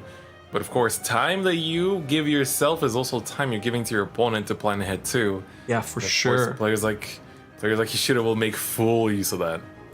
Yeah, both players pretty low on shadows right now. I'm not seeing any Nightmare Devourers just yet. But Hishiro's gonna have a pretty good board next turn. Double check. Gatekeeper Evo for the additional Last Words follower for Nightfor. Looking good so far. Looking good so far. Oh, the Wicked Rebirth is pretty big here. Very nice trade as well. Yeah, that card is wild. The draw 2, get a 5/2 rush, proc Last Words. Only costs 1 play point. It's so good, and it's pretty easy to scale into it as well. And even on the base effect, it's already amazing. It only gets better and better, yep. Okay, gotta trace the pass first, and Celeste is still alive. But man, Nightfor's going on full board clear duty there. Yeah, you're just not letting him get away with anything, and knowing that there's 2 more cards coming out of that amulet there, it's gonna be pretty huge. Yeah, so the Chris effect is not there yet. He's yellow because he'll summon the Ghostly Rider, but doesn't get the leader effect just yet. Yeah, we're only at 5 cards with Last Words destroyed so far. 6 now. Getting closer. A rebirth on the corpse just feels kind of nice. You get to clear the follower. And use it in a tour guide instead. Again, sometimes it's good to just save it. Yeah, it's just good to keep it, just to like keep that extra pressure on your opponent. and they have to deal with it eventually. That's right. That's right. I wonder if you just go for tour guide here to kind of maybe now get rid of the corpse. It's kind of weird. It's not like he needs the Yeah. card draw at the moment, and Exactly. did hold on to the corpse in the past. Just using that to clear 2/2, I guess. He is still rebirthed and then Bone Maven. I feel like that's still reasonably okay. Okay, looks right. like tour guide is gonna gonna go go for for it it. though. Yeah, so Knife 4 clears the board, now Hishiro clears the board, and now they both have quite a bit of shadows. So we're gonna look at the potentially, you know, turn 7 Grimoires more than likely. And then Yeah, I we'll go think on from both there. sides of the field. Yeah. It's gonna be very explosive very, very soon. In terms of the actual plays they can do on turn 7 though, I mean, we already see an IMT, we already see a Necro Impulse on Knife War side, so he's got some pretty spicy things going on. Of course, for Shiro, it's not bad either. Looking at the last words counts though, they're both at 8. Both specifically at 8. Yeah, they're both like on the cusp of having, you know, 10 Grammary and then just going crazy, which is what Shadow does. Yep, exactly. Again, Knife Force slowing it down. Does he want to go with the Wraith or take a different line of play? The Wraith seems like the most obvious perhaps, but I don't know if it is the way to go. Yeah, exactly. It's you're not really. No, you're generating resources and it's fine and dandy, but all right. Ooh, Okay, Grimoire Grimoire. here and now. Okay. I would like a play for Knife Force that guarantees Grammar next turn, because if he goes like Enhanced Yeah. Wraith, a player of Hishiro's caliber will probably just like ignore it and deny the Grammary, which would be massive. Yeah. So by doing this, he's ensuring that no matter what, he will have Grammary next turn, which I think is the correct line of play. Yeah, I agree. I agree. I think with this, you're looking at a strong turn 7 Grimoire. Everyone wants it, and now it's up to Hishiro to see if he can set up his own. Yeah, exactly. Now can Hishiro do the same? And if so, how's he gonna do that? One Necro Impulse in hand. Bone Maven is a great way to generate shadows and make the deck smaller, make it easier to get to the Grimoire threshold. Favor by putting your bones to use. Yep. I'm gonna burn that one. We're almost there. Almost there. Yeah, it's kind of funny how they're just like literally mirroring each other. It was like Celeste early game, then it's just Yeah. like random Last Wish followers clear the board, and now it's like, okay, set up Grimoire, right? Yeah, exactly. Alright, Stress coming in. Beautiful art as well. Yeah, I do like the Very, Ceres as a very card. Her spell, when it's good, it could be like completely game winning. I love this job. Yeah, Of course I do. that's Yeah. right. And there we go. Just like that, Hishiro is guaranteed next turn Grimoire. That's right. But first, Night 4, of course, will be going through the motions on his side. The Devourer It's gonna be finally big. picked up. Hadn't seen one the entire set so far. Yep. And of course, Night 4 is at 9 cards with last words destroyed. Shiro's still at 8. Both players getting close. Yeah, it could be like Wraith trading to the 2-1, go trio, and then just go nuts after. Yeah, exactly. Curse 'em. Alright. Retracing for that little extra heal. Yeah, just, you know, get those extra last words on followers that didn't have it. Not like he has Chris yet, but... He does have. I just now noticed. Yeah. Next to it glowing, that there's a double Necro Impulse in hand. Yeah, I was just gonna point that out. It's gonna be nasty. Definitely changes things. Especially, you know, the trio cashing out some damage at the end of the turn as well. Making it more and more likely that Impulse will be enough to close out the game. Yeah, it just brings him a little bit closer. Yeah, Night 4. Again, you can take his time, but not too much. Oh, Yeah, there it is. The devil. Yeah, you knew it was coming. He still Biggest has opponent. 6 play points left. Like, Centuries pass. you do a lot with 6 play points. That's right. That works. Okay, one trio is down. He only gets 2 damage in the turn. He's gonna float the 4 play points. And with 30 shadows, Hishiro gets his own Grimoire. He doesn't have trio. Burns a lovers. Yep. That's right. Ooh, well, looking at this though, again, Shiro is 1 card with last words destroyed away. So gotta be careful here because he's still missing that 1. Just the 1. Yeah, and unlike Night 4, he doesn't have like that easy trio into, you know, crazy turn. But This will take him there though. yeah, Chris Ooh, could be a good way to win the turn. Gets a Necro Impulse. double impulse, let's go. He's not really getting a ton out of Gremory unless he cashes that Necro Impulse just to get play points back. I kind of like it. Wait, actually, is that lethal? Wait, that's, that is lethal. That's yeah. lethal, baby. That's Just gonna be like game that. out. We were eyeing it, and it's gonna be right then and there. Going in for all this damage, Hishiro. It was close. It was a back and forth. Night 4 put up an amazing fight, but the one going to finals and celebrating right there is gonna be Hishiro. Ooh, what a set! Good Yeah. God! One What Necro a Impulse, set. 2 Necro Impulses do it. Ever since Gremory showed up in the scene, it's always like Gremory's invoked, and then a turn after the game ends. Hishiro was a bit quicker than that, and that same turn just instantly ends the game. Turn 7 is all he needed, and Hishiro's going on to the finals. Will he earn another spot to the Contenders Cup? I mean, it's looking pretty good. Looking pretty good. He's had a really good showing, but honestly, I think that second game was just like, who could have playtested for that? You know, you can playtest it for so many matchups, prepare for all the crazy like outs your opponent might have.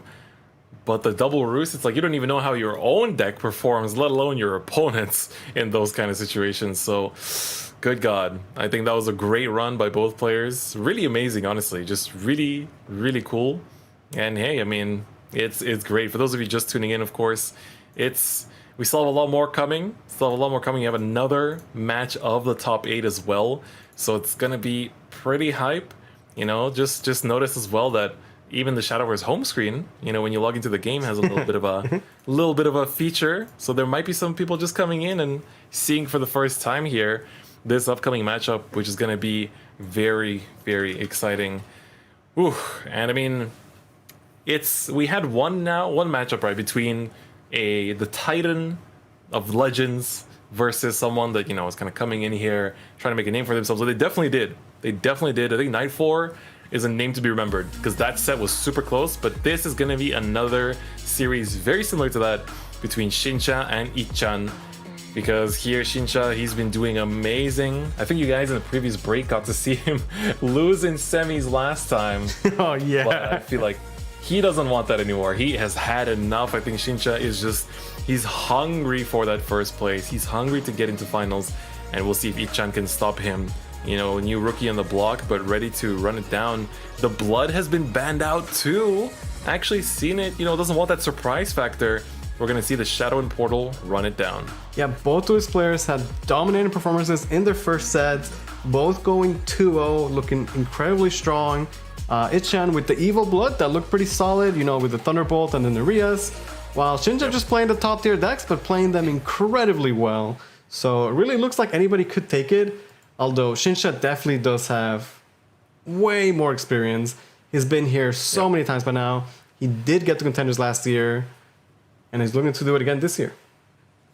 That's right. I think for Shinsha, it makes sense to ban out the kind of like surprise pick here, because you're also, by doing that, you're making so that it's like, all right, we're gonna both play the same decks, and the person that can pilot these decks better is gonna be the one that's gonna win.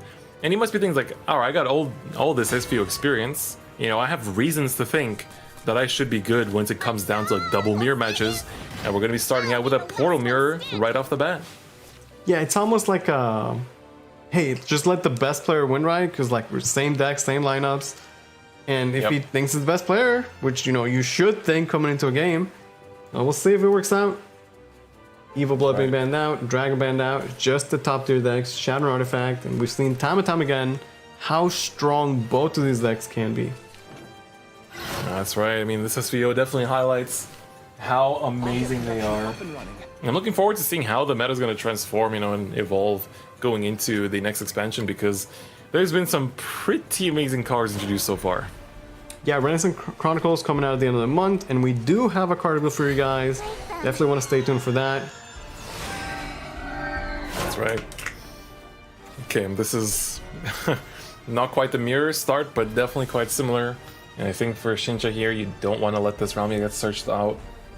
We see, respond. Yeah, Shinsha has the factory. On the other hand, we see Ichan with the Bahamut, which I don't know if Bahamut has closed out more games for Portal than Factory has at this point. Honestly, like, not even kidding. It's been so keen just making that huge damage burst potential that, yeah, I think you have a good point.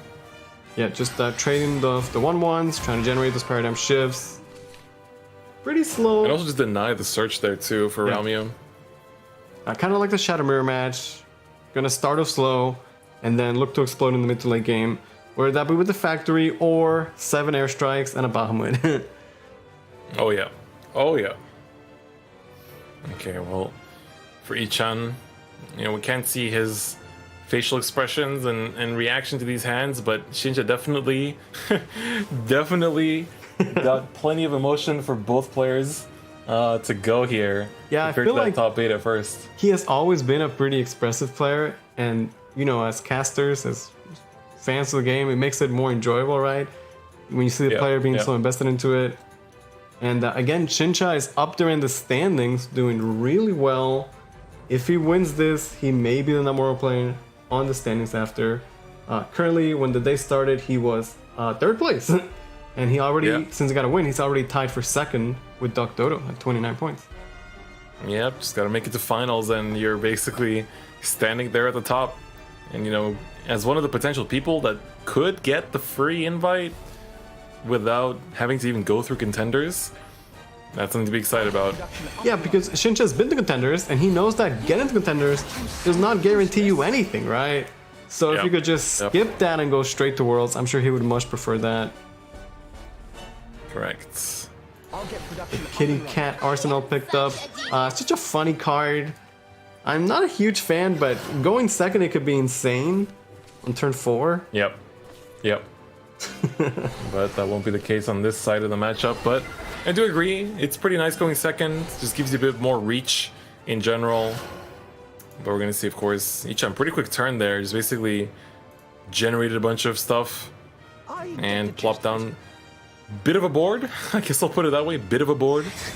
Yeah, we're at 3 paradigm shifts from Ichan to only 2 from Shinja. So a bit of a lead there. Although it is Shinja the one that has the Factory in hand. Gonna just copy Realmia, you know, keep up some pressure, start to discount those paradigm shifts as he, you know, moves on to the mid game. Imagine someone watching this SVO that hasn't played in like a year, and it's like, oh, Realmia, I remember her. And he's like, wait, did you just say copy a Realmia? I mean, she's an artifact now for some reason. That's right. That's right. If you're coming back to the game, if you haven't played this deck in a while, Realmia is now an artifact. And that is huge. Yeah, like, it just makes the deck so much more consistent, just having more access to more artifacts. Once you can put in your deck, but you start within your deck, you don't have to, like, you know, go through hoops to get it in there. And then she has Rush, which is great for the early game, as well as an EVO effect that can win games. So just a really solid card. It makes me think of maybe in the future, you know, maybe we're gonna see some more kind of like, you know, just great followers with as like that are artifacts, and we're gonna start stepping away from that playstyle of like jamming artifacts into the deck to search them out, and instead it's gonna have like amazing artifacts that can be searched. You know, maybe Realmia is just the, you know, the beginning of something big. Okay, but or the Portal 5 class. What about the puppets, man? Did we just forget about the puppets? Dude, I love puppets, man. I miss puppets. I want to go back to those good days when they were like the best deck in the meta. Yeah, where's Noah at? That's right. Okay, Ichan takes the clear. He ends with 3 paradigm shifts at 4 play points each. Does have the Bahamut as well, but it does need a little bit more paradigm shifts to get the full combo. That's right. Well, we've seen like the artifact players, they'll hold onto the Factory and then slam it and get a great turn right away. But sometimes it's like, man, they just don't have a good turn 5, not doing much anyway, so why not just play a Factory in 5 and then you know, make the best of it in the next turns. I think that is the way to go. Yep, gonna commit to it. So this could be a pretty big next turn, of course, seeing that he also has, you know, the setup for the Spinario and everything, so not bad. Yeah, like, what is Ichan's turn now? He could cash out some paradigm shifts as he wanted to, but I don't think he should because, you know, Shinja could just drain that life back Summoning like the ward is pretty whatever at this point. And the rest of his hand is like a bunch of removal spells. Yeah, that's right. Do you just swing for 4 and kind of just pass? I bet he, weird. yeah, he wishes he had his own factory. That would be like the best. Yeah, right? exactly. That would have been huge. Unfortunately, not the case though. Maybe a different world line. Yep. Such a genius. Jincha looking animated as always. Okay, he's gonna mirror his follower. At least this way he does get one more paradigm shift. To be fair, I think that he understands that the way that he wins this is probably the airstrikes plus Bahamut. So why not just like fully commit to that? And we've seen Ichan actually pilot this deck super well. So while we were talking about Shinsha, you know, having that experience and everything, if the top 8 game is anything to go by, Ichan, especially on this deck, looked pretty solid. Yeah, we'll see what Jincha opts to go for here. Ichan did not leave a follower up, so none of this like, you know, summon artifact, trade, draw, and then cycle. You could just go face though with the airstrike. That one always works. Yeah, yes indeed. Alright, now, yeah, I think the barrier feels like the right play. Just because, you know, you don't need a sustain just yet. You can always access it later. Ooh, well, that's more paradigm shifts. Yeah, I mean, right the there. card draw is just massive, right? Every time you play an artifact, you draw a card, get a play point back. That effect is wild, and it can snowball really quickly. Just like that, Jincha is now the aggressor. He has a pretty solid hand, and the factory line. And while Ichan has paradigm shifts, I mean, he could use them to trade and clear and maybe heal, but then how does he win the game, since he doesn't have factory and all he has is that Bahamut? Yeah, that's right. So let's see. I mean, that's kind of what happens when you kind of tunnel vision onto this one game plan, and now he needs a way to get closer to it. And with the boards that Shinsha's producing, it's looking a little rough. Well, he does have the activated kitty cat arsenal, so that's maybe a start. It's quite a bit of clear from it. This kind of paradigm shifts by a bit. It just feels like whatever play he may take is just like a like survive type of play. I don't see what like game-winning play he has at this point. Yeah, you're not playing to win, you're playing to survive, playing to not lose. Yeah, that's not a good look. You also have to consider like, what can I do? Like, what line of play is most likely to get me the win, right? That's what matters the most. Yeah, I'm thinking about like the arsenal. Sorry, not the arsenal. Yeah, yeah, kitty cat arsenal. Feels like it's pretty good, and he's gonna go for it. That's decent. I mean, it's something. Maybe you try and leave the board where, you know, there's nothing for Shinsha to like drain into. Maybe not a lot of board space to work with. Yeah, exactly. And Fracture takes out both of these, so that's pretty good. But down to 10 life. Does play that last second artifact scan as well. Down to 10 life. Can Shinsha find a lethal here? He does have the Realmia. Can opt to get the... Actually, no, he can't get the lead effect, right? Oh, well, he could if he plays Realmia into Realmia, right? That works? Yes. Yes. Oh boy. Yeah, but it's not that much damage because the artifacts with different names is only 3. So it's only 7. Yeah. Doesn't have a Bahamut to cash out the airstrikes. So maybe Ichan is finding a way to close this out with airstrikes into Bahamut. Yeah, now the paradigm shifts are actually quite well discounted, and you actually have artifacts to kind of run in as well. At the very least, but it's still kind of yikes for the time being. Okay, Shinsha going through slowly, taking his time. Commits to 1 airstrike so far. What is the rest of his turn? Yeah, what's the follow-up here? That's the most important thing. Yeah, he's got play points, he's got card draw, he's got options. What does he want to do? Yeah, but this is the turn you were looking for game, if anything. Yeah. Not options. Maybe take the Radiant? Radiant is face damage. Okay, analyzing and just floats 3 play points. I don't know if he's happy with that. Can Ichan do 16 damage? I don't think so, right? If he had Factory, sure. Without Factory... I don't think so. The paradigm shifts are a bit too expensive, even at 2. Yeah, if you were to run in the Ancients, you're putting them 3 of them down to 1. Yeah, but it's not enough room to go like 3 of them into Bahamut. Exactly, So- exactly. If they're at 0, that'd be a different story. He could maybe go for his own drain, get a Keen Edge, Evo it, you know, get 5 life back.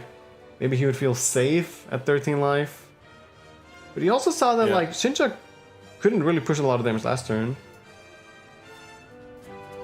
Although, you know, if you answer the airstrike, you go to 6. Surely you expect that like there's no way you survive a turn against Artifact with Factory and you have 6 life, right? Yeah, I don't see it. Shincha's I don't know what the play expressive is. as ever. Yeah. I do love his facial expressions. Like, you can tell that he's very, very invested in the games always. And I respect that. Yeah. For sure, for sure. Okay, clock is ticking. Ichin has to make a play. Looks like Keen Edge for the The 5 sustain. drain is going to be his line. Goes to 13 life. And then 5 levels left over to do something. Bahamut is on board to deny a drain target. Interesting. Looks like that's the case. Wow. that the correct that when play? it's- I mean, that's your win con too, though. I don't know about that one. He's really set not on just sure about not that giving Shinsha targets for him to like crash his artifacts into. And Yeah. it has been making Shinsha's plays a bit on the awkward side, so maybe it is working.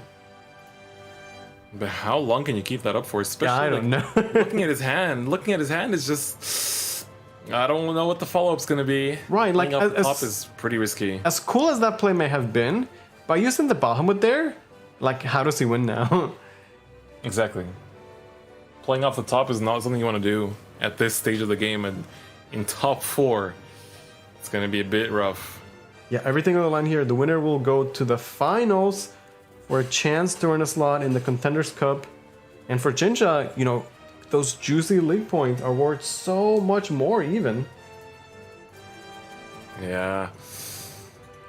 Oh boy, can't help but feel the nerves on both players' sides. Yeah, I feel like the first half of the show was like we had these like fast, very exciting games. And now it's just like, oh, I just feel the pressure, man.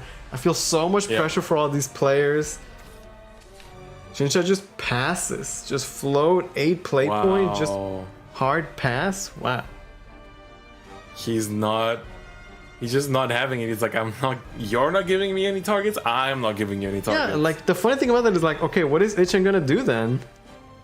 What, like, Yeah. he doesn't have any plays. Whatever he plays, he's just giving Shinsha targets. He doesn't have lethal. He can't set up his own factory. He has no more Bahamut. So what does he do? Yeah, like Miriam pickup is great and all, but still not quite there. Still Yeah, not I mean, quite it there. could be if he had the right, you know, support for it, but he's far from a good Miriam play. Wow. It'd be really funny if, like, Shinja's play to just hard pass turn 8 was actually, like, the genius correct play. I think it might Yeah, have it's been. the 5D chess at work. It's Yeah. that 5D chess at work, man. But then what These if players, they exist on a different plane. what if Ichin just hard passes too then? I think Shinja's expression Yeah, says it all, right? is the reaction to your question, yeah. Like, how do you play Shadowverse if your opponent doesn't play cards? Okay, he's playing something. Airstrike. Going face with it. Oh, he's gonna mirror mid. I like my it. God, Yep. that's. Don't give him I mean, that's anything. basically what you want to do. Burns Factory, and now what, Shinsha? And now what? Oh my God. That was so, like, Ichan clearly knows the mirror match. Like, he's clearly really well experienced in playing this matchup and just this deck in general, and it's showing. But it's just basically now it's like, oh no, you first. Ah no, you first. You know, like 3 turns ago, I was like, oh, maybe Realmia could do something. And the Artifact Destroyer was at 3. Well, now it's turn 9, it's still at 3. I know. The Realmia is I just know. not pushing that damage because he hasn't been able to play the differently named artifacts. Yeah. Missing in action here. Missing in push. But I mean, that's only on Shinja's side. Ichan is slowly pushing damage as much as he has to dance around it. He's still pushing a little bit of Yeah, damage I here. mean, he's got 3 paradigm shifts and an Evo. Maybe he draws a Bahamut, you know? Okay, Romia is coming out. Picks up an engineer. He's still going for more damage. Airstrike? I don't know if he might want to opt for the barrier, maybe. The Keenage isn't doing anything. Yeah, he's going for Okay, barrier. goes for barrier. That is a differently named artifact. Still has 6 Ooh, play we points after all push that, by in. the way. We push in, I alright. mean, it's only 7 damage, but it surely sets up for him to be able to win the game. Next turn, Factory picked up for Ichan. Wow, that could change everything. Now it could I be think it easily will. lethal with the right draws. He waited Let's for go, and he's- so many turns. Is it finally time? And he wasted 0 time either. He instantly saw it. He's like, alright, we're going in, baby. We've been waiting all this time and we are going in. Yeah, he waited for so long. He has a bunch of differently named artifacts. And this is surely game for Ichan. What a crazy, and I mean crazy game 1. Oh my god, man. Just, you gotta respect it. Ichan has been looking really, really good on this portal list. Maybe he's been a portal man this whole time. He's just been waiting for the moment where he can show off to the world, being able to do all these plays. And here we go, Ralmia evolving with the 6 play points ready. And here comes the 10 damage followed by the 2 just like that. Ichan making a name for himself, winning game 1 in this portal mirror match. Yeah, that was a big, huge game of chicken. They didn't want to give their opponents anything to work with. And as soon as Shincha did commit to anything on the board, Ichan took full advantage of it and closed out game number 1. That's right. So, Shincha, you can't let it end here. You can't let it end here again, dude. It's not this time. Yeah, we saw the clip from his match last month against Pain. It was a bit painful. What about this month? He looked so good in, you know, his first match today. And even in this game where, like, he lost, like, he still looks like a good player, I would say. Yeah. It's just like, I don't know, man. He just falls a bit shy. Because this could be the day for Shincha to, you know, win the tournament, end number 1 in standings, and just be in a commanding position to, like, lead the Shadowverse West scene. That's right. He's this close to it. Of course, for Ichan, that, you know, that immediate ticket to Contenders is very, very attractive. So it's gonna be close for Shincha. I mean, you gotta commend his just mental fortitude to come back every single month just to, you know, be here at the top 8, top 4, and just look so good every single time. Yeah, I think part of it is, like, you know, his attitude towards the game, which you could see based on where he plays and his emotions. It's like a more lighthearted approach, I would say.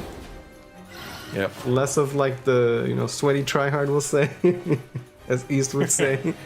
Yeah, that's right. We're gonna quote East, and we're gonna quote it right back to him next week. Okay, strong early game from Shincha here, getting a bunch of paradigm shifts, good early game followers. How is Ichan gonna respond?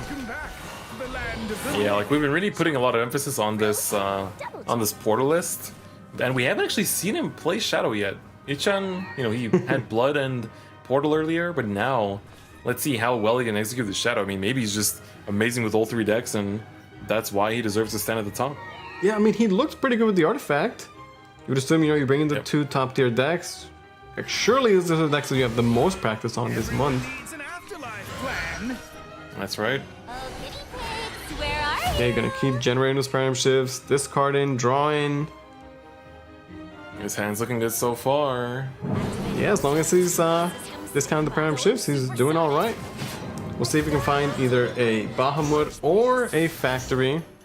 Seems like either one works at this point. Yeah, honestly. they both are equally amazing win cons at this state. So now for Ichan, of course. This is the deck we've been seeing time and time again.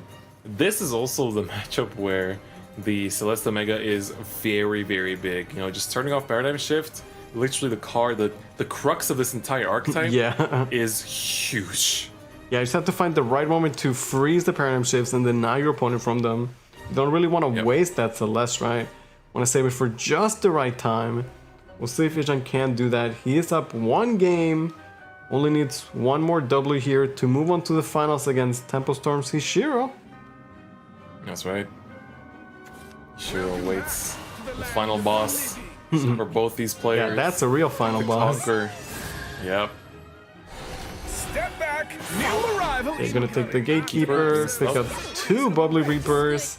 Shadow's just so efficient at, generating boards. Really doing everything. Quite literally right now, it has been doing everything. Hovering over that Wicked Rebirth here. You can basically just cash it out, to just get more attacks out, keep clearing this board and having nice stats on the board at the same time. And he's gonna do just that. 13 health, but still in a great position. Yeah, we might see the mech arm here, 5 play points. Yeah. Just seems like the solid way to go about it. It does quite a lot for the mid game in the Param Shift and guaranteeing 2 artifacts for a discount of 2 on all of them. Really, really solid. The Miriam is nice, but he really is missing, that factory and their Bahamut. Eventually close the game out. Wow, Evo in the face. I like it. Ooh, yes.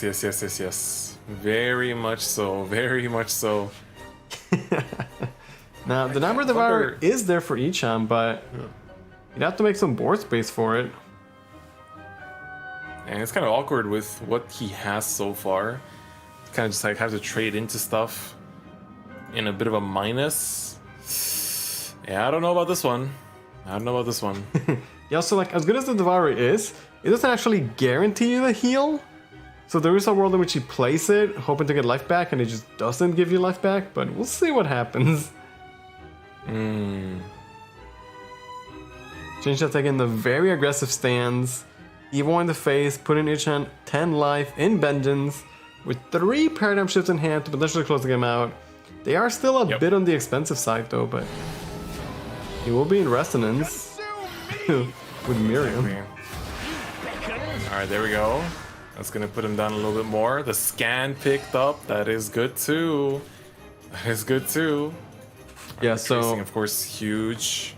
not gonna take the Nightmare Devourer, instead taking the Wraith and Retrace the Past. 2 cards that are 100% guaranteed to give him some life and buy him time until he gets to that Grammary, which is getting, ever closer to. Although realistically, that is still a turn 7. Yeah, 100%. Yeah, Retrace the Past, answer the 4/4, pick up a 5/2 Bubbly Reaper, and looked like Ichan just turned that around in 1 turn. Yeah, that's right. Also, kind of putting up the situation of like, all right, if you clear out my entire board, or even, clear out these Reapers, then that's gonna be Grammary coming in pretty early. Oh yeah, he's at 20 shadows, 23 cards left in the deck. No matter what Shinsha answers, it's problematic. There's some heal on those, Retrain the Past, the shadows from the Reaper, and do you want to ignore that many stats on the board? Because that's quite a bit of damage. Yeah, right. It's pretty yikes. I think you gotta just accept the fact that Grammary is gonna come down. I said 100%, but it's quite the opposite here. As with Bubbly Reaper, that's gonna be doing some work. Yeah, turn 7 Grammary, pretty good. Turn 6 Grammary, kind of insane. And I feel like Shinsha does not want to give him that. Yeah, but Shinsha, don't let it end here, man. Not like He's this. thinking. Seems like he was in a decent spot. He had a solid game plan, just gonna go face, take the aggressive stance. And in just 1 turn, Ichan completely negates that strategy. Alright, are we handing over the shadows? Well, the clock is ticking. The He's gotta shadows do in the something. bag. Put the shadows in the bag, sir. Just hand them We're over. taking them home. Okay, trade. No, I think he's gonna play around the Grammary. He really is. Oh my god. No, he's not. Nope, never mind. He's not. I think he was thinking about it and then ultimately decided not to. We'll see if that's gonna cost him. I don't know if that's correct. That's yikes. You're looking at 5 or 7 damage here, depending on the evos. And I don't know. Kinda yikes. Kinda yikes. This could also just be like a Celeste turn to really just slow him down. Because you can just go Celeste, shut him down, and like push like 5 or 7 damage. Yeah, and then just close it out next turn. Yeah, because next turn he has Trio and all this other stuff. feel like if he It also plays... kind of drives the point home that even if he had played around the Gremory, it would have been just more damage coming in, and he still would have gotten frozen, because that's still an amazing turn 6 play. That is true, yeah. Yeah, I feel like he doesn't actually have great plays for the Gremory unless he tries to draw into something that could work with it. While the Celeste is just guaranteed good, you should know there's at least 2 paradigm shifts. And if you can deny those, then like what else is Artifact doing? Yep. Exactly. Yeah, I think that's a pretty safe pick because you don't struggle to close out game after that. You know, we are missing some of the big push targets. Oh, I mean, especially if he was the face. Yeah, I do like this. Now it's Ichan's turn to be aggressive. Cashes out the Evo, 4 damage to the face. Shincha is the one in Vengeance now, and there's the Celeste, just as we predicted. Can Shincha somehow come back from this? Oh, he can't factory, can't paradigm shift.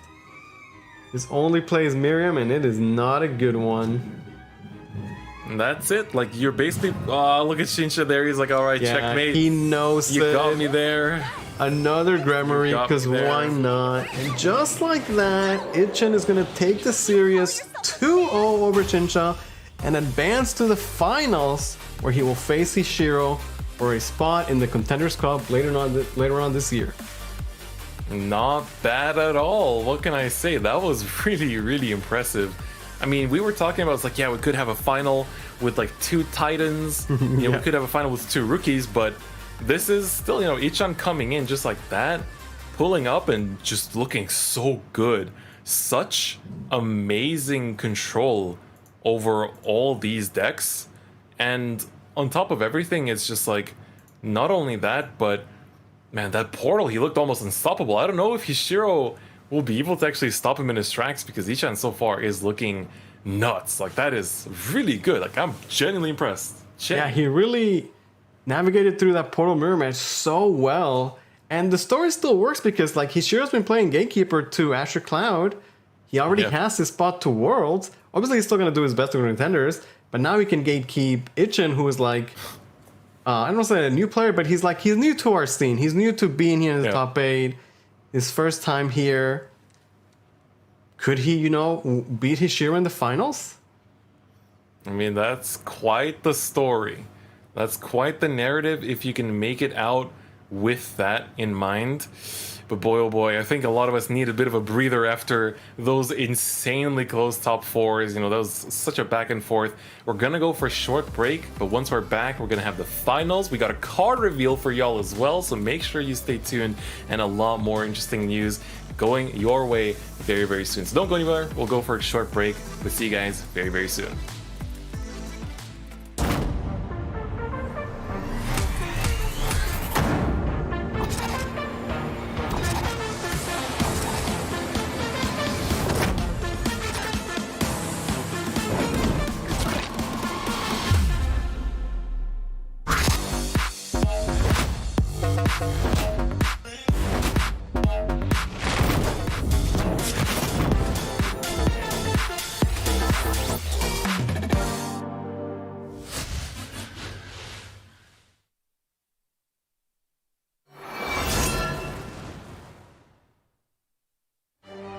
Once, there was a war, a heroine that scorched the very tears from our eyes.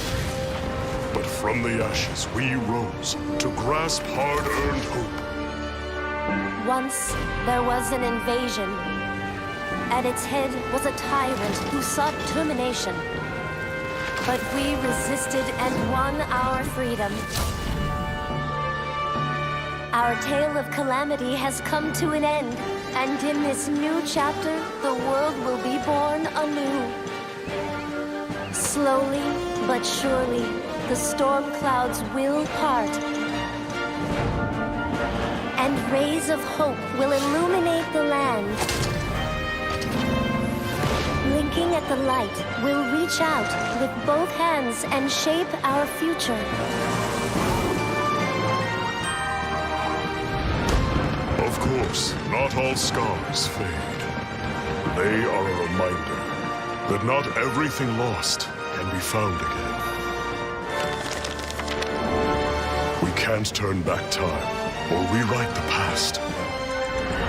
Yet so long as we believe in our destiny, our future will shimmer like the dew.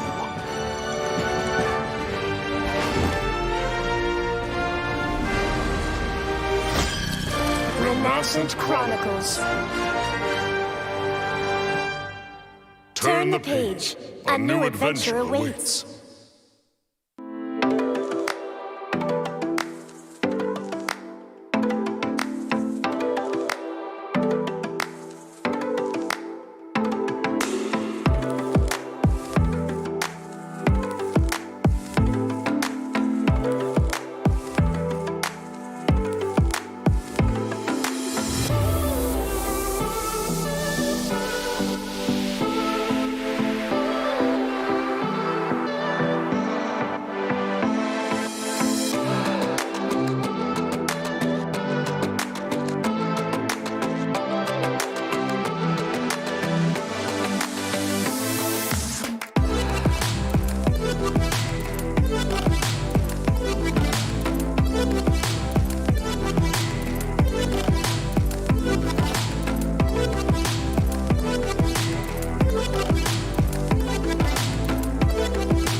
Welcome back to Shadowverse Open. This is the June Cup. We're nearing the end of the show, but it's been a great day so far. Some amazing matches. We just saw Ichan take it 2-over Shinja. You know, very, very close. Very exhausting set, honestly. Those were some crazy matches. Yeah, both of those top 4 sets were pretty intense. Like, just lots of back and forth. Lots just really long games that just kept going just on and on and on. And it's been some crazy upsets in some of those games, and I mean some crazy upsets leading all the way into finals too. So it's been pretty exciting, but I mean, finals are pretty exciting, right? Yeah, but I think a lot of people, a lot of people that have been watching today's show, you know, especially from the start, they've been excited for a certain other something, a certain thing that starts with card and ends with reveal, because that's right, ladies and gentlemen, we got something exclusive and brand new to show y'all. Here it is, Guild Assembly.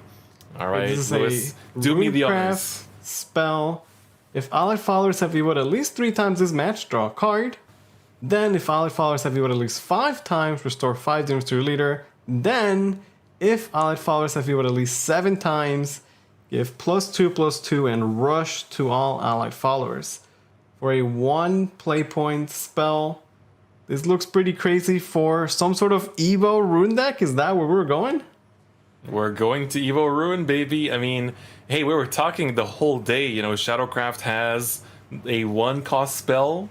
It's also a gold that does a lot of stuff for what it is. I mean, this goes from being an insight to being a heal 5 to then just giving all these stats and rush to everything.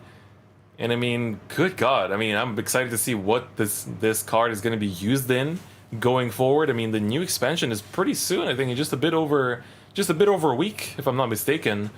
But there you have it, folks. Guild Assembly, 1 cost Runecraft spell.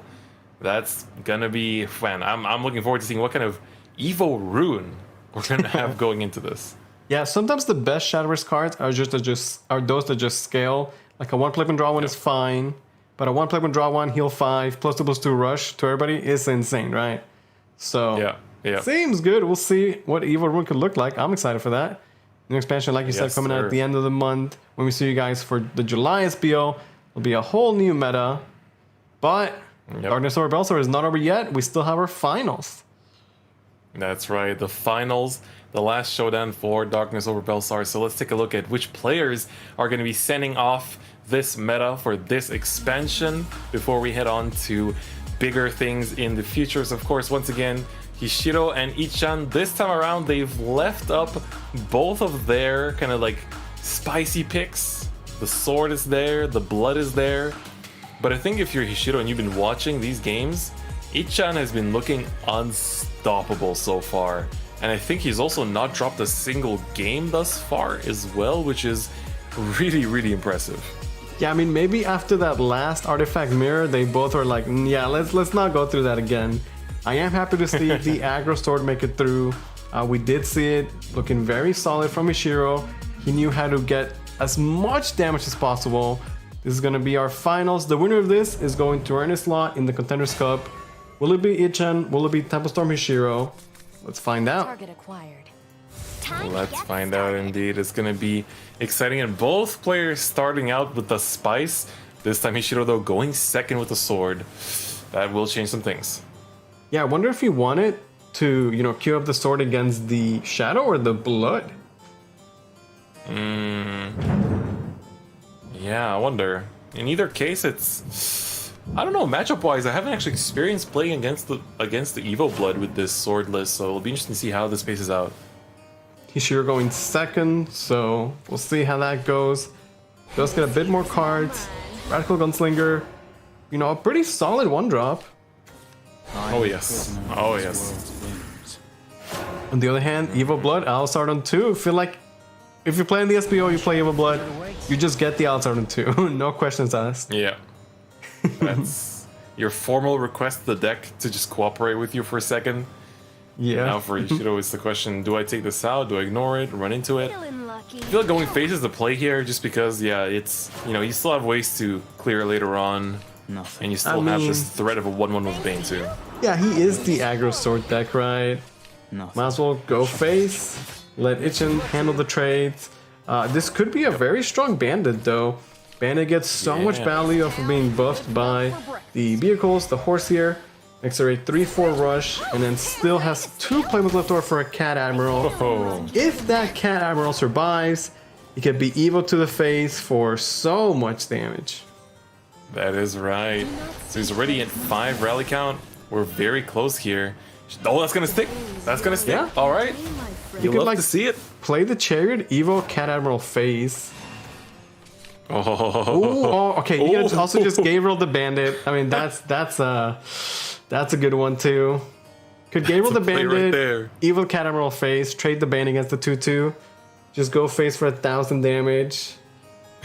Hold the Albert. Yeah, that seems good to me. Oh God, Ishiro, don't get too excited, I think buddy. it's too good to pass it up. Yep. Yep. Hands up, Bandit getting all the buffs. That's a 1-drop, that's a 5/5. Good God. Ooh, gonna Evo the Good Gunslinger God. instead. I quite like that. This is a nice little trade you get. You still have the Bane pressure on too. Yeah, and because of the leader effect, cool. he still gets to rally 7 because the amulet counts as for the rally. So he still gets the Cat Admiral damage. And Hishiro really smart about maximizing his damage, going second with the aggro deck, but still dominating the early game. I have learned many great things from our Lord and Sword Savior, Hishiro. Definitely just optimizing damage so well. It's great to see. I smell an Albert in the future, and it's gonna be a big one. Oh yes. That bandit though, it's like one bandit, two buffs. Like, oh, it's a wonder it just gets out of control real quick. Yeah. It's so good. And again, like for Ichan here, it's like, ugh. What does he do now? Like, he could play Alisard Sticky. and get a free Evo. Cool. I don't know if that's enough. Well done. Game 2. Okay, gonna go Showdown Demon first. Won't draw till next turn, and I don't know if he's gonna get a next turn. Gonna see what he gets from the Evo. Could be the car. Onto your cause. Does roll the car. Gonna give a bigger ward with Alisard. Maybe this will keep him alive. Might just be Is enough, yeah. his best line of play, yeah. Okay, this way he maximizes his war potential. Ended up with not 1 but 2. Can take out the bandit and not lose to a singular Albert. Honestly, a pretty great turn, all things considered. Yeah, honestly. Pretty impressive. And just in general, like managing to keep that damage output a bit lower, but let's see if it's enough. Yeah, with this line of play, he also has Avarice next turn for a guaranteed Naria, which could just, you know, completely end the match against an aggro deck. Exactly. I think if you're sure here, you might want to hold the Albert and maybe just go through. I feel like Gunslinger. Like, there's no like super clean play you could do. Yeah, I mean, you could do like. Gunslinger, Evo, clear both of these. Play the other Yeah. Cat Admiral. Then one Cat Admiral goes face for 2, and then they both get 4 damage at the end of the turn. You're still pushing 6 phase damage. That seems reasonably okay. Yeah, you're close enough to finishing up that even if your board gets cleared by Naria or something, you're still in an okay situation. But then, Yeah, like, then you just Naria better on a running chariot into- after, right? Oh yeah, absolutely. I mean, Okay, gonna Evo the Cat that's just how we Admiral. do. Ooh, It okay. is a 5/5 because of the extra buff, so Yeah. this way you can hold the Gunslinger because he can go Gunslinger into Albert next turn. True. We'll just drop the other one. Yeah, let's go. All right, damage. Oh, That's good damage. That also means that he loses the chariot for the potential, you know, enhanced power play. yeah. And Naria is certainly coming down here. There's no way it's not. Well, Yep. That's don't know. gonna be big. maybe that's all it'll take to turn the game around. Ichan had a great turn 5 with the Alisard coming in clutch, getting the double ward and just staying alive. All right, Ishiro. Oh, the stroke is. I think, yeah, he has to be with the Gunslinger to at least get rid of 2 followers. Oh, wait, and then Albert goes face for That's game. it. Then Albert Wow. goes in, and Yeah. we got it. It Ishiro actually finds it. was enough. Somehow, Very someway, good. Hishiro finds the damage with the aggro sword. That was a fast game, but a barely really there. close game. Yep. Ends in 6 turns as usual. But damn, that was way too close for comfort. Yeah. It really came down to like 1-2 damage differences that could have easily let Ichan survive there. And that's going to be the first game that Ichan loses well. Took all the way to get to finals for that too. Which is pretty impressive. Yeah, the Bandit combined with the Cat Admirals put in so much pressure, and then the Gunslinger put in so much work that game, letting Albert finish it off. Aggro sword looking pretty good.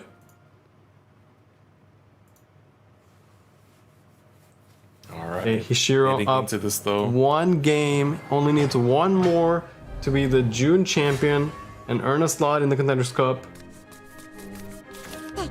All right. It's 1 game away for Ishiro to just tell the world it's like, yeah, I'm already going to WGP, but you know, Contenders is a pretty cool place to be. You know, I kind of want to be back there. Kind of want to run it back.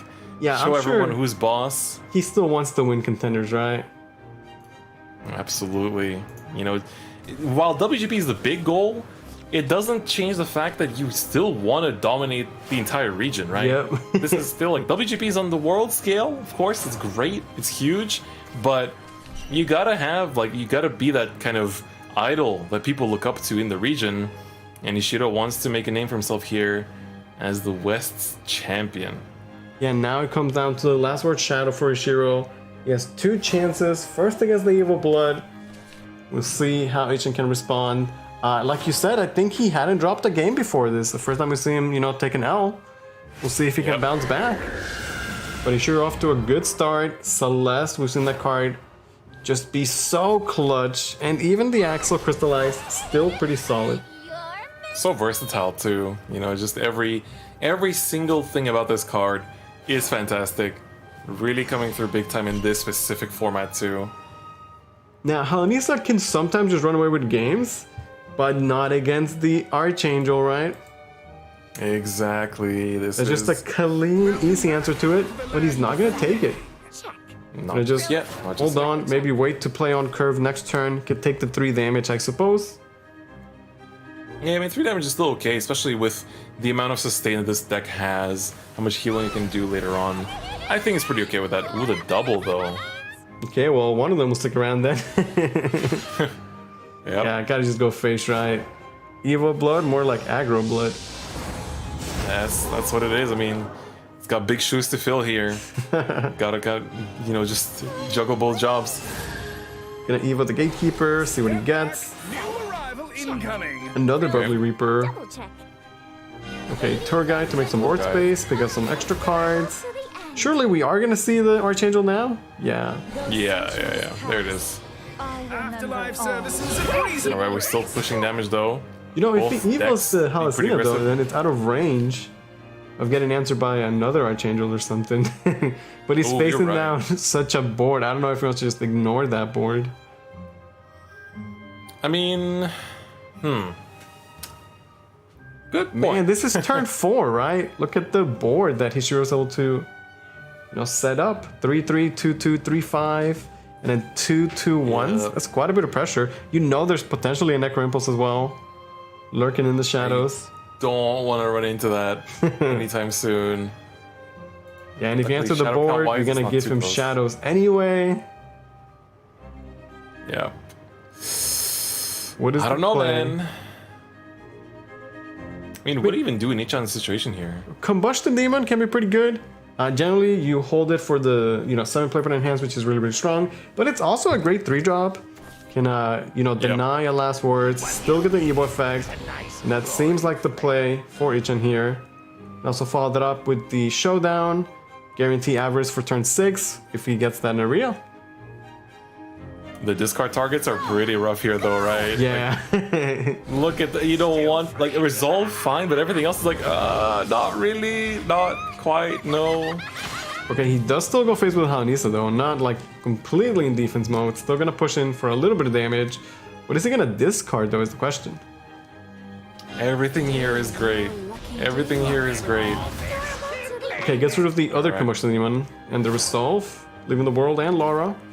But he will draw 3 cards next turn. True.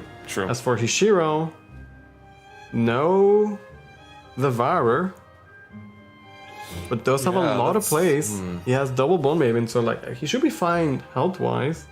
He still has a lot of Yeah. sustain. I'm doing you a favor by putting your bones to you. Rebirth. That's a pickup. That's hot. We got face damage. Oh, Necro Impulse being burned here and now. Hold Wait, on. Wait a Uh-oh. second, Hishiro. Uh-oh. How This does is he do literally it? lethal. Hishiro, How what are does you? What? he do it? I wasn't prepared. I Out wasn't of ready for nowhere, this. turn 5, Necro Impulse lethal. Hishiro with the plays. This man does not miss lethal. Hishiro taking the series 2-0, and he will Good. be your June champion. That game ended just like that? Are you serious? Yeah, I was not even Hishiro the considering that he absolute might have lethal, but we did talk about the Necro Impulse. This absolute mad lad just came up out of nowhere and was like, yeah, you see that turn 6 win I just did? What about turn 5? What about Yeah. that one, right? Good God. This man is unstoppable. You know, a legend of the past for sure, but I don't know if he's even a legend of the past anymore. He's a legend for all days to come because, good God, that was a showdown. Yeah, was the first Hishiro showdown. looking really strong, has earned himself a slot in the Contenders Cup, where he will try once again to, I guess win it, because he already has a slot for Worlds. Hishiro looking That's unstoppable, right. playing aggro Shadow, aggro Sword, Artifact. Well, what can't this guy do? Honestly, look at this guy. 2-0 only in the finals and nowhere else. Look at this guy, just absolutely insane. Had to defeat Ichan here, just like that, but looking so good. Of course, Ichan had an amazing run, undefeated all the way until finals, but that didn't stop him. Looked super good, and I'm looking forward to hopefully seeing him in future SVOs. Still has a chance to make it, but gonna have to definitely keep being consistent and showing up just as strong as he did this time, because I think that's the one player that surprised me the most. Ichan, honestly, like the way he played the portal, that in particular really sticks out from this month. Yeah, it's crazy how like long and drawn out that set against Shinja was, and then Hishiro just like steamrolled him, quick 2-0. Let us take a look at the standings. You guys can see how the standings have updated since the tournament. Rinforsando and Doc Dodo up there. Shinja as well. Sai, City, Den, Dolan. That's right. That's right. And of course, it's still now we have 2 players left with 27 in the tied points. Dolan, as you said, 26. We have 3 people tied for 26. Noir still in there as well. It's still very, very close. We still have a few more SVOs left for this season before Contenders, but it's getting pretty close. It's getting pretty close. There's not a lot of SBOs left. We're going into a whole new expansion, a whole new cycle, but Contenders is pretty much right there. It really is. It really is. But again, man, that was a really, really amazing showing. Just a great tournament overall. Like, I want to say it was very back and forth, some really emotional games, man, especially in top 8. Like, I didn't expect my feelings to get just blown apart from the first game already. Like, usually we start out a little bit, there's a bit of action here and there, but that was just WGP finals level of quality right off the bat, and I want to keep seeing that, so y'all better come through for future months as well, because it's been insane. But of course, future months we'll have to wait, because there's something next week, which is, of course, as we said before, the 5th anniversary stream. It's going to be a great time. Me and Lewis, of course, will be joined by East and Igni. It's going to be great. What a celebration indeed. I definitely agree with him. It's going to be hype. It's going to be, exhibition matches. Ask Shadowverse. Y'all gave a lot of questions a few weeks ago, and so some of them will be answered. So there's a lot of exciting things to look forward to. What are you looking forward to, Lewis, for next week? I mean, honestly, just hanging out with you guys, talk about our love of Shadowverse. Again, this will be on this channel. That's twitch.tv/SBO_esports. Depending on your time zone, it could be June 26th or June 25th. For me, it's like Friday night. And on top of that, there's also the new and improved buddy system. If you guys missed the buddy system, well, it's back and it's better than ever. They have the biggest, more star-studded cast yet. That's right. I mean, I think the chat's going to be going off about, every single corner of this screen right now. Whether, you're a VTuber fan and you like Mori and Kiara, it's very fitting. I think Mori's been grinding Shadowverse quite a lot as well, so it's really, really cool to see. Of course, Faye Mada has voiced a good few Shadowverse cards as well, if I'm not mistaken. And of course, Gigak, a very popular name, a well-known face in the Shadowverse community as well. And so this is going to be something to look forward to. 27th of June. That's going to be the Sunday in just exactly a week, actually, happening at 9 p.m. CST or 12 p.m. PDT. So just like, 2 hours before this, but next week, you know what I mean, on the Shadowverse Game YouTube channel. So look forward to that. It's going to be really exciting. I'm personally super hyped to see how this is going to go down. I think this might be one of the most hyped buddy systems yet. So it's going to be great. But of course, that's not all. We still got more event news, I heard. Yeah, so we talk about the Contenders Cup a lot, but we finally have some information for you guys. We have the dates for the 2021 Contenders Cup. For the West, we'll see you guys day 1, October 17th. Day 2 on my birthday, October 17th. That's right. Hey, very nice. We got the the birthday format on day 2 in the West. I heard that the SVO one, which is of course day 1 October 9th, day 2 October 10th, is happening on Iggy's birthday. So it's funny how that kind of worked out. Might just be on purpose, who knows? But we're gonna have a special birthday bash Contenders Cup. And it's not exactly the same as what you guys might be used to. We got a pretty interesting format going into this one as well, because it's double elimination and it's best of 5, no bans. What do you think about that? Yeah, so Contenders will be at the start of not next expansion, but the one after, right? And it will be crazy. Double elimination means that we'll get to see a lot more games with no bans. It's gonna get wild, but look forward to it. The winner of the Contenders Cup qualifies to the 2021 World Grand Prix, which is massive. We definitely do not want to miss that show. And you know, do keep in mind the little asterisk there as well. The players who have qualified, you know, for WGP 2020 are eligible to participate, as we saw Ishiro now actually qualify for the Contenders Cup today. But if, let's say, Ishiro, you know, the just amazing player that he is, does win the entire tournament, then the participation rights will actually go down to the runner-up because he has already qualified. So the players can still make their run in Contenders Cup, but if they've already qualified and they win, it will be passed down. So it's a very important little bit of fine print there for you guys to know. But this is gonna be exciting. Double elimination as well is really cool to see. And best of 5, we're gonna see so many decks, especially with how, I guess, like, it's about 2-3 weeks into the expansion. This will be the opportunity to feature a lot of decks, like with no bans especially. That's just gonna be, you know, diversity city. That's basically how this is looking to me. Yeah, to me, that's the most exciting part, is that it's the whole new expansion right at the start. But talking about exciting stuff, we also have the Shadowverse weekend that will be on July 3rd and July 4th. That's right. Of course, if you want more SVO action, you know, maybe you saw today was your first time watching an SVO, you want to become part of the journey, part of this amazing experience, join the July Cup. Of course, for the SEA region, it's going to be happening on July 17th and the 18th. And of course, for the West, we'll be back in just about a month on July 24th and 25th. So, you know, it's going to be in the middle of that summer heat. It's going to be very exciting. And of course, the first SVO for the new expansion, so it'll be the time to really see how these new cards have shaped the meta and what rotation is looking like as well. Yeah, Renaissance Chronicles will surely shake things up. I'm sure we have not seen the last of players such as Asher Cloud and Jinsha, but a huge congratulations to Ishiro winning the June SBO and earning a spot in Contenders Cup. Very well played.